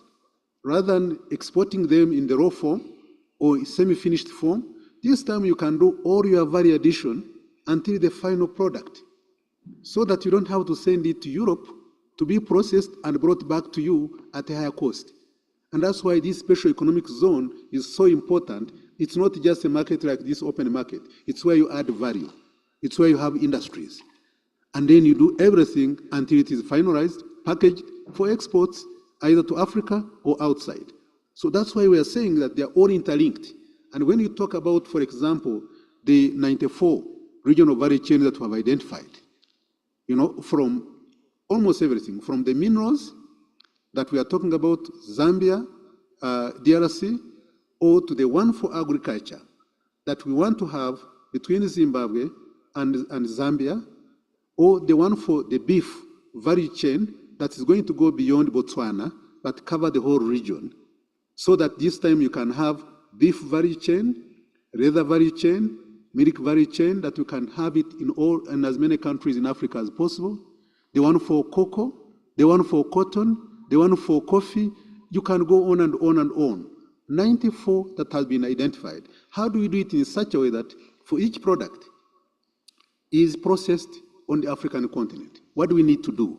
How do we de-risk so that it's not only the government investing, but it's also the private sector coming in to make sure that we de-risk? The private sector, they have more money than governments, so they can come from anywhere, but also joint venture with local investors so they can produce from that. And that's where the special economic zone really becomes very useful. Now, as for the vision, what you are mentioning, in terms of the saying vision, almost all the countries in Africa, they have a long-term vision. 20 years, sometimes 30 years, and then from the long vision of what aspirations that each country is anticipating, then you have a long-term strategy, like 5 years.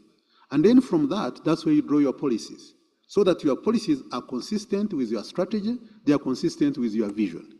And then because things do change, you also keep adjusting accordingly to make sure that they are consistent. Thirdly, when we talk about the reform of the global financial architecture, really you have to understand that this is an architecture that was put there after the Second World War. Now, after the Second World War, none of our countries were independent. We never contributed. So that means that there is something that is missing in the global financial system that was created, which is not working for us. That's why we are asking for the concessional resources. It's not there. The aid that was promised, it cannot be permanent. It also has other problems. And also, with this kind of system, just to give you an example, so that you already understand, in Africa, with all the countries, member countries, their shareholding to IMF is equivalent to the shareholding of Germany. Why should that one be? That means there is something wrong, because those shares were given before it became independent. And when you come in, they give you whatever is left. And that's what you are saying, these things should change institution-wide and also how they function. And that's why you call it a new financial order. So that's what we are trying to do. And this time, it's not just saying someone reform it. We are saying we need to be part of it. And that's why in the discussion of the G20, we are there. Discussions of financing for development, the fourth conference from Monterrey to Qatar, to Doha, to Addis Ababa. This is the fourth one. We want to become part of that. And also the negotiations on climate. Where climate is costing Africa 5% of GDP, we say we want to be there because we're also affected and we must have a say. And even when you tell us, you have to transform to renew energy and invest to stop everything that you are doing, we are saying the money that was invested from 2015 to 2022, the 10 trillion that was invested for energy transition, Africa got only 2% of that. So there are things that are very clear that we need to reform. And that's why we are saying that the question that you have been asking here, we are saying if we can industrialize, at least we can keep the jobs on the African continent. Because this time we have the jobs from production, you have the jobs from the industries, and then you are exporting at a higher value. That means there's money that stays in your own countries. So this is what we want to do so that we have the natural resources, but is it benefiting us? And that's exactly what we're trying to do. And that's the discussion here, and these are the policymakers who are struggling to see how they can improve their way of living. So maybe let me stop here because I don't want to continue to waste your time. Thank you. If I can add on the issue of the global financial architecture, the decolonizing it as you put it, one of the things that we have been discussing here and that we want to promote is domestic resource mobilization. Being able to find our own resources domestically to substitute whatever we're receiving from outside. This means that we have to sweat our tax platforms, increase our tax base, look for other sources of tax revenue. We have to deepen our capital markets.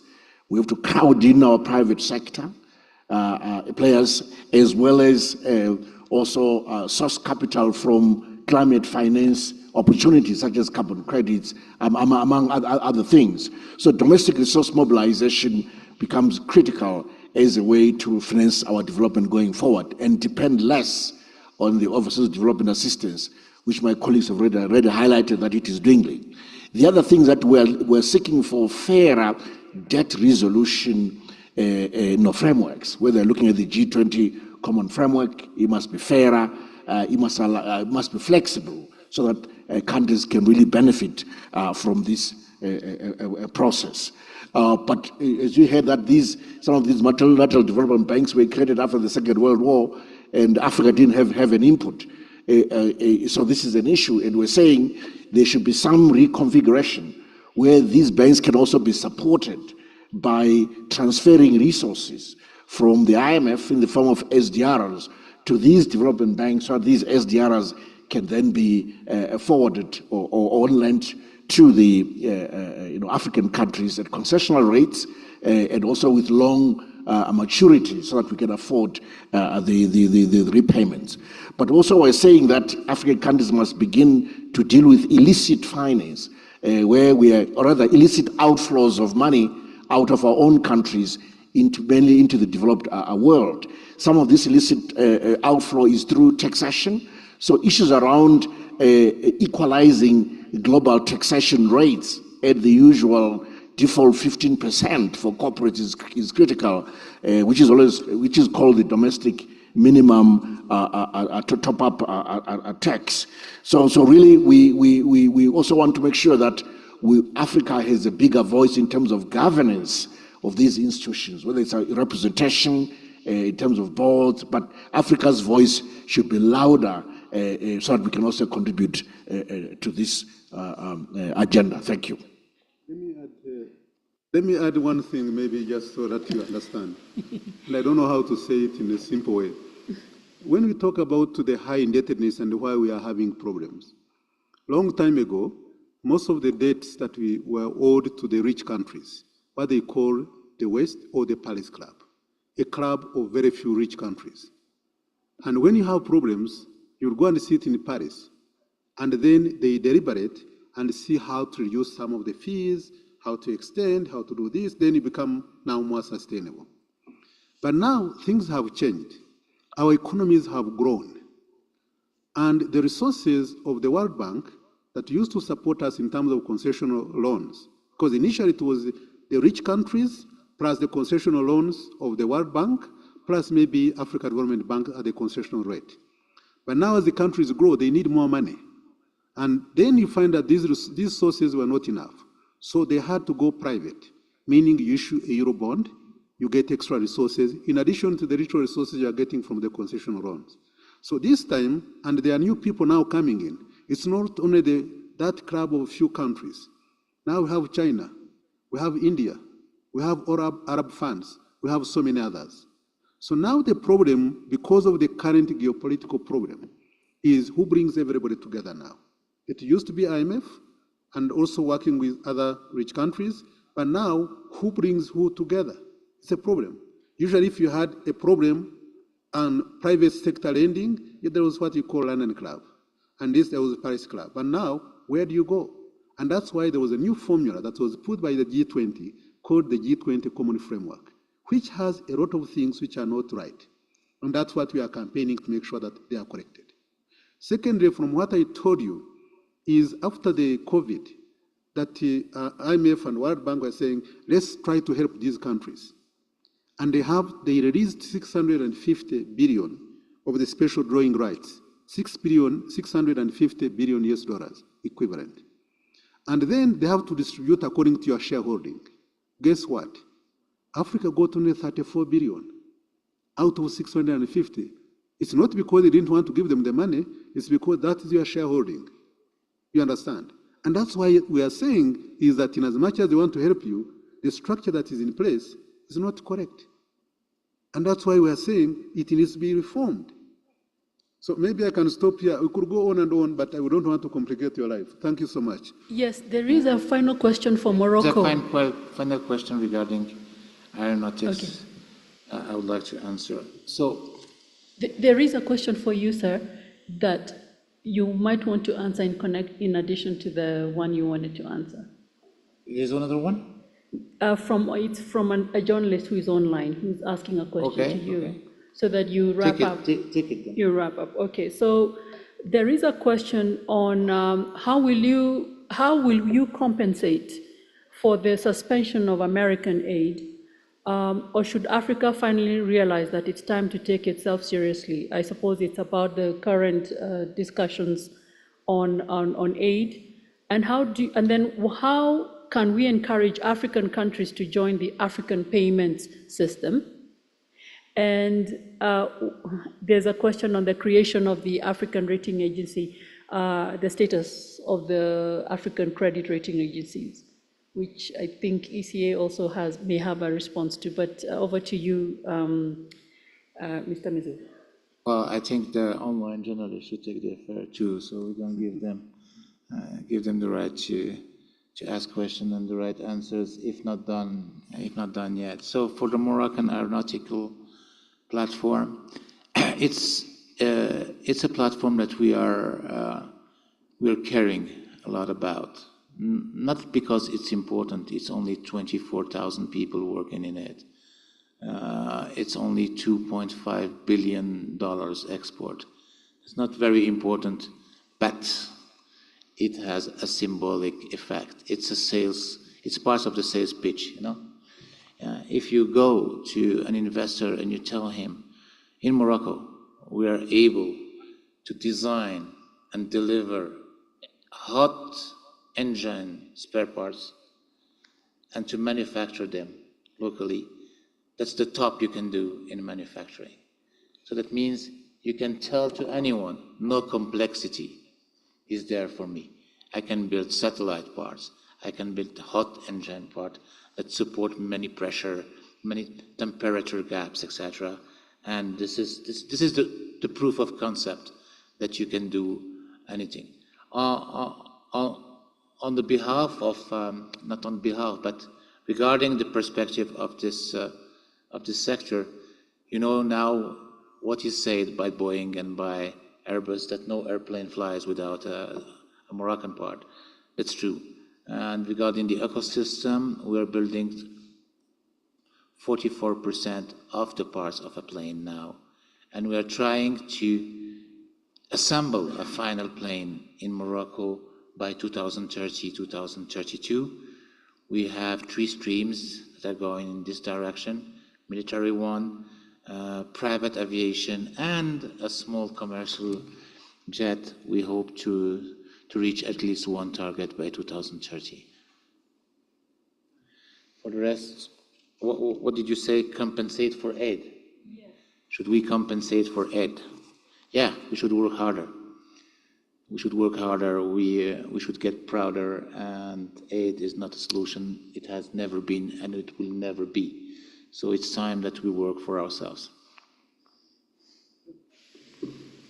Okay, thank you so very much for your time. I don't think there are any other questions. We've come to the end of the press conference, unless one of the panelists has something burning to say to the journalists and those online. Yes, Professor Antony. Thank you very much. On the rating agency, I've never understood why it is difficult to create an African rating agency or agencies. If you look at if you go into the banking sector, you find that banks right across Africa will subscribe to some kind of credit rating bureau where they rank their clients when they are borrowing from them, they rank companies, they rank commercial paper. So there's a system there that works. And it looks like for some reason we are not able to transfer those skills to a sovereign or macro level. I don't know why it is difficult. Because if you look at what these other agencies do, looking at Standard & Poor, look at Moody's and so forth, it is nothing other than just some macroeconomic analysis, where you look at the growth of the growth rate of the country, the debt position, the balance of payments position. You could go on and on and on. It's all just macroeconomic analysis. Surely this can't be difficult. Perhaps then maybe it's about arriving at the right scores for each country given the profile of these macroeconomic variables. But surely there's a starting point. The starting point is, what is Moody's doing? What is Standard & Poor doing? So surely an entrepreneur or an institution in Africa should just try to copy initially, but hope that at the end of the day, they don't impose what we call the African premium, which is that then African countries tend to be poorly rated because they are all pooled onto the same risk pool. And then we end up paying more for our debt as we borrow globally. So technically, I don't see the difficulty with creating an African-based rating agency. Maybe I don't know enough about the problem, but from what I know, my background, it should not be difficult at all. Thank you. And add something on credit rating. See, it's like when even you go to the bank, they have to credit rate you. Yeah. I was giving the example of my first credit card that I had in Vancouver. They refused to give me the credit. I was arguing that actually I don't have any debt, so I thought I was clean. Yeah. But they said because you have never taken any debt and paid back, we don't know how you to pay back. Yeah. So that's why we are not giving you the credit card. So you're high risk. So I was high risk. So now you imagine now globally, initially we were having only 3 credit rating agencies: the Fitch Rating, the Standard & Poor, and also the Moody's. Okay, if you see all the IMF, the World Bank, the others who give you the loans, they are always on the ground. None is represented in your own country. They don't understand the dynamics, they don't understand the cultural issues, they don't understand what the governance issues and what countries are trying to address. So because of that, they come, they meet the Minister of Finance, they meet the central bank governor and other things, and then from there they read other things, and then they give you a rating. Now it becomes a problem. That means there is something else that is missing. And that's why China had to develop its own. That's why Japan had to develop its own. That's why the African Union Commission decided to have its own. The Africa Peer Review Mechanism is now developing it so that they can have their own. The reason is to be able to compare. Because as my brother here mentioned, there is no banks on the African continent, commercial or anything else, that is not regulated by the central bank. That means there is a regulator who is the watchdog that is looking at what they do. And if you are doing something silly, then they can shut you up. But then these rating agencies, they are not regulated. Whatever they do, it's okay. And nobody cares. And that's why we are seeing a risk that is there. Because they also need it to be regulated, but they are not regulated. And whatever the rating they give you, is they are giving you the marks. You don't know whether you are supposed to get 80% or 50% or whatever it is, but whatever they give you, whether right or wrong, that's what is taken by the market. Because the market don't know your country. They depend on their rating. And that's why there's a big, big risk. And that's why there was a perception of risk. Because they say it's in Africa, it must be bad. But how do we change this? And that's why the credit rating I was talking about at least can help us to compare. And you should not have only these 3. Why only these 3?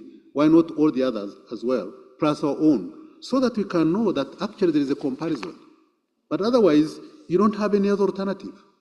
Whatever they give you, whether they like you, and most importantly, especially when they are influenced by politics. And that becomes very serious.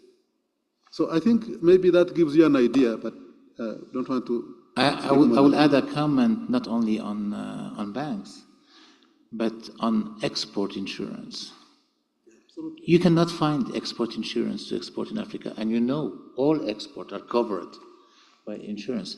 And this is something when we wanted to address our export strategy to Africa and Morocco, we found that, yeah, few African companies are covered we can sell to in the continent. And that reduced the chance of anyone to secure its revenues by selling to another African company.